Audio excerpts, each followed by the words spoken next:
Chapter 1912, Evil Dragon Appears. Zero Wing City, Candlelight Trading Firm. When the system had announced the Otherworld Gates activation, a large number of Star Moon Kingdom's independent players had flooded Zero Wing City. This also increased the number of players visiting the city's Candlelight Trading Firm. Meanwhile, 3 cloaked players enjoyed a meal and admired the populated street from the second floor of an open-air restaurant opposite of the trading firm. If one used a high-ranking identification skill on these 3, they would definitely be surprised. None of these players were human. Among the 3, one was a beautiful female half-elf, one was a female catkin with cat ears and tail, and one was a male tigerkin with a powerful, robust body. All 3 were members of the Ninth Heaven Guild, with the female half-elf being Melody, Ninth Heaven's guild leader. Big Sis Melody, this city is so prosperous, even more so than our forest city.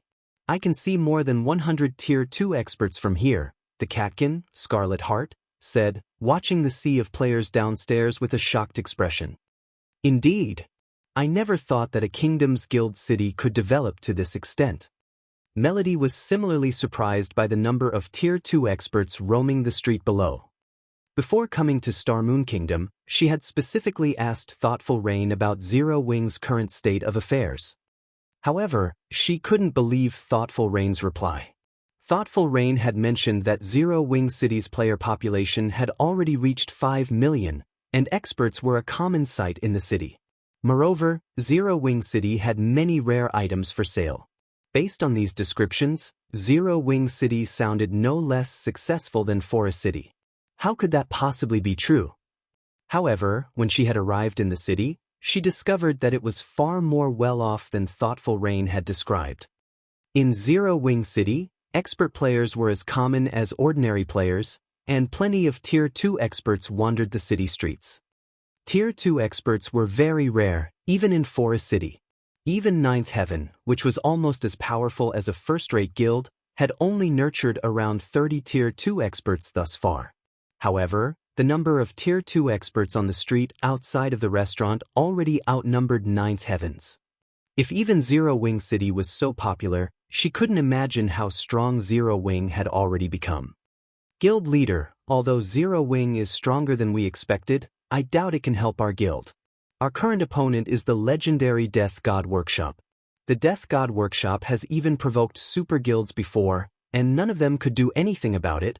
Closing an eye to the workshop's transgressions, the tigerkin named One-Arm Rashomon said worriedly. On the other hand, the Setting Sun Guild is more reliable.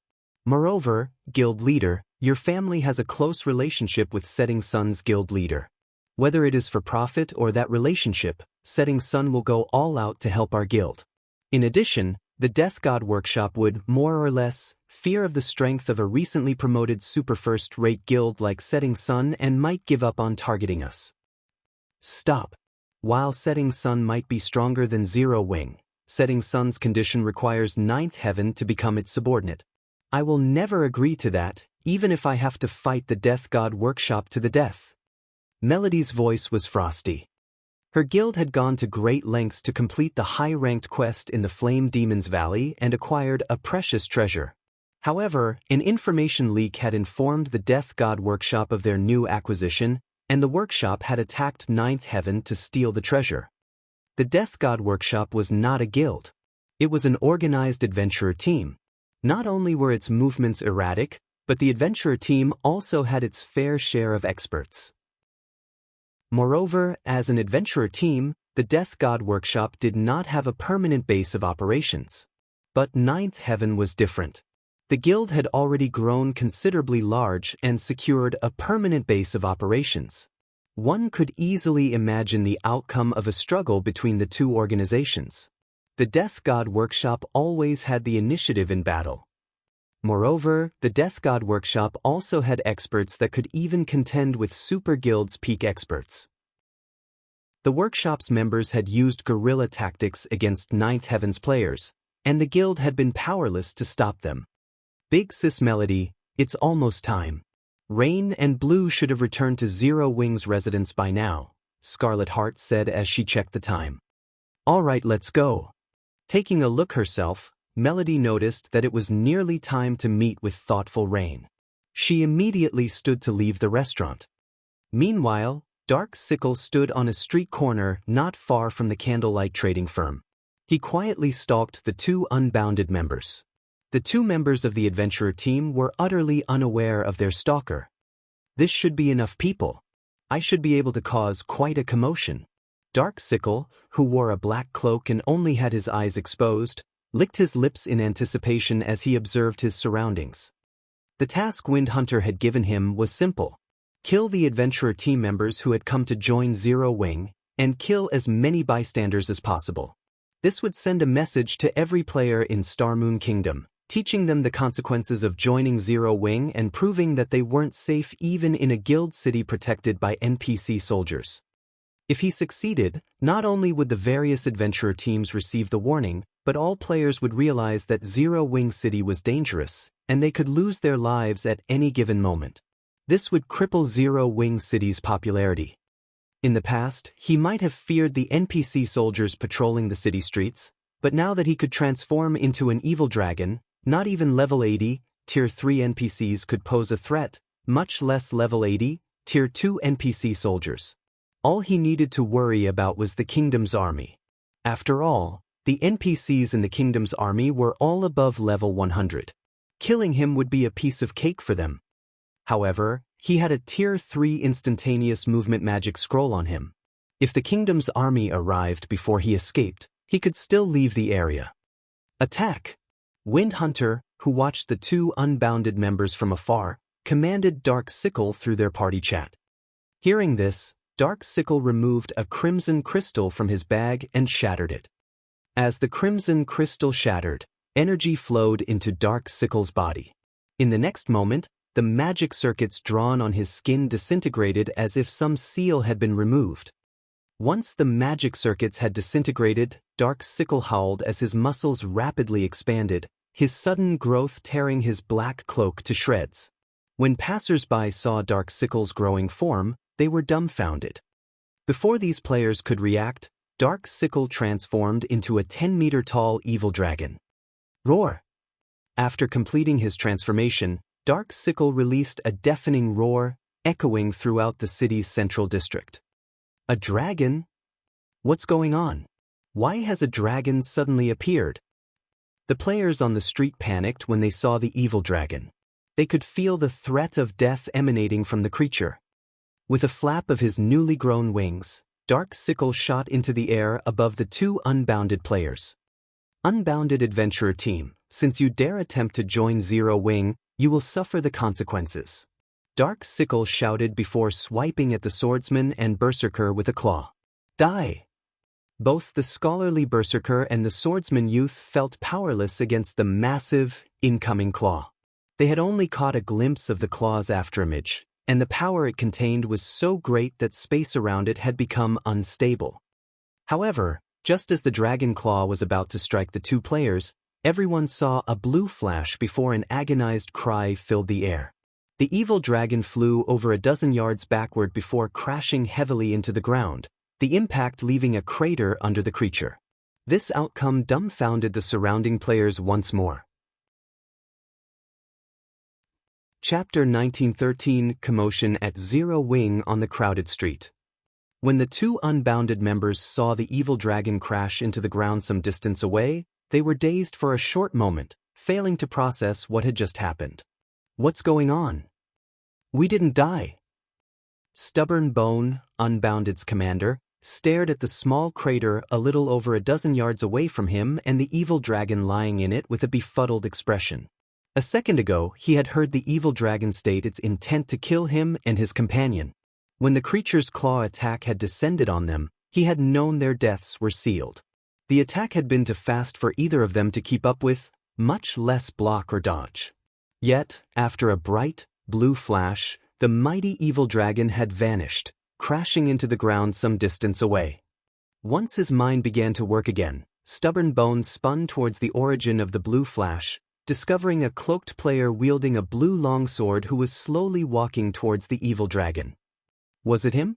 Stubborn Bone stared at the cloaked player in disbelief. He found it truly hard to believe that an attack from a one-handed sword could send such a powerful and fast evil dragon flying. Crap, what's going on? Why is a dragon in the city? That's not right. Look at the marker above the dragon's head. That's a player's marker. That dragon is a player. I think I heard the dragon say that it was going to kill the adventurer teams that try to join Zero Wing. By the looks of it, the dragon seems to have some kind of grudge with Zero Wing. But what happened just now? I only saw the dragon begin its rampage, and before I realized it, the creature had been thrown. The players on the street couldn't help but discuss Dark Sickle's sudden attack. The situation confused them. When the various major powers' upper echelons on the street saw the gigantic evil dragon, realization dawned on them. Isn't that the evil god's temple's evil dragon? This is interesting. It seems the evil god's temple can no longer sit still after watching Zero Wing City's rapid development. I wonder how Zero Wing will deal with this problem? This evil dragon is clearly much stronger than the ones over at the Dark Witch's Tower. Even the NPC soldiers should be powerless against it. Could keep making trouble. Once Zero Wing City's fame is ruined, our guilds will have a better chance of luring the Witch's Hills players later. The various guild upper echelons watched Dark Sickle, who stood back up and seemed mostly unharmed, with anticipation. They hoped that Dark Sickle would cause a large enough commotion in the city that they could take advantage of, attracting more players to the guild towns they would build in the near future. Who are you? You dare to make an enemy of the evil god's temple? As Dark Sickle regained his footing, he glared at the cloaked man wielding the blue longsword, his voice echoing throughout the central district as he spoke. Zero Wing's black flame. Feng said, chuckling as he took off his black cloak. Satisfied? Dark Sickle's anger vanished when he saw Feng, and he was abruptly alert. When the spectators saw Feng's appearance, they could not help but gape. What? It's the Sword King? Lucky. I never thought I would get to meet the legendary Black Flame on my first visit to Zero Wing City. Amazing! I can boast about this when I meet up with my friends later. After a moment of silence, the crowd erupted into a round of cheers.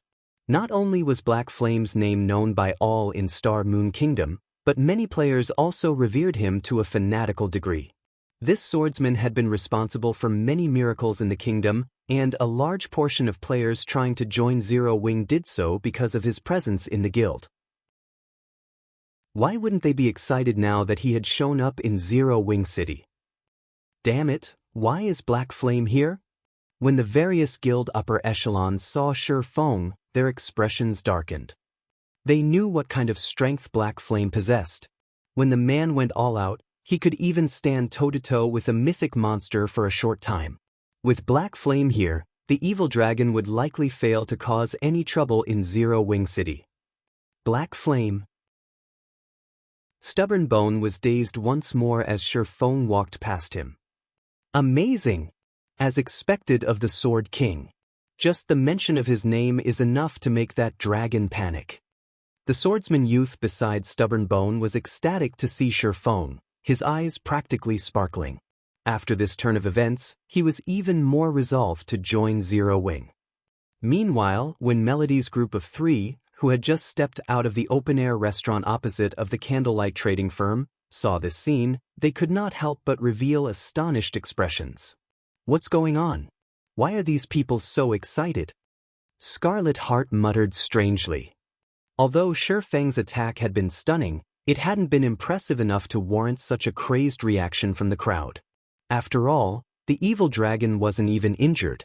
It had merely lost a few tens of thousands of HP. To the evil dragon, who had over 30 million HP, the damage was nothing. It's probably because of Black Flame's fame in Star Moon Kingdom, Melody deduced. She, too, was confused by the spectators' reactions. Although some players were very famous, this was the first time she had seen such an exaggerated reaction over an expert player. In fact, when Feng revealed himself, the evil dragon, which had bubbled with rage a moment ago, trembled in fear. Are you guys not from Star Moon Kingdom or the neighboring kingdoms?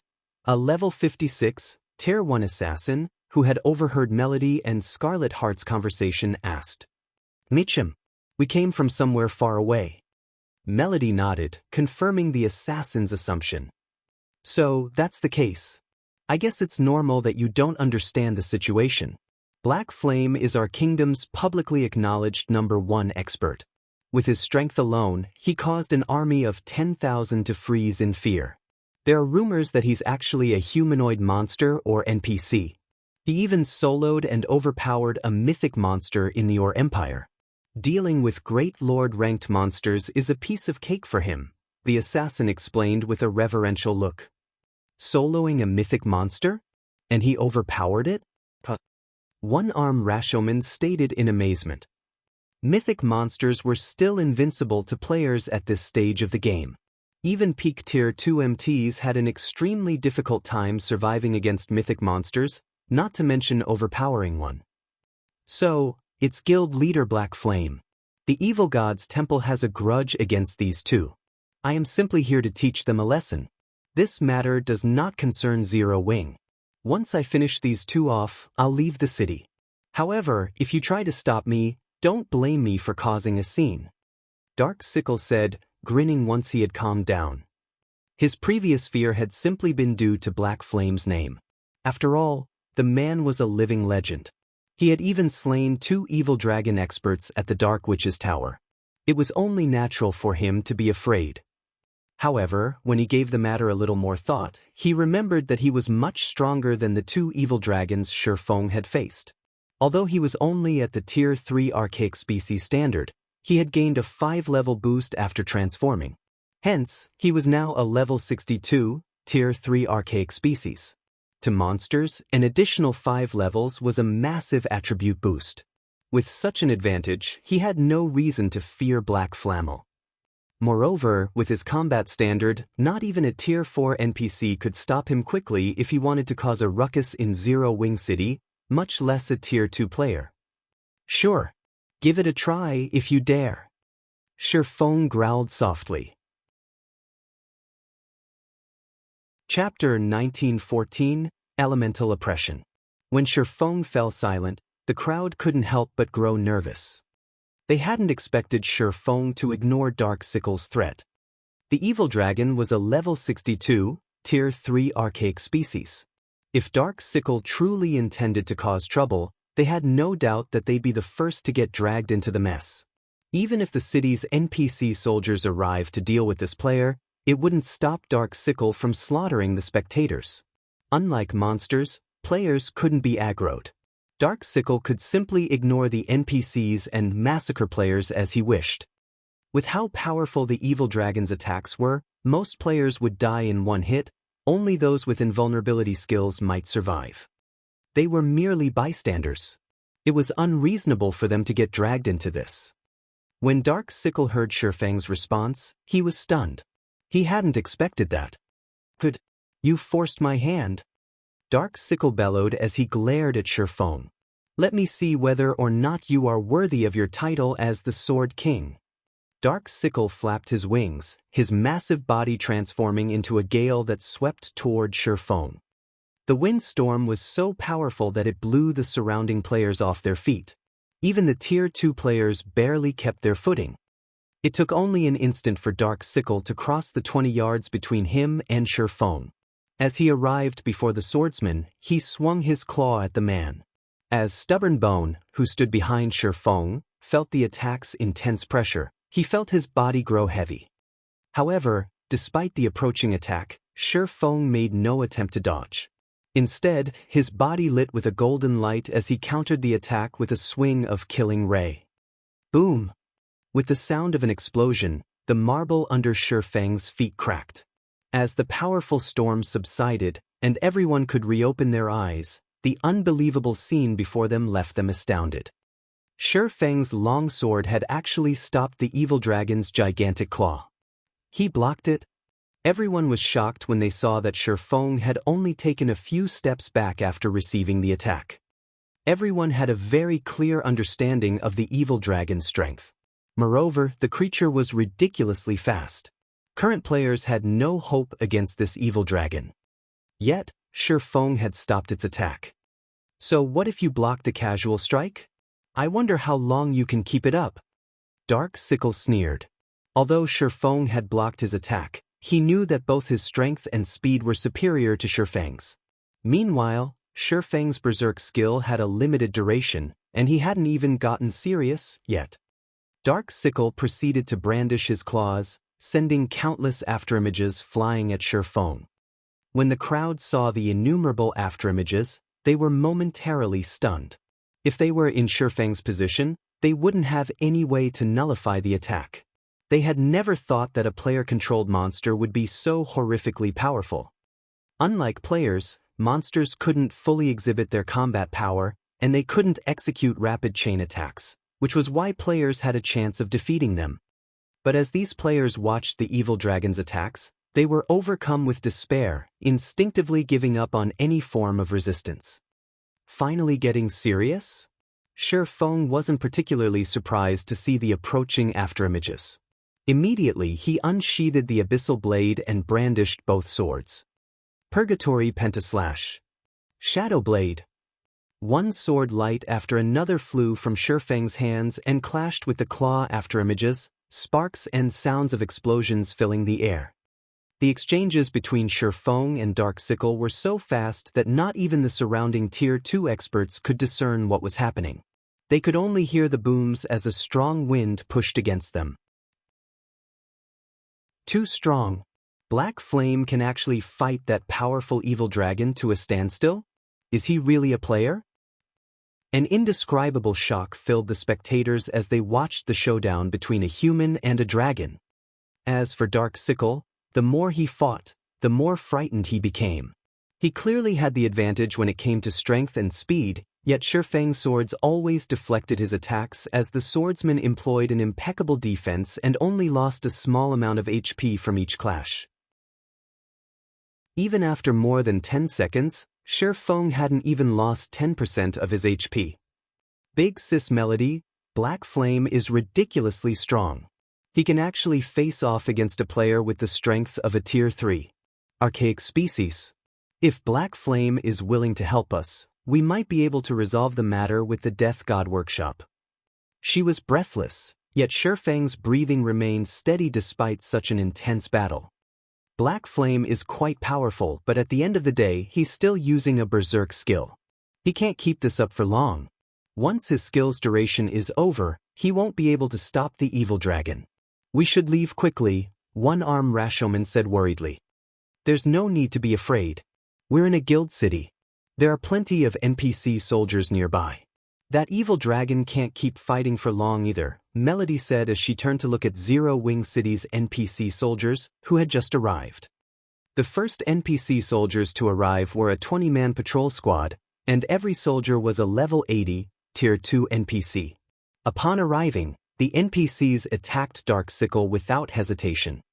As these Tier 2 NPCs received an attribute boost from the city's core magic array, their strength could rival great lords of the same level.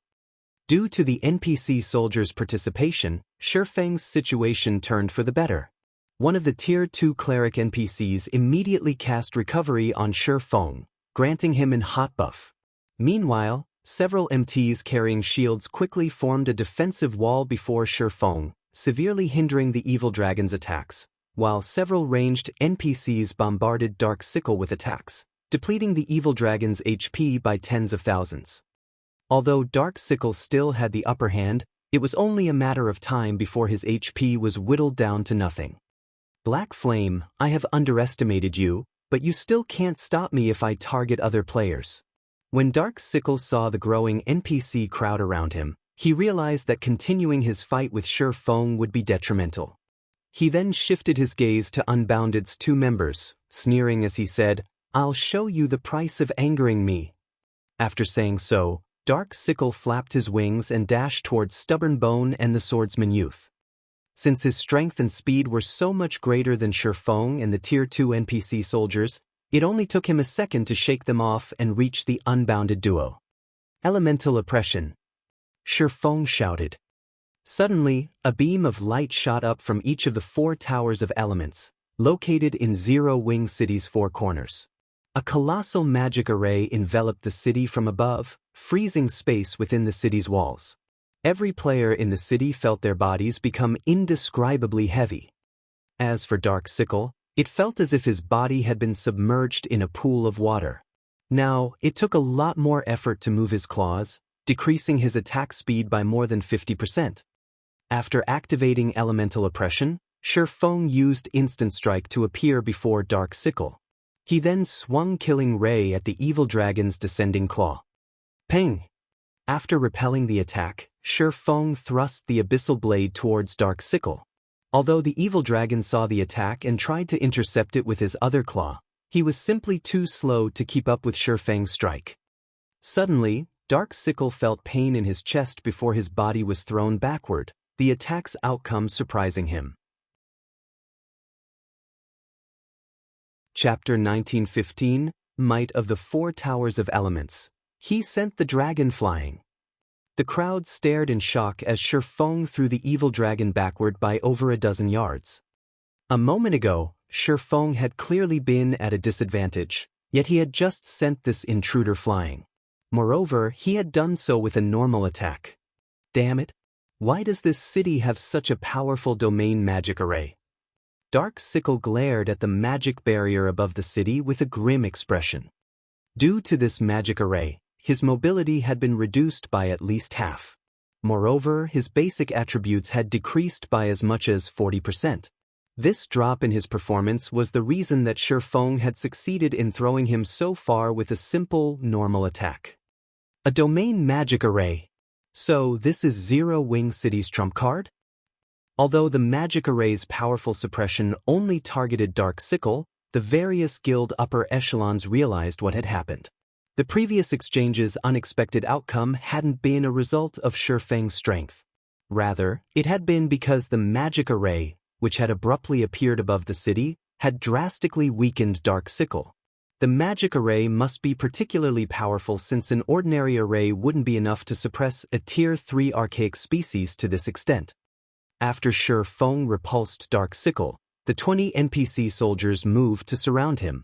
They had no problem suppressing Dark Sickle now, dealing over -100,000 damage with each attack. No matter how much Dark Sickle struggled, he couldn't break free from the NPC's encirclement. He couldn't even get close to any of the surrounding players, much less kill them. How is this possible? Wind Hunter, who watched from a safe distance, frowned. He hadn't expected Zero Wing City to possess such powerful defenses. Not only did the city possess a defensive magic array, but it was also a domain magic array.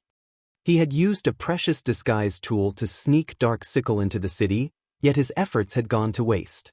Now, Dark Sickle couldn't even manage to kill a single ordinary player, much less the two unbounded members. If this battle continued, Dark Sickle would be the only player to die. Boss Wind, more NPCs are gathering to my location. I can't hold on at this rate. If I'm going to cause any damage to Zero Wing City, I'm afraid that I'll have to use that move. Dark Sickle contacted Wind Hunter while defending himself against the NPC soldiers. His evil dragonification was far different from the first attempts. Not only had it granted him a level boost, but he could also use an overtier spell while in his evil dragon form. However, this overtier spell was still one of the evil god's temple's secrets. He couldn't reveal it to the public unless absolutely necessary. Yet, he could only deal a significant blow to Zero Wing City if he used this overtier spell now.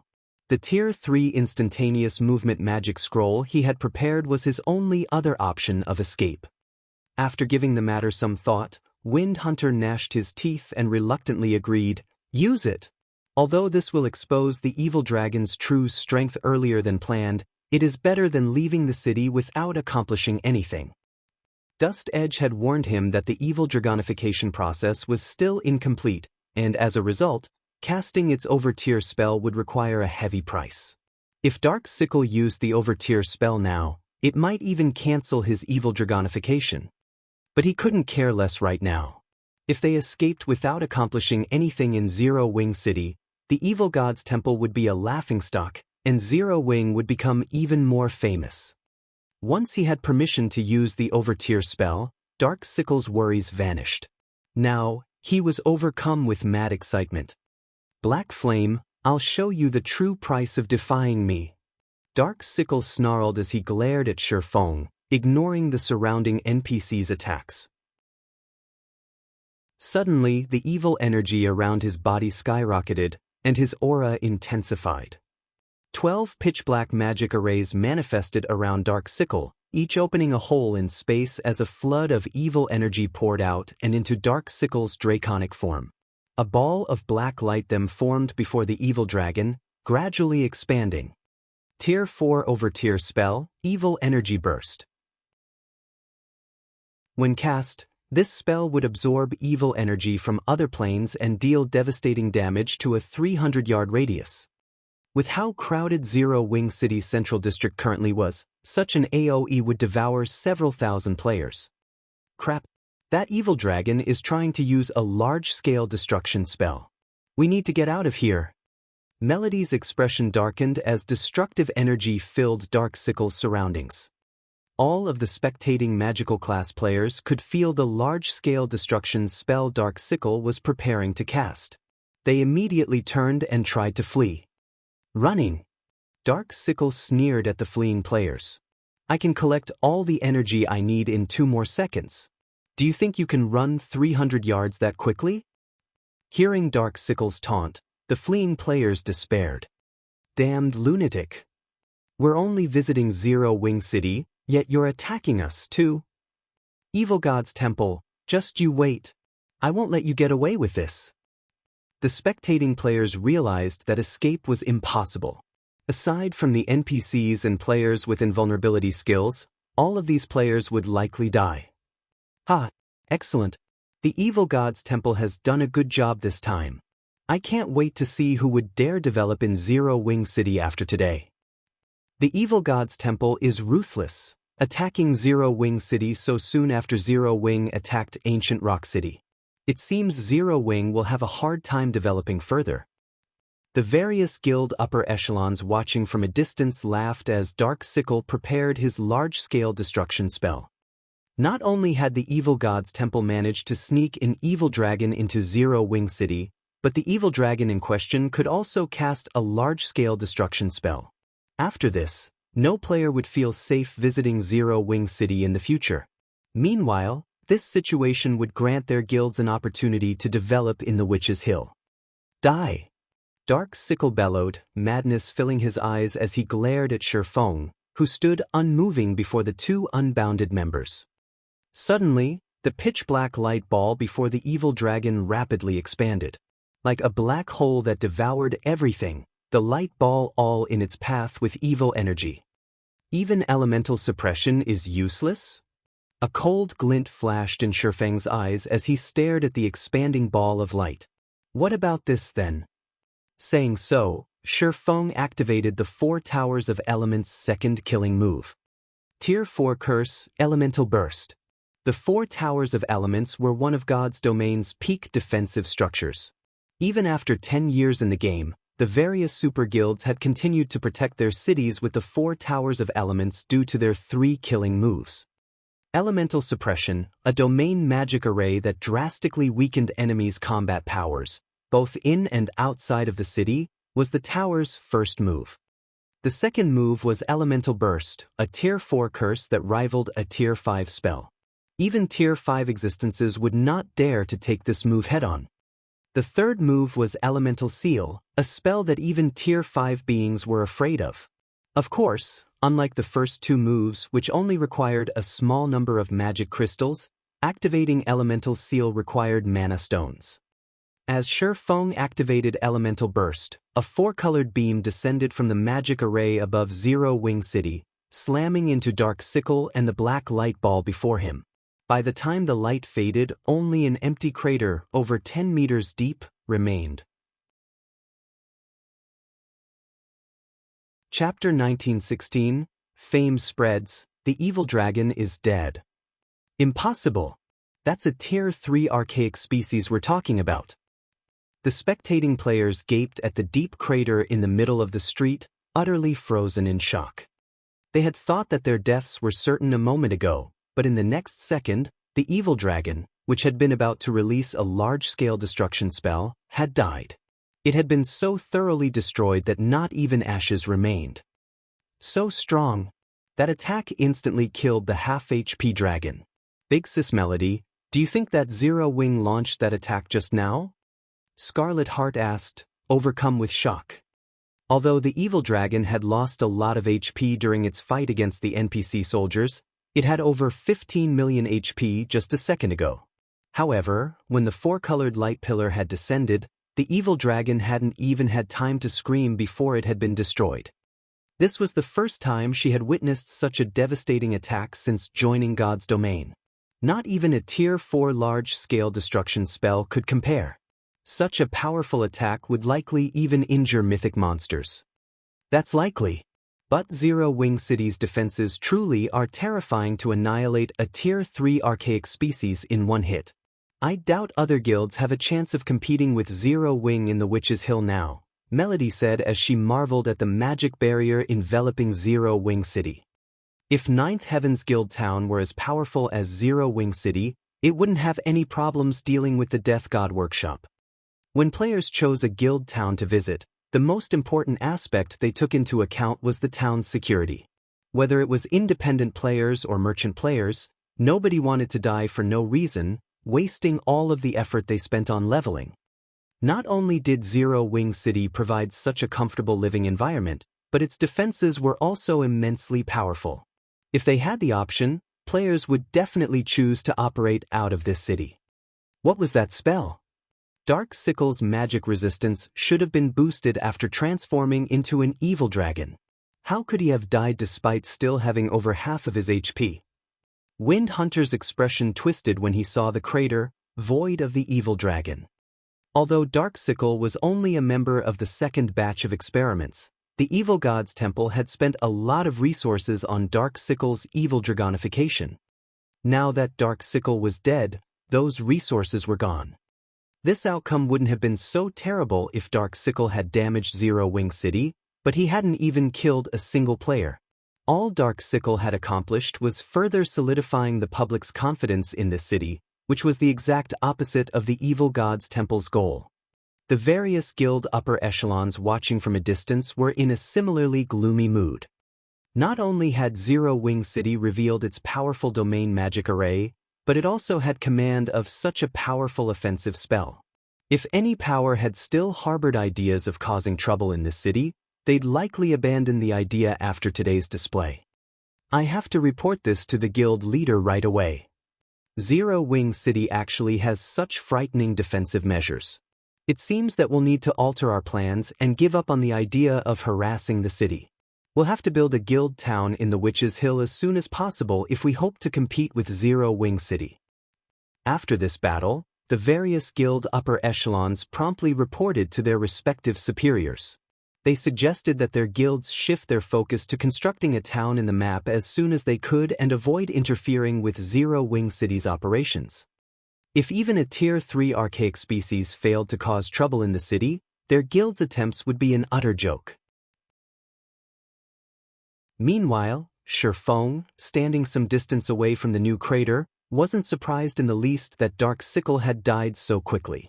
Immediately, he instructed some of his NPCs to repair the damaged street and disperse the crowd, quickly ending this farce. The four towers of elements could even threaten a Tier 5 being, much less a Tier 3 evil dragon. This was also why he had stationed the Magic King in Silverwing Town instead of Zero Wing City. Once the lively Central District had returned to its former state, Feng called up Zero Wing City's system interface and selected 10 Tier 2 NPC soldiers with the most potential.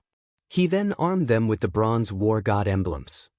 Although the Bronze War God emblems effects would not help these Tier 2 NPC soldiers reach the Tier 3 standard, it pushed them quite close to it. Even if a level 80 Grand Lord came to cause trouble, a patrol squad with one of these pseudo-Tier 3 NPCs could keep the creature busy until other squads arrived with the 4 Towers of Elements elemental suppression. If possible, Feng preferred to avoid using Elemental Bust. After all, the Tier 4 curse cost 2,000 magic crystals each time it activated. It was a considerable expenditure to Zero Wing. Meanwhile, News of the commotion in Zero Wing City quickly spread throughout Star Moon Kingdom. Players bombarded the kingdom's forums with discussions about the event. Tier 3 Evil Dragon appears in Zero Wing City. Tier 3 Archaic Species gets instant killed. The various discussions on the forums brought Zero Wing City into a new light for the kingdom's players. Some independent players and adventurer teams, who hadn't been particularly interested in the city, decided to shift their base of operations to Zero Wing City. In God's domain, NPC cities were the safest locations for player residences. Hence, many players preferred to develop in NPC cities that lacked resources rather than in cities with abundant resources and lacking security. After all, the cost of death was simply too high. They would rather level up at a slower pace than take such a risk. However, the situation had changed. Since Zero Wing City could even instant kill a Tier 3 archaic species, it was more than capable of doing the same for current players.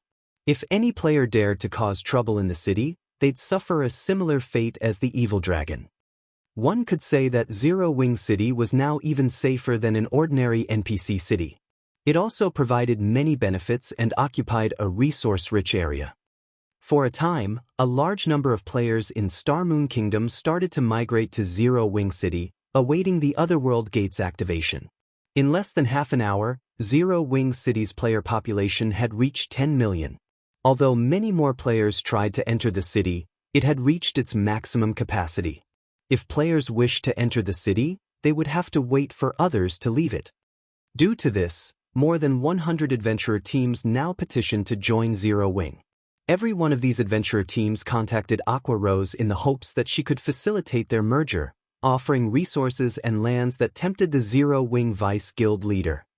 One adventurer team's resources might not be a match for a large guild's, but over 100 teams combined would have a frightening amount. Furthermore, many of the teams applying to join Zero Wing were well-known adventurer teams from Star Moon Kingdom and other countries. Their resources and lands were things that Zero Wing severely lacked. Because of this, Aqua Rose was at a loss, unsure of which adventurer teams to accept into the guild. Meanwhile, Melody, Scarlet Heart, and One-Arm Rashomon waited at the entrance to Zero Wing's guild residence. As they gazed at the many adventurer teams lined up to join the guild, they couldn't help their growing nerves. Big Sis Melody, with how powerful Zero Wing is right now, do you think guild leader Black Flame will accept our request? With the remuneration we plan to offer?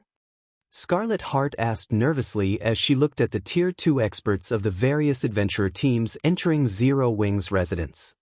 These well-known adventurer teams all had a lot of resources and lands saved up. Even so, they were still willing to hand everything over to Zero Wing in the hopes of merging their entire adventurer team with the guild.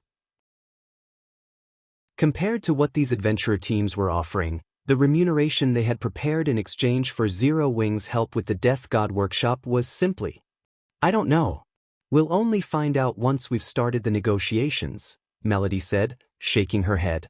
She wasn't particularly confident about their chances either. The only thing they could do was rely on their relationship with Thoughtful Rain. Chapter 1917, Forest City Transaction. Zero Wing City, Zero Wing's residence. A large number of players crowded around the residence's entrance, applying to join Zero Wing. Many of these players were well-equipped, high-level experts, and quite a few were Tier 2 players. This scene surprised many passers-by. Tier 2 was currently the symbol of an expert. Even players that had only completed the normal mode promotion quest were considered experts. After all, the Tier 2 promotion quest was not easy to clear. It was impossible without reaching a certain standard. However, compared to the Tier 2 players outside of the residence, the adventurer teams in line truly dumbfounded the nearby spectators. Every adventurer team entering Zero Wing's residence possessed a certain degree of fame. Moreover, all of the team's representatives wore excellent equipment, with a few wearing level 50 fine gold equipment. There were also plenty of Tier 2 experts among these adventurer teams, and unlike the independent Tier 2 experts in line, the weakest among these adventurer team experts had completed the hard mode promotion quest. They had far more potential than the experts that had only completed the normal mode quest. With so many adventurer teams seeking to join Zero Wing's strength will quickly and significantly increase. Amazing! I've seen more than 20 adventurer teams entering the residence thus far. Combined, these adventurer teams have even more overall combat power than third-rate guilds. Hopefully, Zero Wing doesn't accept too many. Otherwise, independent players like us will have a much slimmer chance of joining the guild. The independent players in line were excited and worried as they watched the various adventurer teams following after Zero Wing's representatives.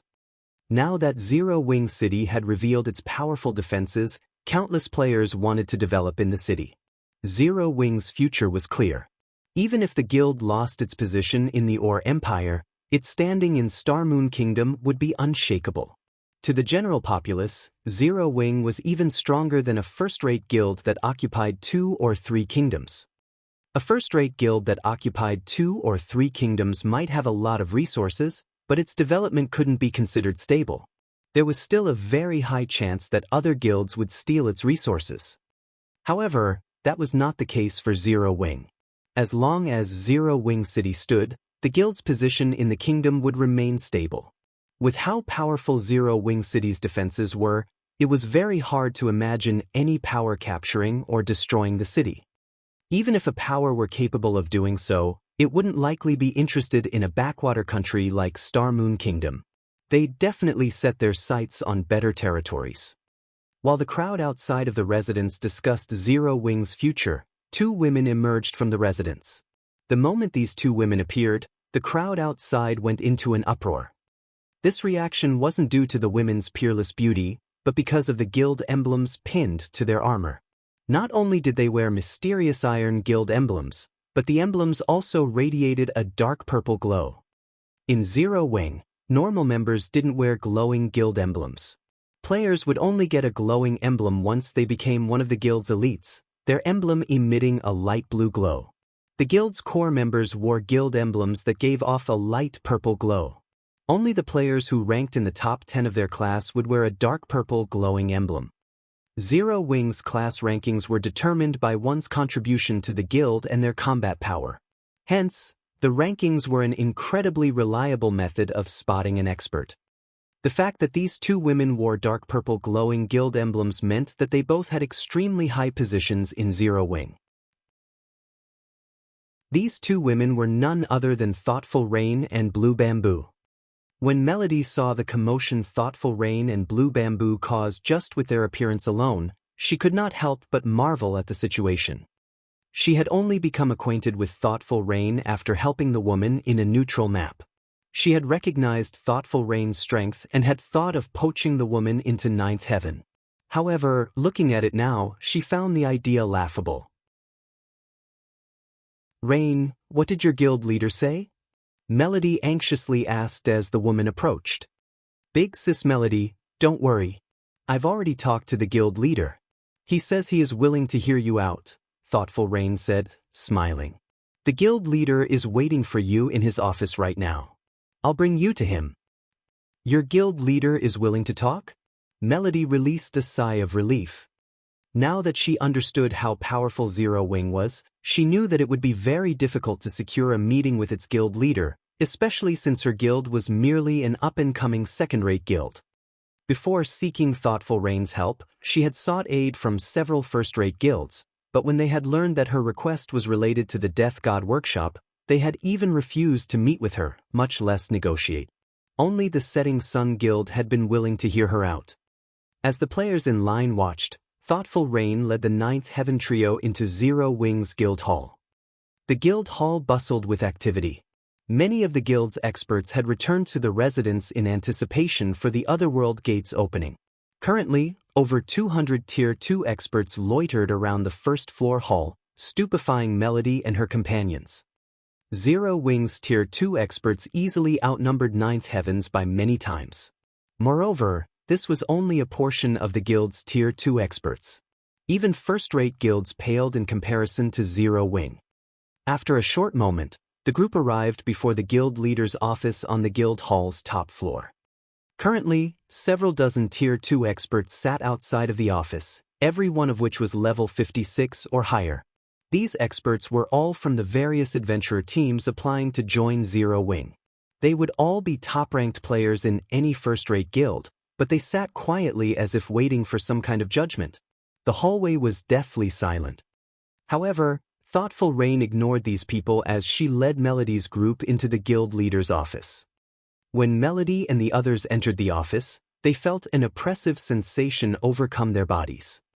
This sensation didn't originate from Feng, who sat behind an office desk, but from Cola and the others, who stood near their guild leader. When they saw Cola and his companions' levels, Melody's group was speechless. Including Cola, 4 of these people had reached level 60, while the rest were level 59. Right now, even the highest leveled player in Forest City was only level 58. You're here. Rain has already told me about your situation. Zero Wing can help you with your problem, but in return, Zero Wing wants 2 shops in Forest City's Central District. What are your thoughts on this condition? Feng said when he saw Melody entering the room. 2 Central District shops? Melody breathed a sigh of relief when she heard this. She had been afraid that Feng would try to take advantage of their predicament and rip them off, but he had simply asked for 1 more shop than she had initially prepared. That won't be a problem. However, may I know when Guild Leader Black Flame intends to deal with the matter regarding the Death God Workshop? If the situation dragged on for too long, Ninth Heaven's losses would become increasingly severe. Unfortunately, dealing with an organization like the Death God Workshop wasn't easy. Preparations had to be made. If Feng could give her a time frame, she would have an easier time coordinating with his guild.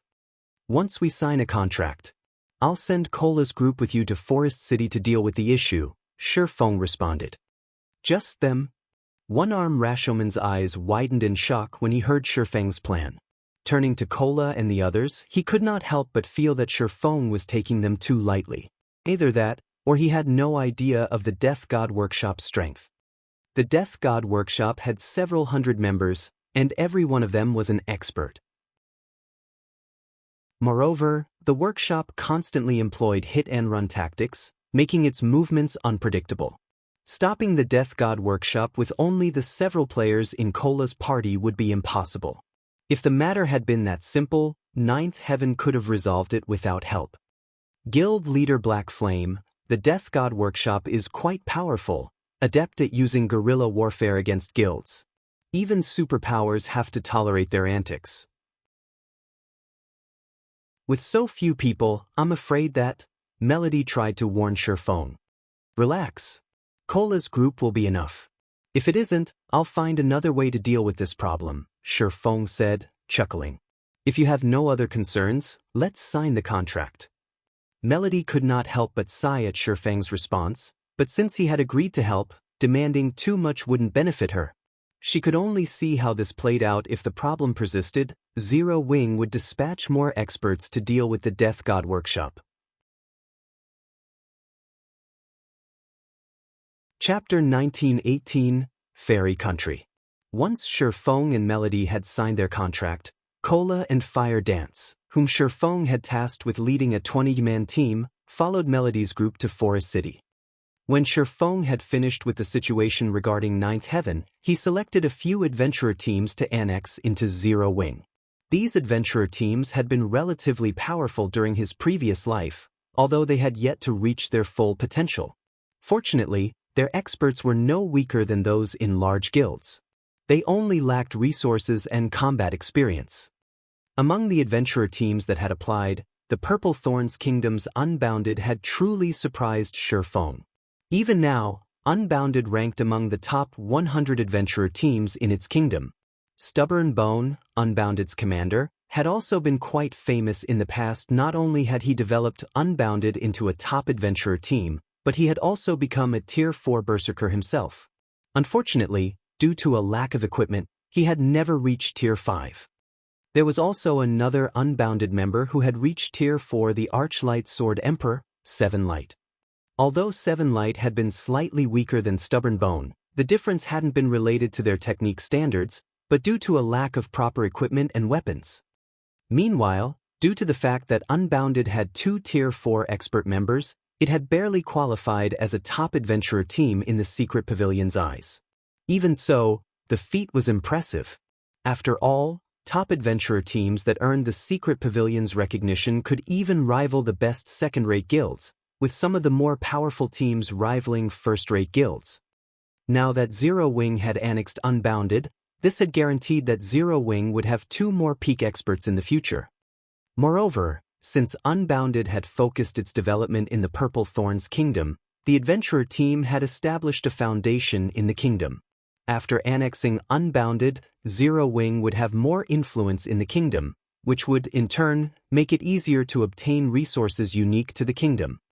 After Feng finished selecting adventurer teams, he made his way to the candlelight trading firm and started to mass-produce all-round devices. He also instructed Melancholic Smile to arrange the production of advanced darkness resistance potions in preparation for his expedition to Kama Island. Meanwhile, in the second-floor hall of Zero Wing's Guild Hall, when the various adventurer team representatives waiting in the hall saw Aqua Rose, they all could not help but grow nervous. After researching your adventurer teams, we have decided that we will only fully welcome the teams on this list. For those not listed, Zero Wing will accept a portion of your members, Aqua Rose said as she passed a list to the various adventurer teams present. Also, every adventurer team that agrees to join will receive 20 internal member slots in Zero Wing. If you agree to these conditions, you may see me to sign a contract, becoming one of our guild members. Currently, more than 60 adventurer teams were interested in joining Zero Wing, but the guild could only afford to recruit a limited number of players. If Zero Wing recruited too many, it would only hinder the guild's development.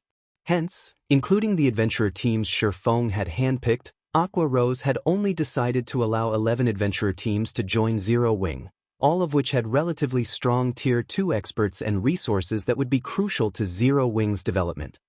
After checking the list, some of the adventurer teams celebrated, while others were frustrated.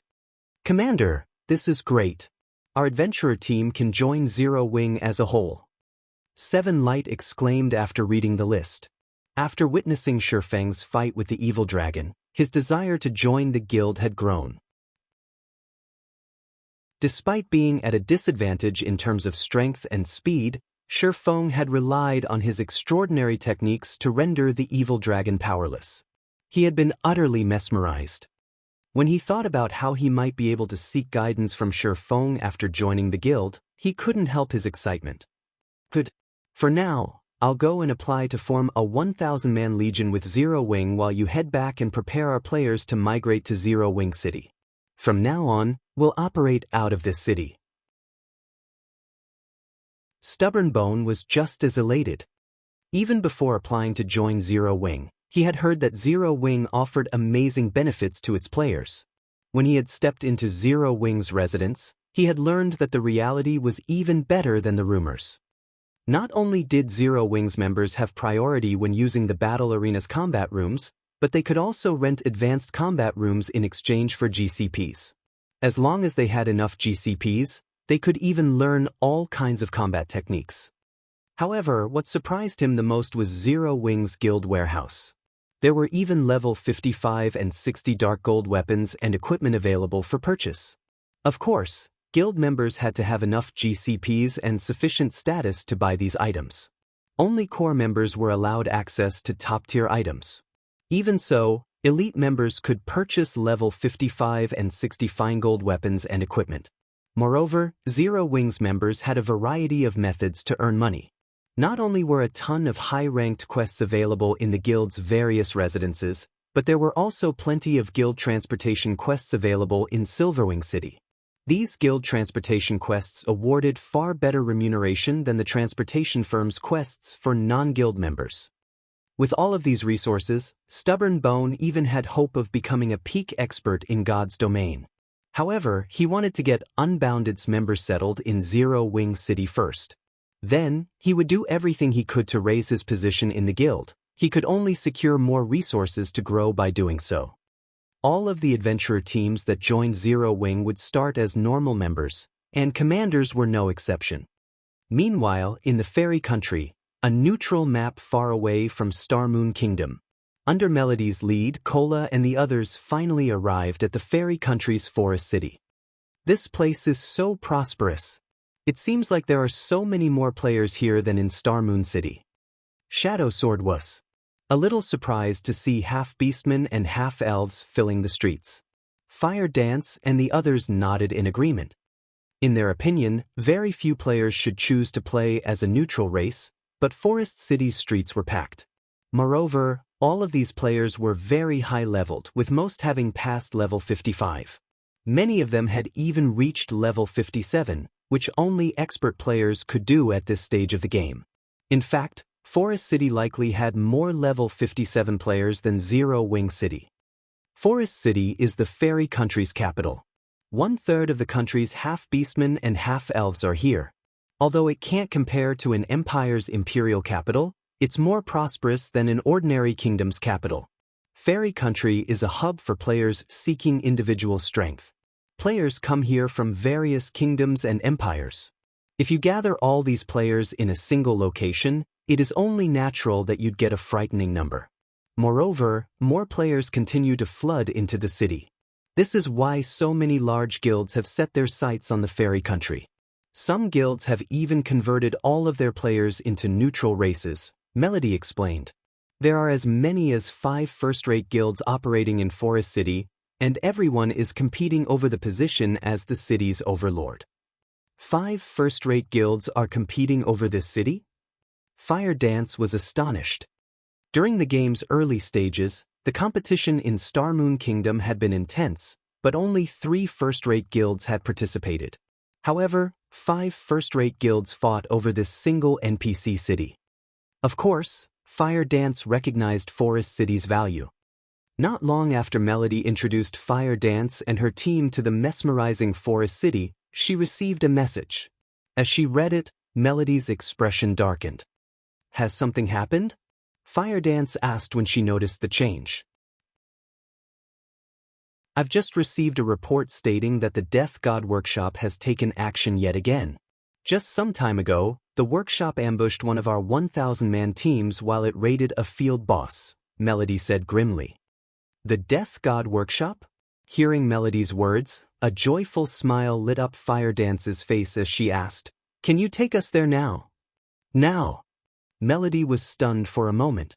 We're pretty far from the ambush site. By the time we arrive, they will be gone.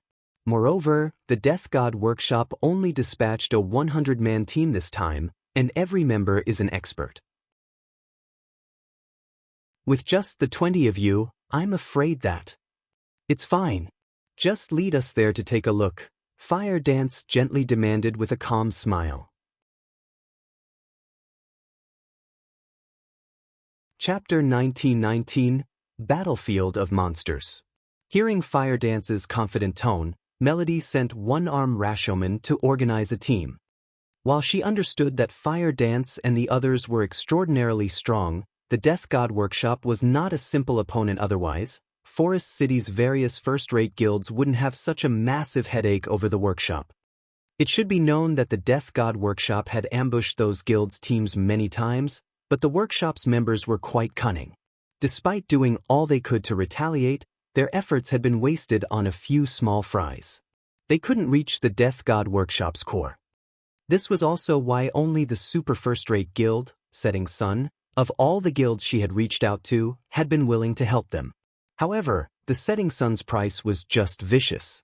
Accepting Setting Sun's offer was no different than giving the guild, which she had gone to great lengths to develop, away. She would never agree to such a thing. Meanwhile, with how many members the Death God Workshop had mobilized to ambush Ninth Heaven's 1,000-man team, they'd suffer a massive loss if Fire Dance and her companions actually found the workshop's members. Hence, as a precaution, she had decided to take some of her people along. She couldn't afford to let Fire Dance and the others die so soon after reaching Forest City. It would be hard to explain to Zero Wing. Due to time constraints, one-arm Rashomon was only able to gather a little over 200 experts from the guild before Melody led Fire Dance and the team to Wisp Cemetery, a level 60 to 75 map some distance from Forest City. Dark clouds covered the sky above Wisp Cemetery throughout the year, and although lush forest occupied the area, it gave off an oppressive and gloomy aura. However, Since this was a high-resource map, many guilds often grinded and collected resources here. Melody and her group carefully advanced down a forest path as they made their way towards the reported battlefield. Although not many monsters called Wisp Cemetery home, the wandering wisps in the area were incredibly troublesome. Once they spotted living creatures, they'd call upon a small force of undead creatures to eliminate the intruders. These little monsters could easily summon hundreds and thousands of undead creatures with its call. To make matters worse, not only did the undead creatures provide very little EXP, but they also almost never dropped good items. As a result, players grinding in the Wisp Cemetery tried to avoid the wandering wisps and undead creatures as often as possible. After traveling through the Wisp Cemetery for about half an hour, Melody's group finally reached the ambush site. The Death God Workshop had ambushed Ninth Heaven's players at the entrance of an underground tomb. The tomb contained a level 63 field boss, and the Death God Workshop had killed both Ninth Heaven's members and the field boss during its ambush. Traces of combat were evident in and outside of the tomb. It was clear that the recent battle had been intense. Players' blood had been scattered across the ground, filling the air with its stench. They must have executed the ambush during the boss fight. They must have stationed some players outside of the tomb to stop anyone from escaping. Were there any survivors from the 1,000-man team? Thoughtful Rain turned to ask Melody after observing the bloodstains. Not one person managed to escape. The Death God Workshop always operates this way. Whenever the workshop launches an ambush, it uses a magic scroll to seal the area, preventing players from using instantaneous movement scrolls and return scrolls, Melody said, gnashing her teeth. Although the ambush team wasn't the guild's main force, it was an elite team led by expert players. Losing the entire team had incurred significant losses. Not only had every player died, but they had also all lost a piece of equipment. The lost weapons and equipment were far more of a problem than the lost levels. Big Cisfire, too much time has passed since the end of the battle. The players from the workshop have already left the area, and their tracks have faded. I'm afraid that chasing after them is impossible, Flying Shadow said after getting no results from his tracking skill. Your Tier 1 tracking skill isn't enough. Fortunately, I recently learned Mana Perception, a rare Tier 2 tracking skill. I can now perceive traces that aren't visible to the naked eye. To put it simply, I can see the mana fluctuations players leave behind. It's been less than 3 hours since the battle ended, so the Death God Workshop players are still within my perception range. Not even a Tier 1 anti-tracking skill will have any effect against my skill, Fire Dance said, smiling faintly. Why else do you think the guild leader sent me? Hearing Fire Dance's words, Flying Shadow grew a little excited.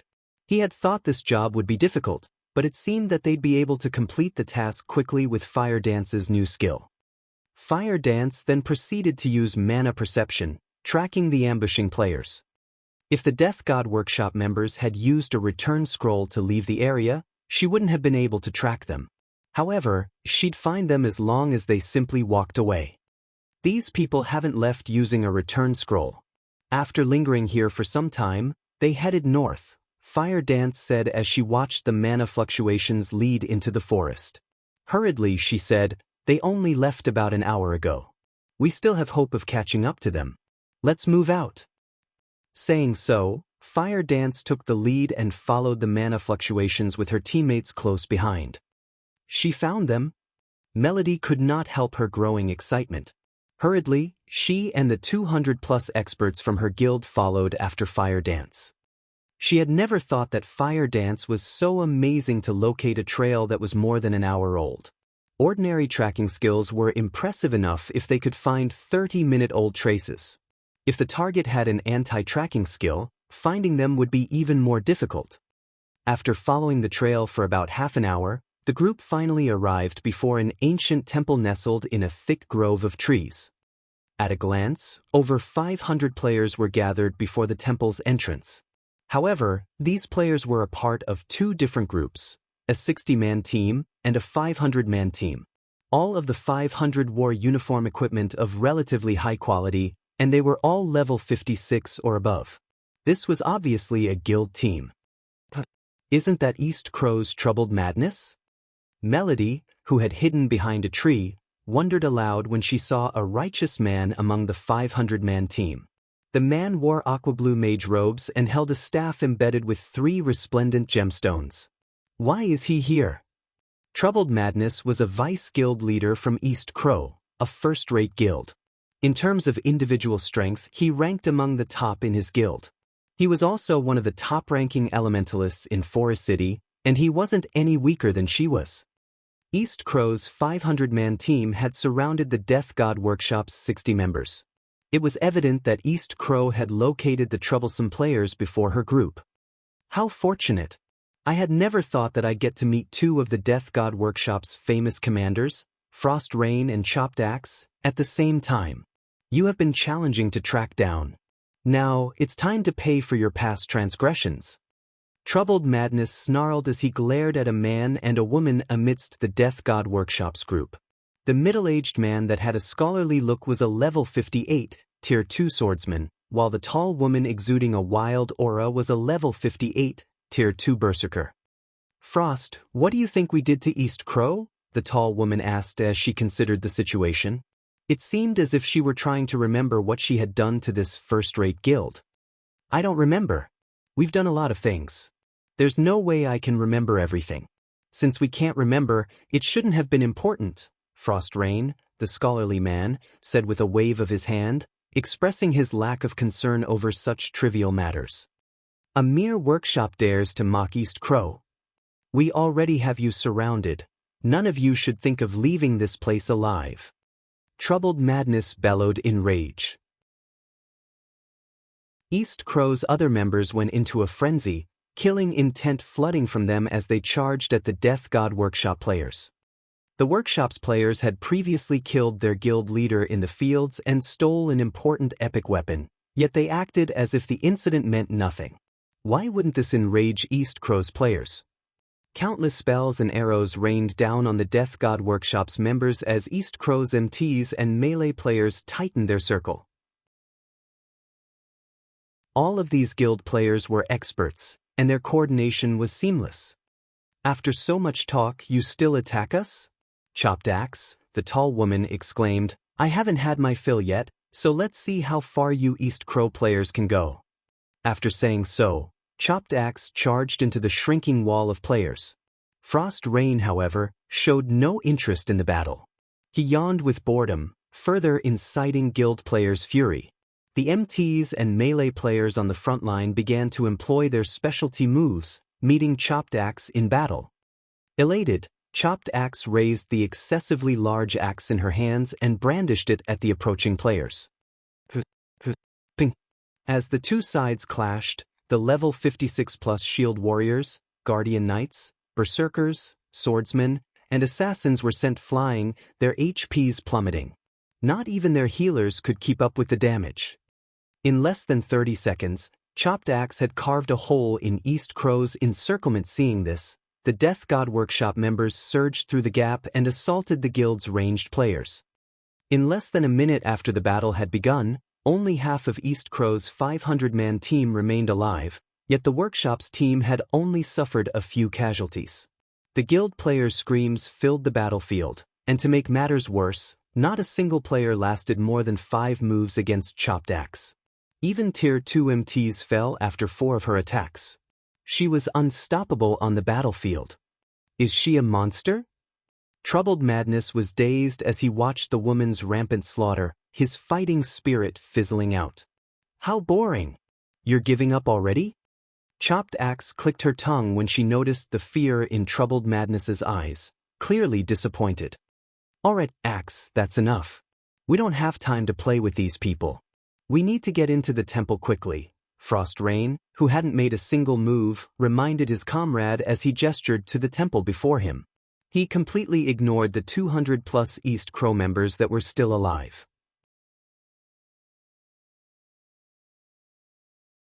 Chapter 1920 Zero Wing vs. Death God.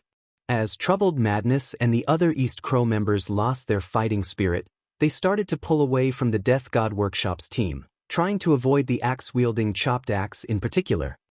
Fear overwhelmed the guild players. No matter how they looked at it, this one-sided battle felt like a nightmare.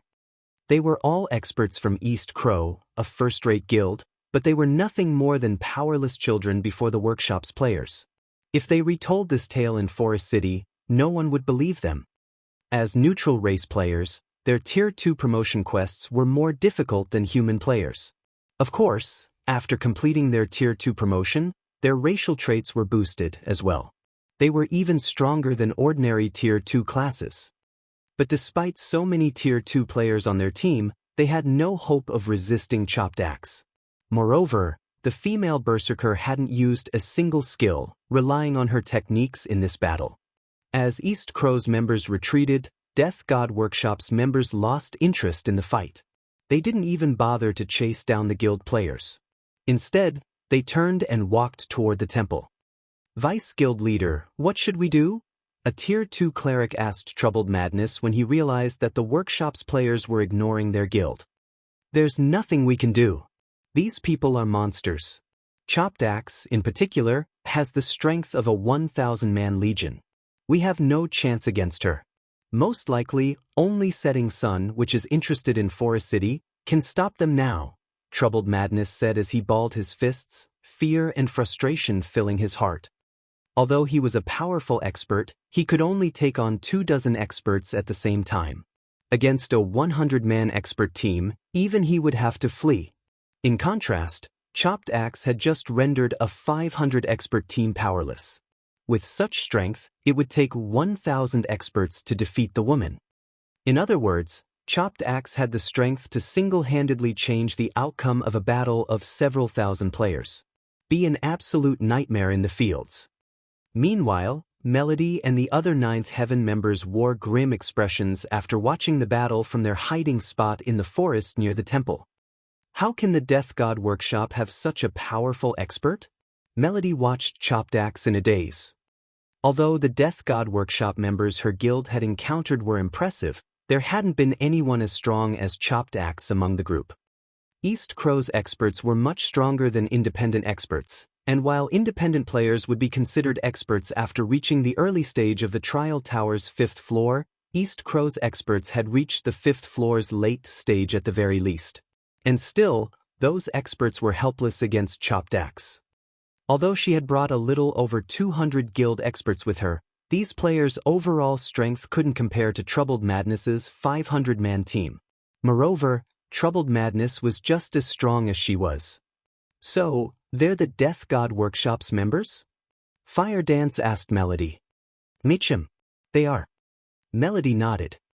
It seems this trip wasn't a complete waste of time after all, Fire Dance said as she watched the group of players approach the mysterious temple. She then turned to her guild mates and announced, "All right, time to get to work." Saying so, Fire Dance emerged from the grove of trees and approached the players from the Death God Workshop. "We're getting to work." Cola and the other Zero Wing members grinned before following after Fire Dance. "What are you doing?" Melody's anxiety peaked as she watched Fire Dance and her companions leave their hiding place. "Didn't you just see how powerful those players are? With our current team, we won't even serve as a warm-up. We should return and organize a stronger team." The Death God Workshop's commanders were its strongest players. She had assumed that while these commanders might be strong, they shouldn't be much stronger than the workshop's other players, but it seemed that she had been gravely mistaken. Moreover, this Death God Workshop team was led by 2 commander-level existences. When she considered the possibility of the scholarly man, Frost Rain, being as powerful as Chopped Axe, she shuddered. Fighting the 2 Death God Workshop commanders at the same time would be suicidal. However, despite Melody's advice, Fire Dance stepped out of the forest's cover as if she hadn't heard Melody at all. "Guild leader, what should we do?" Scarlet Heart asked nervously. "We have no choice. We have to follow them. We are responsible for requesting Zero Wing's help. We can't sit here and do nothing while they fight." Melody sighed as she and her guild members followed Zero Wing's team. The temple's entrance was an empty clearing, void of any obstructions. The moment Fire Dance and her team appeared, they attracted the attention of East Crow's members. Who are they? They're human. Why are humans here? East Crow's members softly discussed the approaching players. Aside from merchant players, human players were rare in the fairy country. Naturally, spotting a group of 20 human players would be odd. Shortly after Zero Wings members left the forest, Ninth Heaven's players revealed themselves. Since Ninth Heaven was a local first-rate guild, East Crow's members recognized the expert players, especially Melody. For a time, a commotion erupted among East Crow's members. What is Ninth Heaven's guild leader doing here? Did she come to take revenge for the Death God Workshop's recent ambush? That shouldn't be the case, right? Didn't she see the fight just now? Even with our numbers, we were no match. And she only has around 200 experts with her. With so few players, they won't even be a warm-up for Chopped Axe. They must have missed it. Why else would they make such a foolish move? East Crow's members were shocked as they watched Ninth Heaven's team approach the Death God Workshop members. They could not figure out what Melody was trying to do. Troubled Madness agreed that Melody must have lost her mind. Even if she hadn't seen the battle, she should at least notice the corpses littering the clearing. Oh, aren't you from Ninth Heaven? Chopped Axe recognized Melody's group immediately. Smiling, she asked, "What? You want revenge for the trash we killed just now? Feel free to try. I can use this chance to stretch before going into the temple." Guild leader Melody, don't mind Chopped Axe. She is just joking. Don't take her seriously, Frost Rain, who stood beside Chopped Axe, said, smiling at Melody. If Ninth Heaven is willing to hand the item over, the Death God Workshop will stop targeting your members. I hope that you have carefully considered the matter. Don't even think about it. I will never hand it over to you. Melody growled, rage burning in her gaze. It seems guild leader Melody still doesn't understand us. Since you're here, then I'll show you the difference between us personally, Frost Rain said. Turning to his team members, he said, "Go. Remove these players, but leave guild leader Melody alive." Hearing Frost Rain's command, the several dozen Death God Workshop members pounced on Ninth Heaven's members like wild beasts. They treated the 200-plus experts before them like prey awaiting slaughter. "Everyone, prepare for battle. Do not fight alone," Melody said, her expression grim as she glared at the 50-plus players charging towards her. Although these Death God Workshop members were not as monstrous as Chopped Axe, they were extraordinarily powerful. She knew from watching the previous battle that they were far stronger than ordinary experts. Just before the workshop's players reached Ninth Heaven's members, a black-clad figure appeared before one of the level 57, Tier 2 Guardian Knights leading the charge. This figure then transformed into a shadow as it pierced through the Guardian Knight. Without time to utter a scream, the Tier 2 Guardian Knight collapsed to the ground, his HP bar drained to nothing. The workshop's players slid to a halt after seeing the shocking attack, turning towards the figure. "Who are you?" the Death God Workshop members demanded as they watched the figure, afraid. "I am Zero Wings Fire Dance." Fire Dance introduced herself as she sheathed 1,000 transformations. Sweeping a glance over the Death God Workshop's members, she calmly stated, "I'm here to bury you."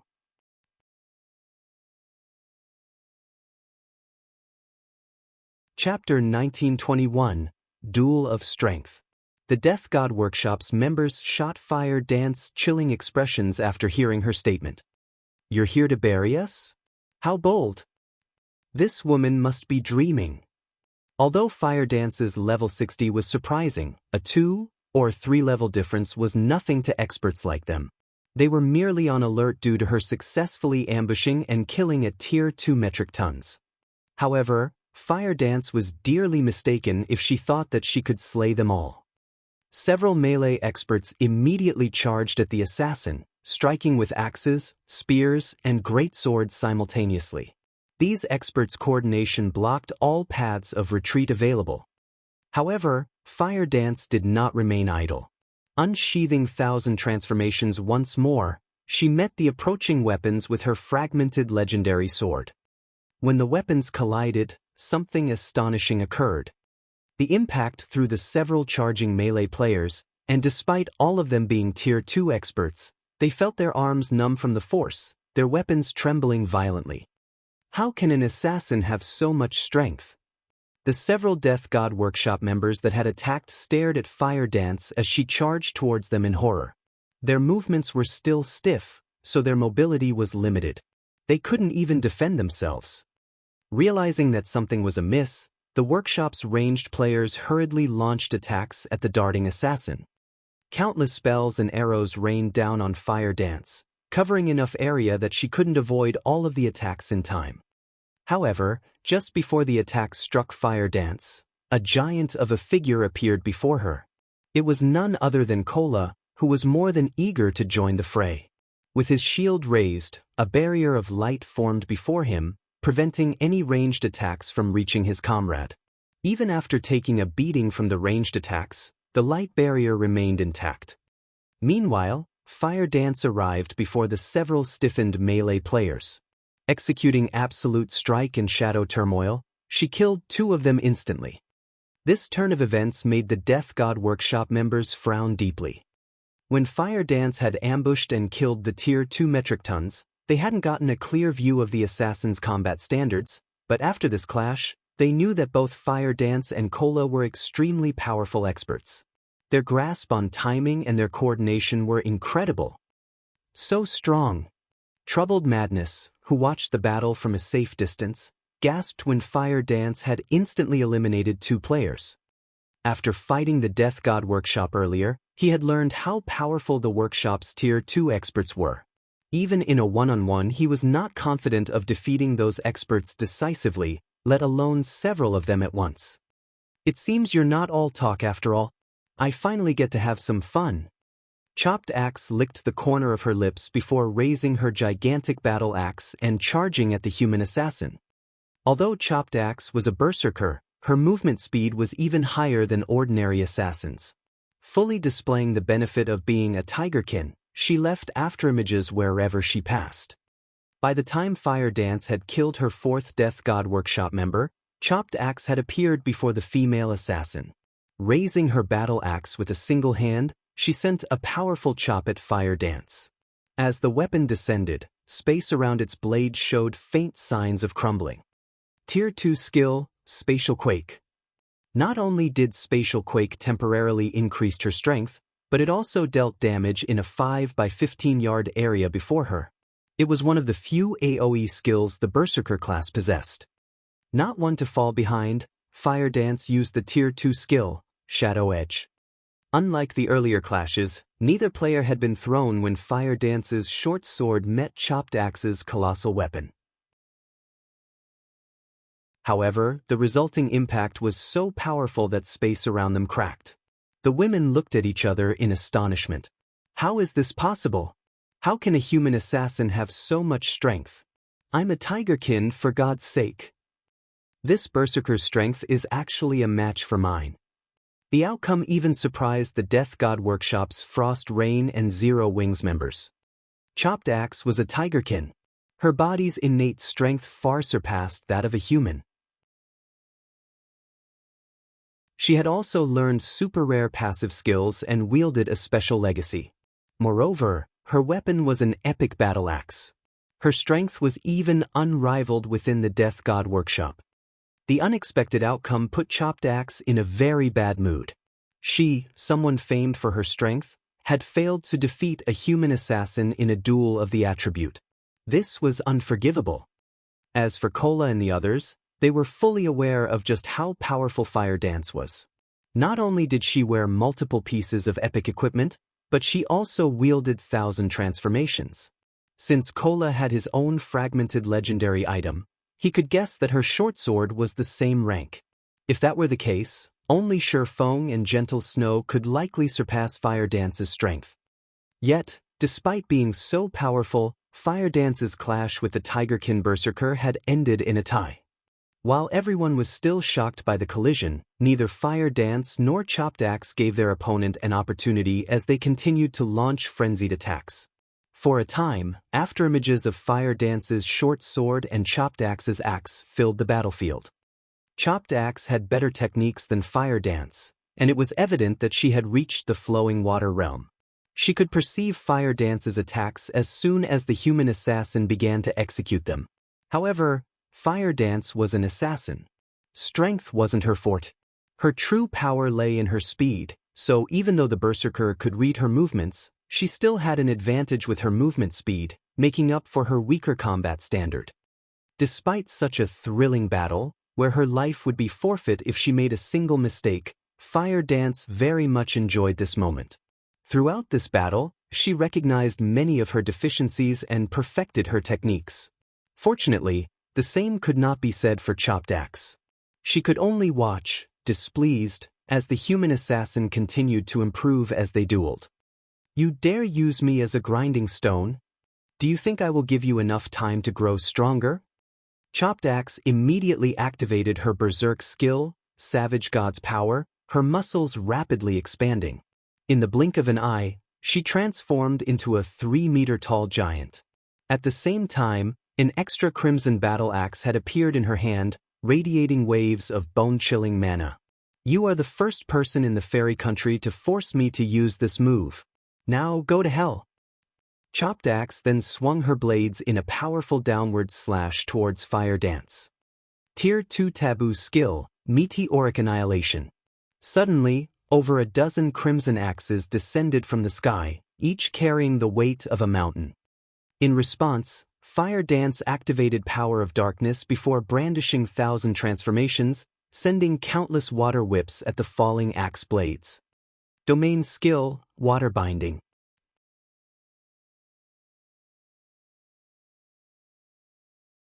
Chapter 1922, Painful Lesson. When the two powerful skills clashed, an intense shockwave shook the ground and the surrounding players. At the same time, the ground at the epicenter of the collision shattered and crumbled, a huge crater forming around the two women. Shockingly huge cracks spread out from the crater. There simply was no comparison between this clash and the numerous exchanges the two had before. As the attacks of Meteoric Annihilation and Water Binding disappeared, Fire Dance's and Chopped Axe's figures emerged, standing quietly inside the crater. Although both sides remained completely unscathed, the expressions both women wore were completely different, one of them incomparably excited and the other astonished. "This assassin actually stopped my strongest skill?" At this moment, Chopped Axe's complexion turned ashen as she looked at Fire Dance, her earlier sense of ease gone. Meteoric Annihilation was a Tier 2 taboo skill. Combined with her berserk skill, she could send even a Grand Lord of the same level stumbling back. She was extremely confident in this move of hers and believed that no player could receive it head-on. Yet, despite Fire Dance being only an assassin, not only did the female assassin manage to stop her attack without receiving any damage, but she had even done so without using Vanish, a well-known life-saving skill of the assassin class. This was definitely an outcome that Chopped Axe could neither accept nor tolerate. However, after Chopped Axe's skill came to an end, Fire Dance's Water Binding was still in effect. The assassin immediately sent water whips at Chopped Axe, one after another, each whip containing strength surpassing Fire Dance's own. In the blink of an eye, 6 whips lashed at Chopped Axe from multiple directions, attacking so fast that the Tigerkin Berserker was forced to use her battle axe to defend herself. For a time, Chopped Axe actually fell into a disadvantage and could only focus on defending herself. Amazing! She is actually suppressing Chopped Axe all by herself? Melody was filled with an indescribable sense of surprise as she watched the battle between Fire Dance and Chopped Axe. She never thought that Fire Dance was this strong. Meanwhile, Troubled Madness, who was spectating the battle from afar, was goggling in shock. He simply could not bring himself to believe that Chopped Axe, the person who had freely slaughtered East Crow's members before, could only focus on defense now. Moreover, at this moment, Chopped Axe wasn't the only person at a disadvantage. The other Death God Workshop members were also engaged in a bitter battle with the other Zero Wing members. Despite the Death God Workshop members' numerical advantage, they were no match for their opponents at all, dying one after another. Shortly after Fire Dance started suppressing Chopped Axe, the half-elf Frost Rain finally made his move. After activating his berserk skill, he began chanting an incantation and drawing line after line of divine runes. A moment later, ice swords appeared in the sky one after another, easily numbering more than 20. These ice swords then descended on Fire Dance. At the same time, a thick wall of dirt formed around the female assassin, preventing her from escaping the ice sword's AoE. Due to the ice swords, Fire Dance gave up on attacking Chopped Axe. Instead, she had her water whips circulate around herself, forming a defensive barrier that kept the ice swords away from herself. However, Chopped Axe did not idle around during this time either, continuously swinging her 2 battle axes against Fire Dance's water barrier, the might of her axes tearing a gap through it. Taking advantage of this opportunity, Frost Rain redirected some of his ice swords towards this gap. Despite seeing the approaching attacks, Fire Dance showed no intention of dodging whatsoever.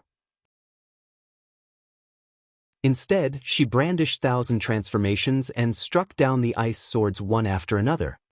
Due to Frost Rain's participation in the battle, Fire Dance became busy. "Aren't you all going to help her?" Melody asked anxiously as she turned to look at alluring Summer and Violet Cloud, who had not moved at all thus far. It might have been fine for these 2 women not to take action before, since Zero Wing's dozen or so players were more than enough to suppress the 40-plus members of the Death God Workshop. However, now that Chopped Axe and Frost Rain had teamed up to deal with Fire Dance, if alluring Summer and Violet Cloud still insisted on standing aside, then Fire Dance really would be in trouble. After all, both Chopped Axe and Frost Rain were commanders in the Death God Workshop. Frost Rain's combat power was not the least bit inferior to Chopped Axe's. With the 2 of them working together, their combat power increased exponentially. The slightest gap in Fire Dance's defense would get her killed instantly. However, all Melody's question did was earn her confused looks from alluring Summer and Violet Cloud. Why should we ruin such a rare opportunity for Fire? Fire is perfecting her techniques right now. Can't you see how happy she is? But those 2 are commanders of the Death God Workshop, the strongest experts in the workshop. Either of them can go up against a legion of 1,000 experts on their own. Even if Fire Dance is stronger than either one, dealing with both at the same time is. Melody fell speechless at the serious expressions alluring Summer and Violet Cloud had. Fire Dance was obviously at a disadvantage right now, forced into constant defense. She would be killed if she made even the smallest mistake. While the loss of EXP might not be a big problem, it would be a huge loss if Chopped Axe or Frost Rain managed to loot the weapon or equipment Fire Dance dropped. After all, the fact that Fire Dance boasted such frightening strength and speed proved that her weapons and equipment were extraordinary. 2 commanders from the Death God Workshop? Violet Cloud giggled involuntarily at Melody's words. If 4 or 5 commanders went at Big Sis Fire together, this battle might be a little more interesting. 4 or 5 commanders? This comment stunned Melody. She felt that Violet Cloud was a little too overconfident in Fire Dance's abilities. After all, the Death God Workshop was an adventurer team that even super guilds chose to ignore. Melody had long heard that every one of the workshop's commanders could rival the peak experts of super guilds in terms of combat power. Despite that, Violet Cloud was actually saying that Fire Dance could handle 4 or 5 of such commanders. While Melody was conversing with alluring Summer and Violet Cloud, Chopped Axe's and Frost Rain's attacks grew even fiercer. Frost Rain ceaselessly bombarded Fire Dance with spells, giving her no chance to catch a breath. Once he noticed a gap in the assassin's defense, he would immediately strike at it. Meanwhile, Chopped Axe kept creating gaps in Fire Dance's defense. Occasionally, she even moved into melee range and traded blow for blow with Fire Dance. After the trio continued this struggle for a short while, Fire Dance's HP finally started decreasing. Although the assassin had the protection of her armor, just a graze from Chopped Axe's battle axes inflicted a heavy impact. Blood was even leaking from her mouth now. Fortunately, the physical injuries she sustained thus far were still not at a point where they would affect her combat power. Of course, Chopped Axe wasn't having a good time either. Trading blows with fire dance had opened cuts and cracks on the berserker's armor, the impacts so heavy that the tigerkin would spit out mouthfuls of blood, her HP decreasing by chunks. That weapon really is amazing. It even cuts through my dark gold armor. Chopped Axe was shocked as she took in her damaged armor. She then turned to look at the distant frost rain and said, "We can't continue like this. Let's use the combination attack." Nodding in response, Frost Rain promptly changed his attack method and started double speed casting. Meanwhile, Chopped Axe stored her epic battle axe and gripped the crimson battle axe with both hands. Her dark gray irises then turned silvery white as 6 small magic arrays appeared around her. She then charged straight at Fire Dance. When Chopped Axe got within 15 yards of Fire Dance, she suddenly disappeared. In the next moment, 6 doppelgangers of the female berserker appeared around Fire Dance, all 6 leaping into the air and chopping down at the female assassin. At this time, Frost Rain finished casting his spells. Immediately, frost barriers appeared around Fire Dance one after another, the ground she stood on also giving off a crimson glow as if something was about to spew out from the ground. Combination skill, Frostfire Annihilation. It's over. When Melody saw this scene, she deeply felt death looming over her. Now, she was certain that Alluring Summer and Violet Cloud were overconfident about Fire Dance's abilities. As expected of the famous Death God workshop, this trip really isn't a waste. A touch of joy appeared on Fire Dance's face when she looked at the combination skill her 2 opponents were executing. She promptly cancelled Water Binding and activated the Petrified Thorns Petrification Domain. Die! The 6 chopped axes yelled simultaneously just as they were about to hit Fire Dance. The 6 doppelgangers possessed 100% of the main body's strength. Meanwhile, the axes of all 6 covered the entire area Fire Dance stood in. When all 6 axes landed, the power they carried was so great that even space itself showed signs of shattering. Boom. At the same time as the axes landed, the ground beneath Fire Dance burst apart. A towering pillar of fire emerged from the ground, enveloping Fire Dance completely. As the fire pillar dissipated, a lava field could be seen replacing the ground Fire Dance originally stood on. Meanwhile, surrounding the lava was an ice field. Seen from afar, this scene was spectacular. She's finally dead? Chopped Axe heaved a deep sigh of relief when she saw Fire Dance's corpse starting to disintegrate in the lava field. The petrification domain Fire Dance activated had struck both Frost Rain and Chopped Axe. Although their combination skill had mitigated a portion of the damage, they still had very little HP remaining after receiving that attack.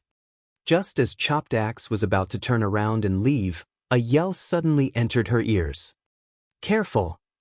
This voice originated from the distant Frost Rain.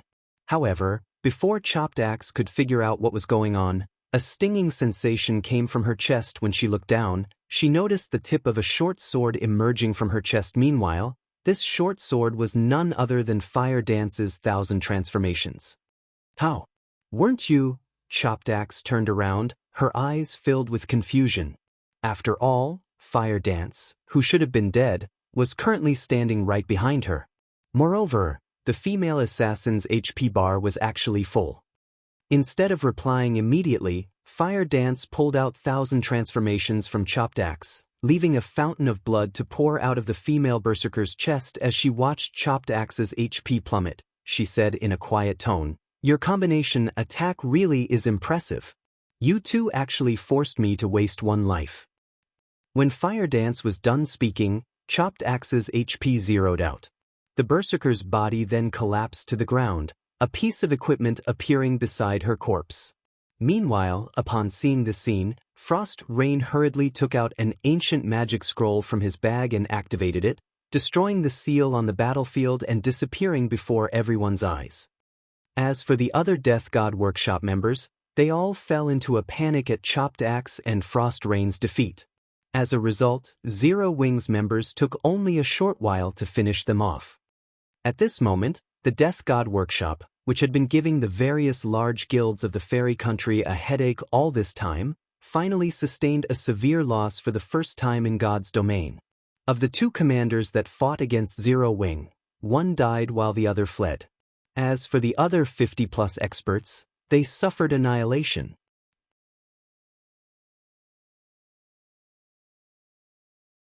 Chapter 1923, Fame Spreading Across the Fairy Country. After the Death God Workshop members' annihilation, varying expressions appeared on the faces of Ninth Heaven's and East Crow's members. Big Sis Melody, that fire dance is amazing. She actually defeated 2 of the Death God Workshop's commanders all by herself. If the rest of the Death God Workshop find out about this, they'll definitely start keeping a low profile when taking action. Scarlet Heart exclaimed excitedly as she watched fire dance going through the loot dropped by the Death God Workshop members. The large guilds operating in the fairy country were all powerless to do anything against the Death God Workshop, largely because the Death God Workshop had too many experts. If the guilds dispatched too small of a team to deal with the workshop, their teams would simply end up getting the tables turned on them. But if they sent too large of one, their movements would get noticed very easily, making a successful ambush on the workshop impossible. Take East Crow for example. Had East Crow dispatched an army of several thousand players instead of just a 500-man team this time, Chopped Axe and Frost Rain's team would have most likely received news about the guild's movements and had long since fled to another map. They wouldn't have given East Crow any opportunity to meet them at all. At this stage of the game, only a superpower, which possessed plenty of experts and resources, would be capable of putting the Death God Workshop in its place. However, the various superpowers had plenty of territories that they needed capable people to manage. They simply couldn't afford a protracted battle with the Death God Workshop without hampering their own development. As a result, the superpowers had no choice but to ignore the antics of the Death God Workshop so long as the workshop did not cross their bottom lines. However, Zero Wing was different from the various superpowers. The guild possessed experts that were capable of defeating the Death God Workshop's commanders and also had amazing tracking abilities. Even without expending a large amount of manpower and resources, Zero Wing could deal with the Death God Workshop. That's right. After this battle, the Death God Workshop will most likely keep its head down for some time. Melody nodded in agreement. She had never imagined that Zero Wing actually had such frightening strength. The strength the guild had displayed thus far greatly exceeded her expectations. Quickly spread the news that Zero Wing has already agreed to help Ninth Heaven in combating the Death God Workshop. Originally, she had expected Zero Wing to give the Death God Workshop pause, at most, and force the workshop into a stalemate. If that happened, Ninth Heaven would have room to develop. Everything would be fine so long as the guild was not pushed to the brink of collapse. However, the situation was different now. Not only did Zero Wing possess the strength to suppress the Death God Workshop, but Zero Wing also had the ability to ambush the workshop's teams. This outcome was far better than what she initially expected. Once the Death God Workshop learned that Ninth Heaven had partnered with Zero Wing, the workshop would naturally stop seeking trouble with Ninth Heaven out of fear of Zero Wing. I'll spread the message right away. Upon hearing Melody's words, Scarlet Heart immediately understood Melody's intentions. She also could not help but anticipate the impact the news of the Death God Workshop's defeat would have on the fairy country. The Death God Workshop was akin to a plague to the fairy country. Just the mention of its name would give the various major powers of the country a headache. Following which, Scarlet Heart compiled the information of the battle and published it on the fairy country's official forums. She also had some of her subordinates talk it up in the country's various cities. Meanwhile, Troubled Madness, who stood some distance away from Zero Wing and Ninth Heaven's group, wore an incredulous expression on his face as he looked at Fire Dance and the others. Who are those people? Why haven't I heard of a guild named Zero Wing before? At this moment, an indescribable sense of shock filled Troubled Madness's heart. Both Chopped Axe and Frost Rain were monster-like existences, yet, despite working together, they were still no match for Fire Dance. Had Troubled Madness heard about this situation from someone else, he would have most likely dismissed their words as a joke. However, having personally witnessed this battle, He had no choice but to believe it. The final exchange was especially astonishing. He had clearly seen Fire Dance getting killed, yet the female assassin had still managed to mysteriously appear behind Chopped Axe. This was definitely his first time coming across such a strange situation. However, unlike Ninth Heaven's and East Crow's members, Zero Wing's members did not feel particularly surprised by the outcome of Fire Dance's battle with Chopped Axe and Frost Rain. Although Fire Dance did not reveal the details of Thousand Transformations to anyone else, they still knew that Fire Dance possessed the true illusion skill, as they had seen it at work while they were out grinding monsters and bosses. True illusion granted Fire Dance one additional life, though the skill could be used only once every 48 hours. Due to this skill, with the exception of dungeons, Fire Dance had never truly died even once until now. Among Zero Wing's core members, Fire Dance held the nickname of Phoenix due to this skill, as well as the envy of many players. Vice Guild Leader, we just found out some information about Zero Wing. It is an up-and-coming guild that was established at the start of God's domain. Although it doesn't have any background, its strength is not the slightest bit weaker than a first-rate guild's, one of East Crow's members reported hurriedly.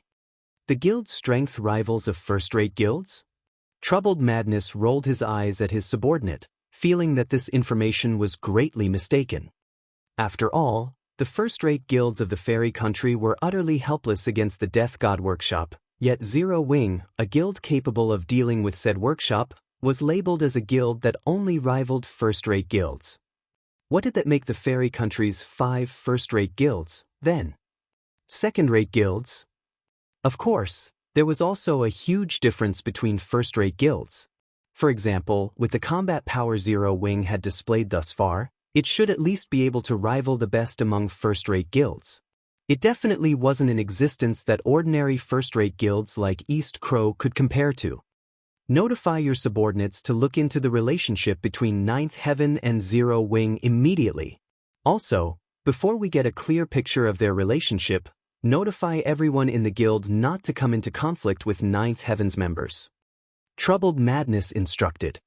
Although he did not know the full extent of Zero Wing's strength, based on the experts the guild had revealed today, Zero Wing definitely wasn't a guild to be underestimated. It would not be a laughing matter if these experts of Zero Wing made trouble for East Crow out in the fields. Meanwhile, on Fire Dance's side, after they finished going through the loot dropped by the Death God Workshop members, they immediately returned to Forest City to rest. While waiting for the Death God Workshop to make another move, they surveyed the area around the 2 shops Melody promised, as well as gained a deeper understanding of Forest City's situation. This was also one of the tasks Feng had assigned them. After all, as the capital city of a neutral country, its growth potential was limitless. There were also plenty of resources unique to the fairy country. By the time Fire Dance and the others returned to Forest City, Scarlet Heart had long since spread the news of the Death God Workshop's defeat throughout the fairy country. For a time, the entire country was in an uproar. This is a lie, right? That's the Death God Workshop we're talking about. How can anyone possibly ambush the workshop successfully? It's no lie. There is even a video recording uploaded with the forum post. Although the video only shows snippets of the battle, the ones that got defeated are indeed the commanders and members of the Death God Workshop. Moreover, the Death God Workshop hasn't issued any denials up to now, so it must be true. Zero Wing is amazing. It is actually able to ambush and defeat the Death God Workshop's members. I wonder what kind of guild Zero Wing is? Why haven't I heard about it before this incident? It should be a new guild created by some major corporation. Otherwise, how could it possibly be so strong? I wonder if Zero Wing is recruiting neutral players like us. At this point, everyone in the fairy country was talking about the Death God Workshop's defeat and growing curious about Zero Wing's identity. After all, the Death God Workshop was one of the fairy country's overlords. A guild capable of suppressing the workshop definitely wasn't ordinary. Zero Wing's fame quickly spread throughout the fairy country. Meanwhile, inside a luxurious mansion in Forest City. When Frost Rain entered the reception room of this mansion and saw the gentle, old man sitting on one of the sofas there, his expression immediately tensed up in anxiety. Meanwhile, standing beside this old man were 6 people, all of them radiating a frightening aura. Similar to Frost Rain, these 6 people were commanders of the Death God Workshop.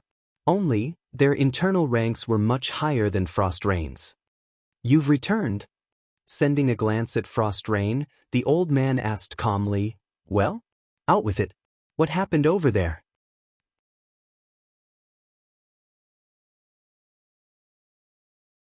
Chapter 1924, Foundation Investigation. Frost Rain suddenly felt a chill enveloping his entire body at the old man's words. He immediately retold the battle, careful not to miss out on even the slightest detail. "I see."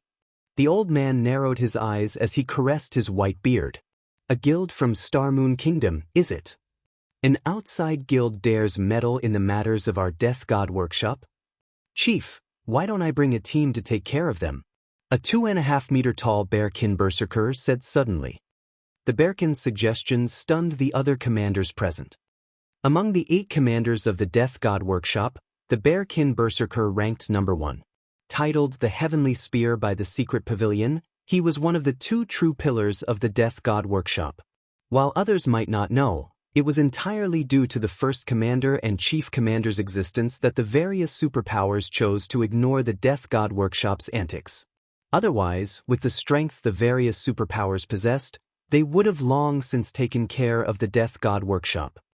Yet, now, one of the Death God Workshop's pillars was proposing to take action himself. The other commanders present were naturally surprised by this situation. "Forget it. We'll stop harassing Ninth Heaven temporarily. We'll decide how we should proceed after we have conducted a thorough investigation of Zero Wing," the old man said, shaking his head. "Moreover, even if we don't take action, Zero Wing will still encounter a lot of trouble from this point onward. The waters of the fairy country are much deeper than they think." Meanwhile, the Death God Workshop's lack of response to its crushing defeat fueled Zero Wing's fame to greater heights in Forest City. In just one day, a large number of players already wanted to join Zero Wing. Unfortunately, as Zero Wing had no intention to establish a branch guild in Forest City at the moment, these interested players could not help but sigh in disappointment. However, the businesses Zero Wing had set up in the 2 shops Melody had traded were booming with popularity. Many of the potions and engineering tools sold by the Candlelight trading firm were very much welcomed by Forest City's players. For example, the exotic stamina potion. As there weren't many towns and cities in the fairy country, there were very few teleportation points. Meanwhile, with the guilds occupying most of the nearby resource areas, independent players had no choice but to grind in distant maps. Due to these factors, independent players had to expend a lot of stamina just on travel, a situation that further increased the demand for the exotic stamina potion. In addition, as Zero Wing held exclusive rights to the exotic stamina potion, Candlelight's shops were the only source of the potion, which the independent players and guild players of Forest City were frantically purchasing. As for the selling price, it was much higher than that of the potions sold in Starmoon Kingdom. In just one day, after deducting material costs and labor costs, the 2 shops set up in Forest City earned Zero Wing over 5,000 gold. Candlelight's shops here were much more profitable than those in White River City. Melody also found the exotic stamina potion very tempting. Hence, she asked to purchase the potion in bulk from Zero Wing. However, as the Candlelight trading firm could produce only a limited number of exotic stamina potions each day, even if Zero Wing wished to sell the potions in bulk, it couldn't. In the end, after Ninth Heaven negotiated with Melancholic Smile, it was decided that the Candlelight trading firm would supply the guild with a fixed number of exotic stamina potions each day. In exchange, Ninth Heaven would supply Zero Wing with materials unique to the fairy country. A few examples of materials unique to the fairy country were fairy fruit and fairy wood. Both were extremely rare materials. Fairy fruit could be used to make all kinds of beverages. Not only could fairy fruits enhance the taste of a beverage, but they also provided a sobering effect, which allowed players to focus better when working. To lifestyle players, beverages made using fairy fruit were akin to wonder drugs. Fairy wood was even more special. It could be used to make furniture and ships. Furniture made using fairy wood carried mana, which, in turn, increased the mana density of the furniture's surroundings. Meanwhile, when used to produce ships, fairy wood would increase the ship's durability. These two materials might not be particularly useful to current players and guilds, but as players reached higher levels, these two materials would likewise appreciate in value. This was especially true for furniture made using fairy wood, which was something all lifestyle players sought. Although such furniture would not improve the production success rate, the increased mana density would help lifestyle players concentrate better. This was also the main reason why Feng had tasked Fire Dance and the others with setting up shops in Forest City to purchase a large amount of fairy fruits and fairy wood. Now that Zero Wing had Ninth Heaven's help as well, the collection of these materials would proceed even faster. Meanwhile, a group of cloaked players suddenly arrived in Starmoon Kingdom's Zero Wing City. These cloaked players had thoroughly hidden their appearances. However, the fierce aura they radiated still made other players avoid them like the plague. If a player with a high-ranking identification skill were to inspect these players, they would definitely be very surprised because these cloaked players were not part of the human race but of neutral races. In total, there were 50 players in this group, every one of them a Tier 2 player. This was almost as many Tier 2 players as a first-rate guild possessed at this stage of the game. The one leading this group of neutral players was a level 58, Tier 2 Tigerkin Ranger. Meanwhile, moving alongside him were a male half-elf and a female Tigerkin. The latter two were none other than Frost Rain and Chopped Axe, commanders of the Death God Workshop. So, this place is Zero Wing City. The mana density here is so high. Why are there so many players here? The Death God Workshop's members were filled with surprise as they observed the crowded streets of the city. Although they had seen NPC cities with much higher player populations, this was their first time seeing a guild town or city with so many players. Moreover, a considerable portion of these players were experts. There were also plenty of Tier 2 players roaming about the city. The situation here was completely different from any guild town they had visited before. However, the most surprising aspect of Zero Wing City was still its mana density, which greatly surpassed even the fairy country's most mana-dense area. Alright, enough sightseeing. Our goal here isn't to tour Zero Wing City, the Tigerkin Ranger said in a cold voice. We only have one goal this time, and that is to get a clear idea of Zero Wing's strength. The Chief Commander has also stated that, if need be, we should exhibit a portion of our strength to let Zero Wing know that the Death God Workshop's reputation is not for show.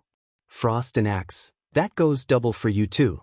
If you don't perform well, you should know what kind of person the Chief Commander is. When Frost Rain and Chopped Axe heard the Ranger's words and thought about the Chief Commander's means of doing things, their bodies shuddered involuntarily. They couldn't offer any rebuttals to Light Cloud, the Tigerkin Ranger.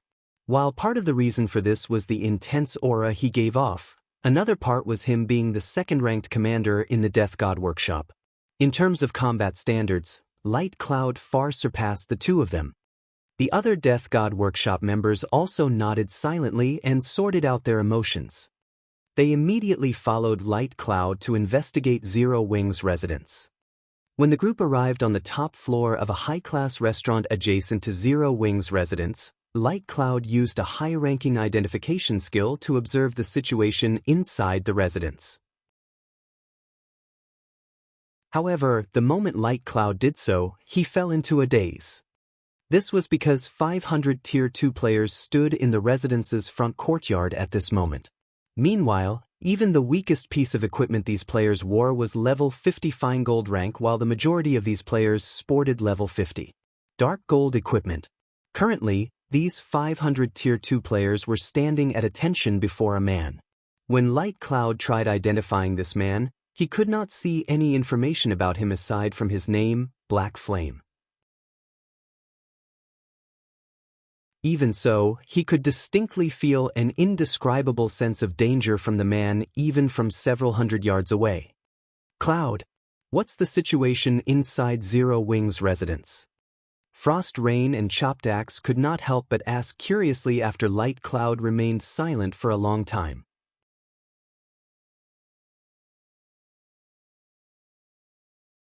Chapter 1925, Frightening Numbers. Despite hearing Frost Rain and Chopped Axe's question, Light Cloud remained completely silent as he stared at the rows of Tier 2 players inside Zero Wing's residence. How is this possible? Is Zero Wing really just equal to a first-rate guild? This thought echoed continuously in Light Cloud's mind. 500 Tier 2 players. To the current first-rate guilds, this number was beyond impossible to achieve. Even the Death God Workshop had only a little over 60 Tier 2 players right now. If the workshop started a fight against Zero Wing, just the numerical advantage alone would let the guild run roughshod over the Death God Workshop. In the Fairy Country, although the various first-rate guilds each had more Tier 2 players than the Death God Workshop, the difference wasn't much. Hence, the Death God Workshop was not afraid of conducting guerrilla warfare against them. Including experts like the 8 commanders, the workshop held a considerable advantage when fighting out in the fields. However, the methods the Death God Workshop employed against these first-rate guilds would be absolutely useless against Zero Wing. After all, the disparity in the number of Tier 2 players each organization possessed was nearly tenfold. Even if Zero Wing divided its Tier 2 experts, the guild could still form sizable groups that would pose a formidable fighting force. Not to mention, unlike the various first-rate guilds, Zero Wing had experts that could rival the commanders of the Death God Workshop.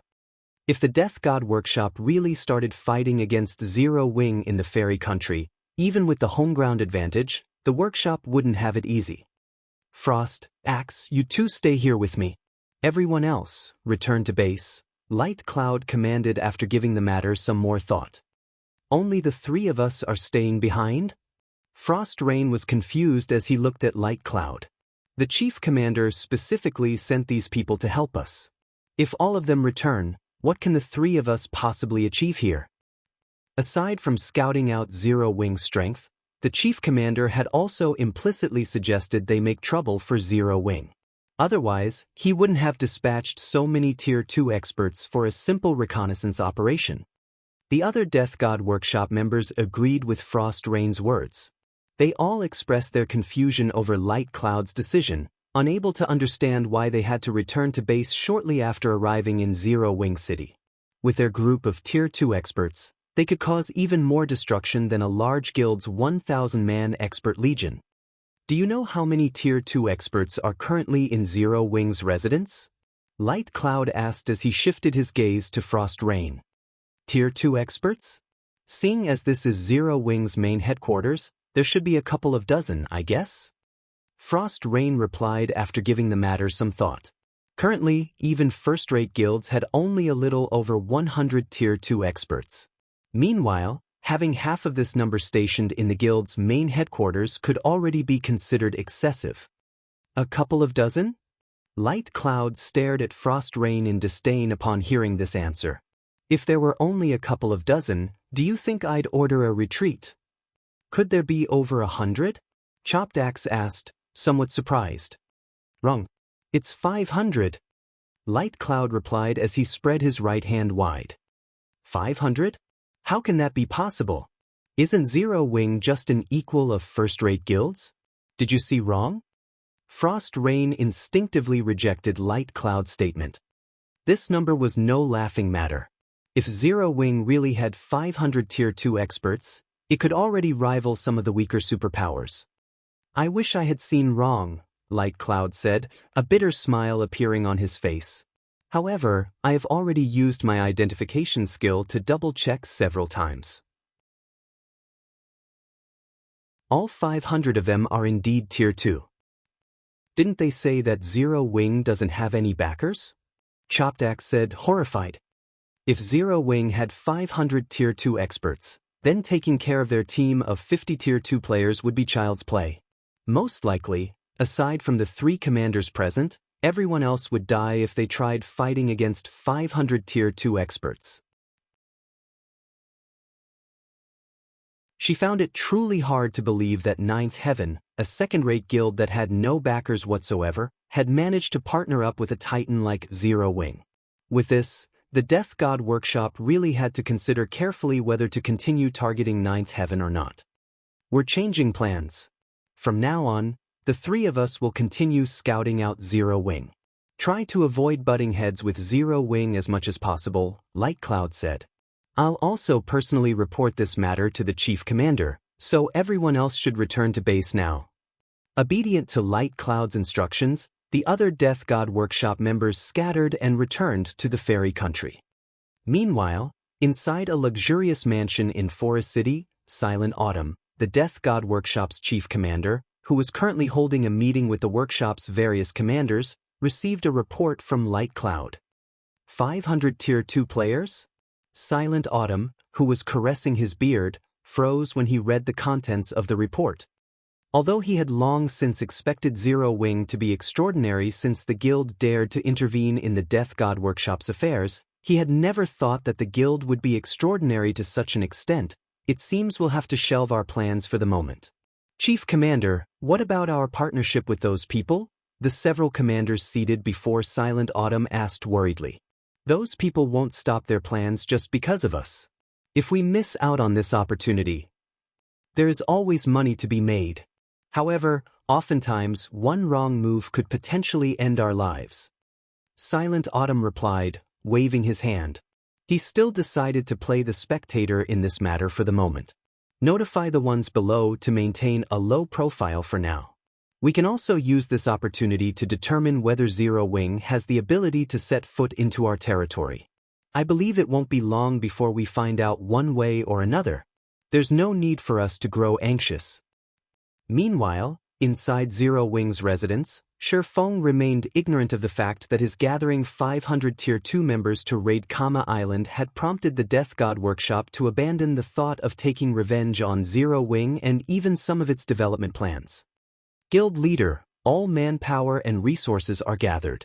On Thunder Island's side, the Phoenix Pavilion has already made all the necessary arrangements. We can set off at any time, Aqua Rose reported as she approached Feng. Nodding, Feng said, "Alright. Have everyone teleport to Thunder Island now." Traveling to Kama Island was not an easy task. The island's location in the Sea of Death's inner area meant players would come across many dangers on the way there. Even a small mistake could be fatal. Moreover, although Feng knew that Kama Island housed a manatite vein, he had very little understanding in regard to everything else. Hence, he needed Phoenix Rain's forces to guide him there. After all, Phoenix Rain had been operating in the Sea of Death all this time. Her familiarity with the Sea of Death was definitely superior to his. She would help him avoid many unnecessary dangers. Following which, Zero Wing's members started teleporting to Thunder Island using a guild transfer scroll. Upon arriving in the city on Thunder Island, Zero Wing's members could not help but gasp in shock. Their reaction was because the city on Thunder Island was like heaven on earth. Not only was the scenery here mesmerizing, but there was also a frightening number of players in the streets of the city. Even imperial capitals could not compete with this city in prosperity. Level 56 players and above could be seen roaming all around. Many players here had even reached level 58 already. Even Feng was somewhat surprised by this situation. He had never thought that Thunder Island had already developed to such an extent. Meanwhile, under Blue Phoenix's guidance, Zero Wing's members soon arrived at Thunder Island's harbor. Currently, thousands of speedboats and warships could be seen docked there, the scene simply jaw-dropping. Just as Blue Phoenix was about to bring Zero Wing's members to the speedboats she had prepared for the trip to the Sea of Death's inner area, a Dragon Phoenix Pavilion member suddenly ran over. "Big Sis Blue, bad news?" The Pavilion Master found the legacy left behind on Savage God Island, but information about it got out somehow, and her team ended up surrounded by Miracle's forces. Currently, Miracle has already blocked off the entire island. Although we immediately tried to deploy reinforcements, 9 Dragons Emperor's people are deliberately making trouble for us, preventing us from using the guild's warship to save the Pavilion Master. damn it. Nine Dragons Emperor must have leaked the information to Miracle to spoil our plans. Upon hearing her subordinate's report, Blue Phoenix could not help but frown in anxiety. The terrain on Savage God Island was slightly unusual. Players could use neither return scrolls nor instantaneous movement scrolls on the island. Meanwhile, entry to the island was possible only by ship. If the entire island was blocked off, the only way out was by carving a path of blood. Meanwhile, the members Phoenix Rain had brought to Savage God Island this time were all experts of the Phoenix Pavilion. Their annihilation would deal a severe blow to the Phoenix Pavilion. Guild leader Black Flame, due to this emergency, I'll have to postpone our trip for now. I need to quickly organize a fleet and head over to Savage God Island. I hope that you can understand, Blue Phoenix said anxiously as she looked at Feng. Something happened on Savage God Island? Feng was startled by Blue Phoenix's words. As far as he remembered, Savage God Island was not something that should appear at this stage of the game. He nodded and said, since the Phoenix Pavilion Master is in trouble, it is only natural to postpone this matter. As allies, is there anything we can do to help?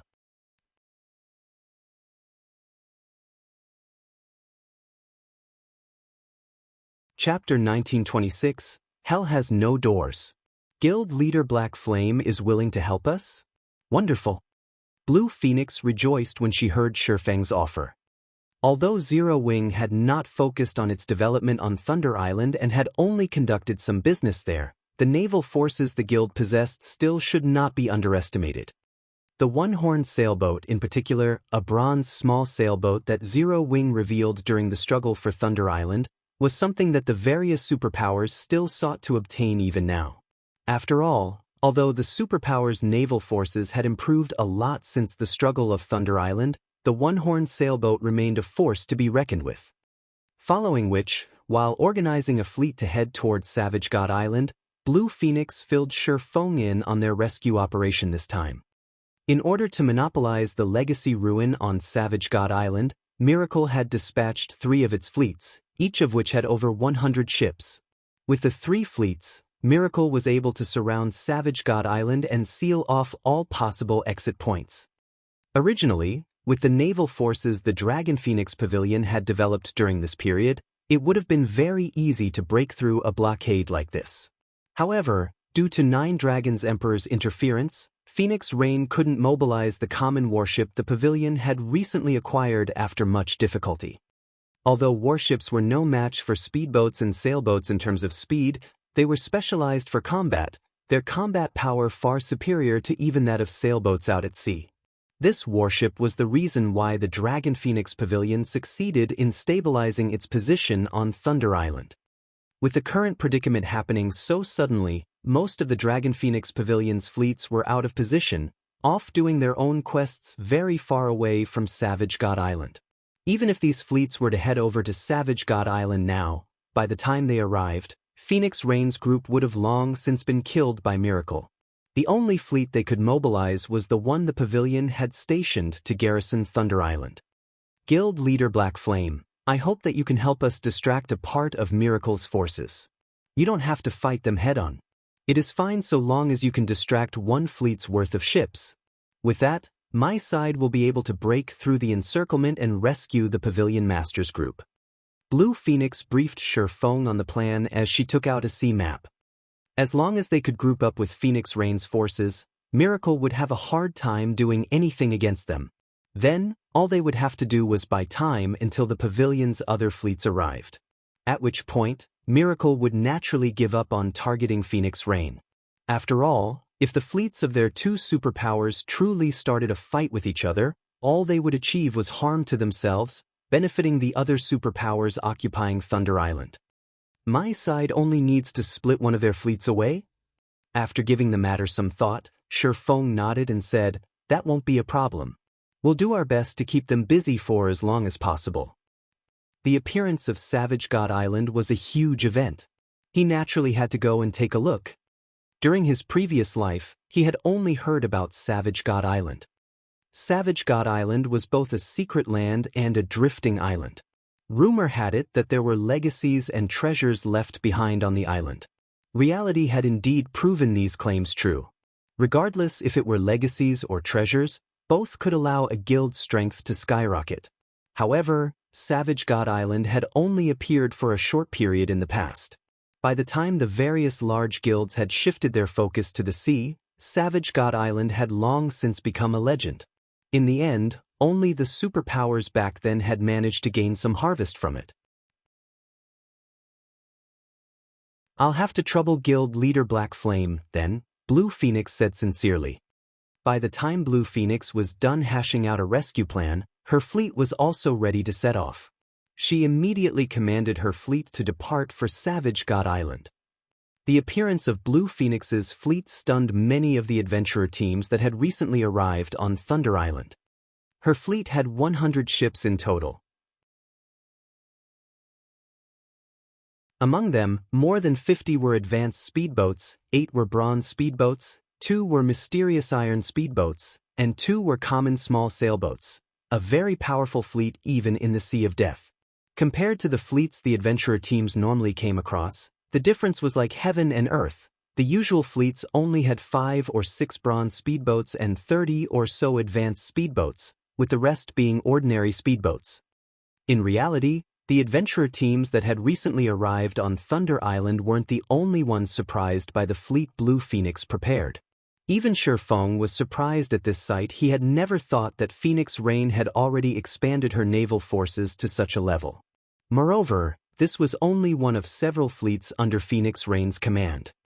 Of course, a fleet used to garrison Thunder Island naturally needed to be excellent, as this was a show of the guild's strength. At the same time, this garrisoned fleet could be used during emergencies. Even so, from looking at Blue Phoenix's fleet, Feng could already tell just how frightening the naval forces Phoenix Rain currently possessed. Upon seeing Blue Phoenix's fleet leave the harbor, Feng took out the Swift Dragon speedboat, 2 bronze speedboats, over a dozen advanced speedboats, 1 common sailboat, and the one-horned sailboat to ferry the 500 Zero-Wing members he brought with him. Although the number of ships in his fleet was far from a match for Blue Phoenix's fleet, his fleet's overall combat power was still enough to make the various adventurer teams wandering around the harbor gawk at his fleet enviously. "Zero-Wing's fleet is amazing. Big Sis Blue, this is wonderful. With our strength and Zero-Wings, we'll have no problem breaking through Miracle's encirclement." A level 57, Tier 2 female cleric on one of the Dragon Phoenix Pavilion's common sailboats exclaimed in surprise and joy when she saw Zero-Wing's fleet. This is only natural. Back during the struggle for Thunder Island, Zero-Wing's fleet was already something that the various superpowers envied. Although Zero-Wing is currently unable to focus on its naval development due to a bunch of matters, its naval strength is still not to be underestimated. Blue Phoenix nodded. This was also the reason why she was so happy that Feng was willing to help them out.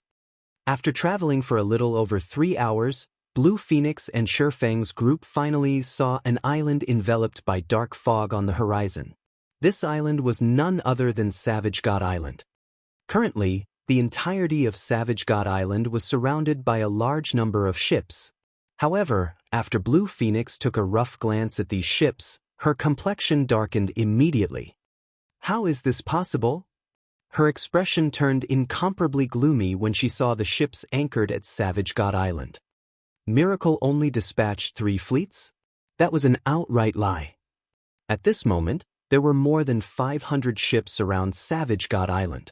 In other words, a total of 5 fleets were present. Moreover, just the small sailboats she could see from this distance numbered as many as 7, with mysterious iron speedboats numbering more than 10. Even Miracle's Pride, the giant crocodile warship, was here. Meanwhile, after noticing the appearance of Blue Phoenix's and Feng's fleets, these ships quickly went into action and started forming an encirclement around the 2 fleets. Vice Guild Leader Miles, just like you guessed, the fleet the Dragon Phoenix Pavilion used to garrison Thunder Island has arrived. However, according to the report we received, it would seem that Zero-Wing's fleet is also participating in the rescue operation this time. Zero-Wing's fleet has 2 sailboats and several excellent speedboats. A Tier 2 Ranger, the captain of one of Miracle's small sailboats, reported as he looked at Feng's fleet. Should we alter our original plans? Zero Wing. Thousand Miles smiled when he heard this. This is interesting. Originally, I only planned on damaging and plundering Phoenix Rain's first fleet, but since Zero Wing has also joined the fray, we'll take Zero Wing's ships too. Notify the Water Ghost Legion to start the assault. He was very familiar with Zero Wing's one-horned sailboat. However, after the Thunder Island event, Zero Wing no longer operated in the Sea of Death. As a result, the one-horned sailboat also disappeared from everyone's eyes. Now that the one-horned sailboat reappeared, he could use this opportunity to take it for himself. Zero Wing's naval strength might have been frightening during the struggle on Thunder Island, but times had changed. The one-horned sailboat's combat power was no longer a threat to Miracle. Understood, the Ranger captain said excitedly, his eyes shining with greed as he looked at Blue Phoenix's and Feng's fleets. The operation this time was a huge jackpot. In anticipation of this moment, the Water Ghost Legion he led had been constantly honing itself in secret. Unlike legions that operated on land, the Water Ghost Legion specialized in naval combat. Every member of the Legion had acquired a sea-based legacy. Their combat power far surpassed normal players when at sea. Before them, a ship was no different from a stationary target, including the firepower of 5 fleets worth of ships. Annihilating an expert fleet was a piece of cake. Retreat! Everyone, leave the sea zone as quickly as possible. Blue Phoenix commanded hurriedly upon seeing Miracle's fleet mobilizing. The difference in strength between the two sides was clear for all to see. Fighting against a fleet of such a size and caliber was simply suicidal. The only thing they could do now was retreat. However, in terms of speed, Miracle's ships obviously had the upper hand. Very quickly, Miracle's ships completed their encirclement of Blue Phoenix's and Feng's fleets. Shortly after, a gigantic, dark gray warship stopped a short distance from the sailboat Blue Phoenix rode. The level 58, Tier 2 Ranger standing on this warship's deck smiled as he looked at Blue Phoenix and said, "Blue Phoenix, long time no see. Although I lost to you in our previous battle, this time, I'll have you hand over all your ships to me. Or do you want me to slaughter every one of your men before taking your ships? I'm fine either way." Blue Phoenix's expression turned even uglier when she saw this level 58, Tier 2 Ranger. The man's name was Wild Aggression, and he was the commander of one of Miracle's trump card legions. Recently, Wild Aggression had obtained a sea-based advanced legacy. Now, his strength out at sea was far stronger than his strength on land. His appearance here also meant that their chances of defeating Miracle's forces this time had become even smaller. "Since you're not willing to make a decision, I'll choose for you." Sending a glance at the Water Ghost Legion members behind him, Wild Aggression pointed forward and said, "Go. Kill them all. But make sure not to damage my new ships. As for the items they drop, finders keepers."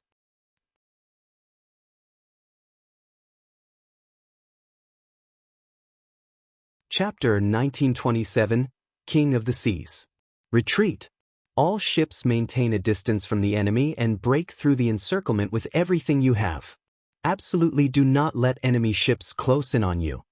Blue Phoenix commanded hurriedly when she saw the approaching bronze and mysterious iron speedboats. The attacks of ships had very long cooldowns. Moreover, while these attacks were effective against sea monsters, they were not as effective against players. After all, the attacks of ships were very monotonous with long preparation times. Expert players could easily avoid them.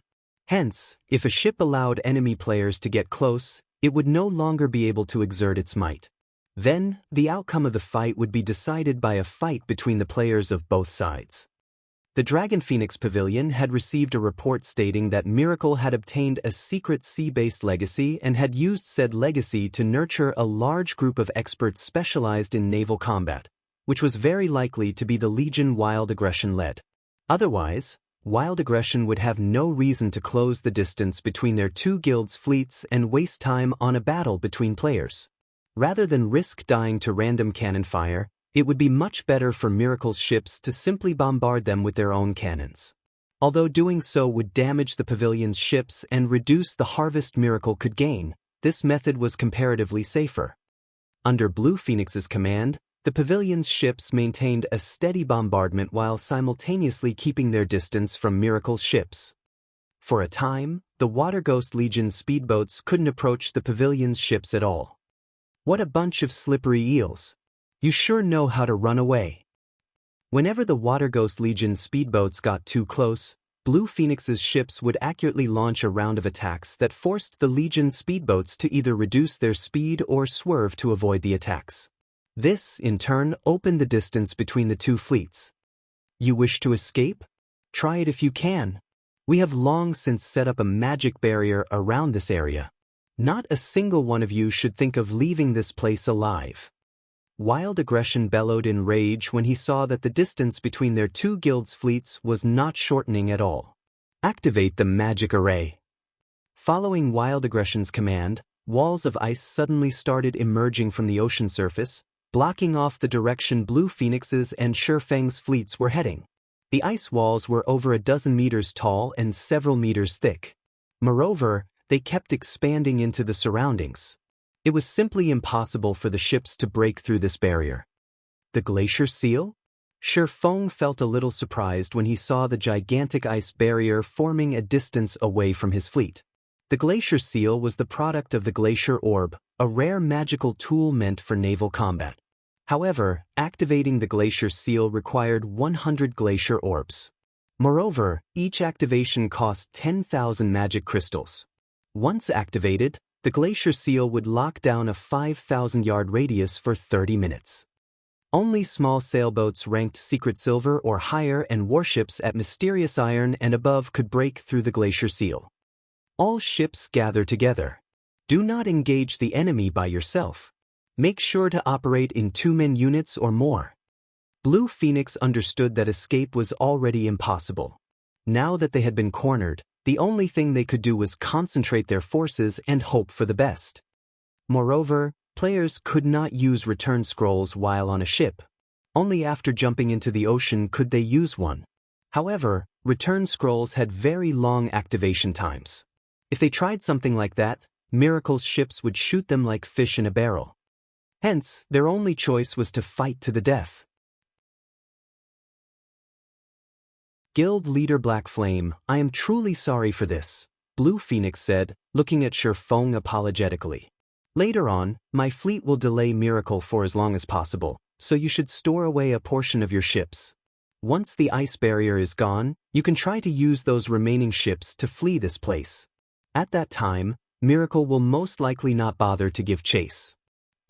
After saying so, Blue Phoenix quickly had her ships fall into a defensive formation, separating Miracle's fleet from Zero Wing's fleet entirely. With this, if Miracle wanted to target Zero Wing, it would have to go through her ships first. Do you think our Water Ghost Legion will let Zero Wing's members escape? A level 57, Tier 2 Berserker, who was a team leader from the Water Ghost Legion, sneered. Use instantaneous movement scrolls to break through the defensive line. Prioritize killing all of Zero Wing's members. Let's see what the Dragon Phoenix Pavilion can do about it. After this team leader said so, a 100-man team from the Water Ghost Legion immediately used instantaneous movement scrolls after arriving at a location a short distance away from Blue Phoenix's ships. In the blink of an eye, this 100-man team broke through the defensive perimeter Blue Phoenix erected and appeared above Zero Wing's one-horned sailboat. Drawing their weapons, these Water Ghost Legion members revealed sinister smiles. Meanwhile, the Berserker team leader unsheathed the blood-stained greatsword slung on his back. When he did so, a faint layer of water vapor appeared around it. This was none other than the power of the sea-based legacy he had acquired. Tier 2 passive skill, Flowing Water Blade. So long as the owner of this skill was in a sea zone, the skill would increase their strength by 30%, attack speed by 40%, and attack range by 50%. Zero Wing, it's time to put an end to your game of friendship with the Dragon Phoenix Pavilion. Who'll be the first to die to my blade? The Tier 2 Berserker, Spirit Ox, said, grinning sinisterly as he glanced at the Zero Wing members before him. However, Just as the Water Ghost Legion members thought that they would get to watch their team leader start a slaughter and were about to let out a cheer, a faint blue streak of light suddenly passed through the space where Spirit Ox stood. In the next moment, his tall and muscular body split in half, the top half sliding smoothly into the ocean below and disappearing with a splash of seawater. At this moment, it was as if the entire world had frozen over as silence filled the battlefield. The Water Ghost Legion members standing on the one-horned sailboat's deck couldn't utter a single word as they gaped at their team leader's bisected body, their eyes as wide as saucers. Even the level 50 fine gold chest armor their team leader was proud of had been cut through cleanly, the cut surface as smooth as a mirror. A short moment later, blood started spewing out from the lower half of Spirit Ox's body, dyeing the entire deck he stood on in crimson. You people sure speak a lot of nonsense. Didn't you want to fight? Come at me together, eh? Aqua Rose, who was clad in dark blue robes and held an aqua blue crystalline staff, said with an indifferent expression. Team leader Ox got instant killed? Is she a monster? I didn't even see her chant an incantation. How did she cast such a powerful spell? Everyone, don't be afraid. That kind of spell must be a sure kill spell.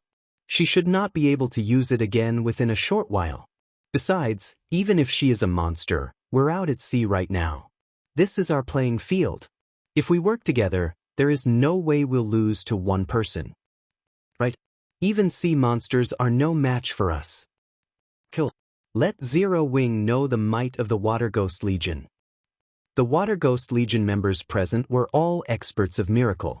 Moreover, they had all obtained a sea-based legacy. Setting aside their combat power on land, they were confident that they could contend against even peak experts with ordinary classes when fighting out at sea.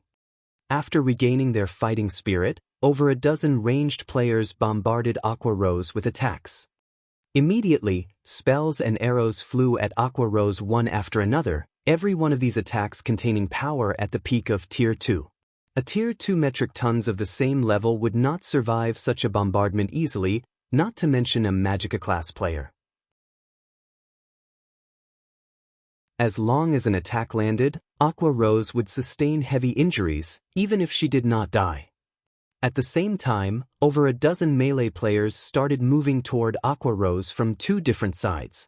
If she tried to dodge the ranged attacks, her defense would definitely lapse. They could then take advantage of that opening to kill her. However, Aqua Rose held her ground and simply watched quietly as the numerous spells and arrows flew toward her. Is she suicidal?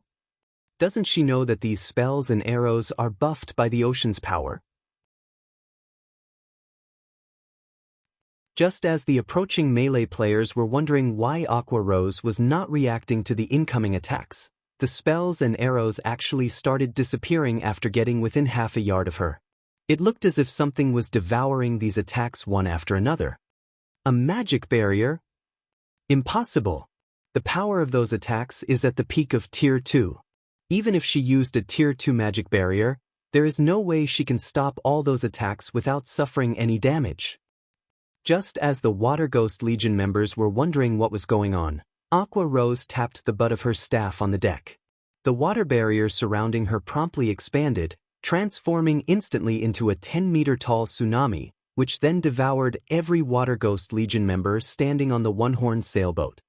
Even Tier 2 MTs were utterly powerless in the face of the tsunami. After getting devoured by the towering wave, everyone's HP fell to zero in no more than 2 seconds. In the blink of an eye, all 100 Water Ghost Legion members were killed, leaving behind a bunch of ownerless weapons and equipment on the deck.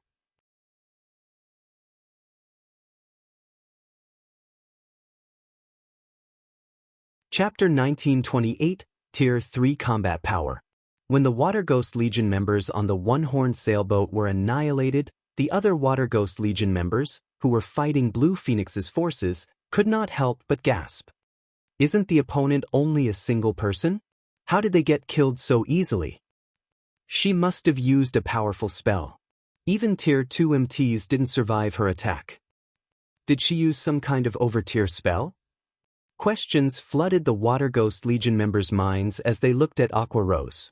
Due to their sea-based legacies, both their attack power and defense were greatly enhanced when fighting at sea. In addition, their combat standards were superior to ordinary experts. Overall, their Tier 2 members should be able to contend against peak experts. However, Aqua Rose had still killed the several Tier 2 members, who were part of the 100-man assault team, instantly. What are you all afraid of? The enemy is just one person. Since fighting her at close range is impossible, then switch to ranged attacks. She is bound to run out of mana and stamina sooner or later. Wild Aggression barked strictly, a slight frown forming on his face.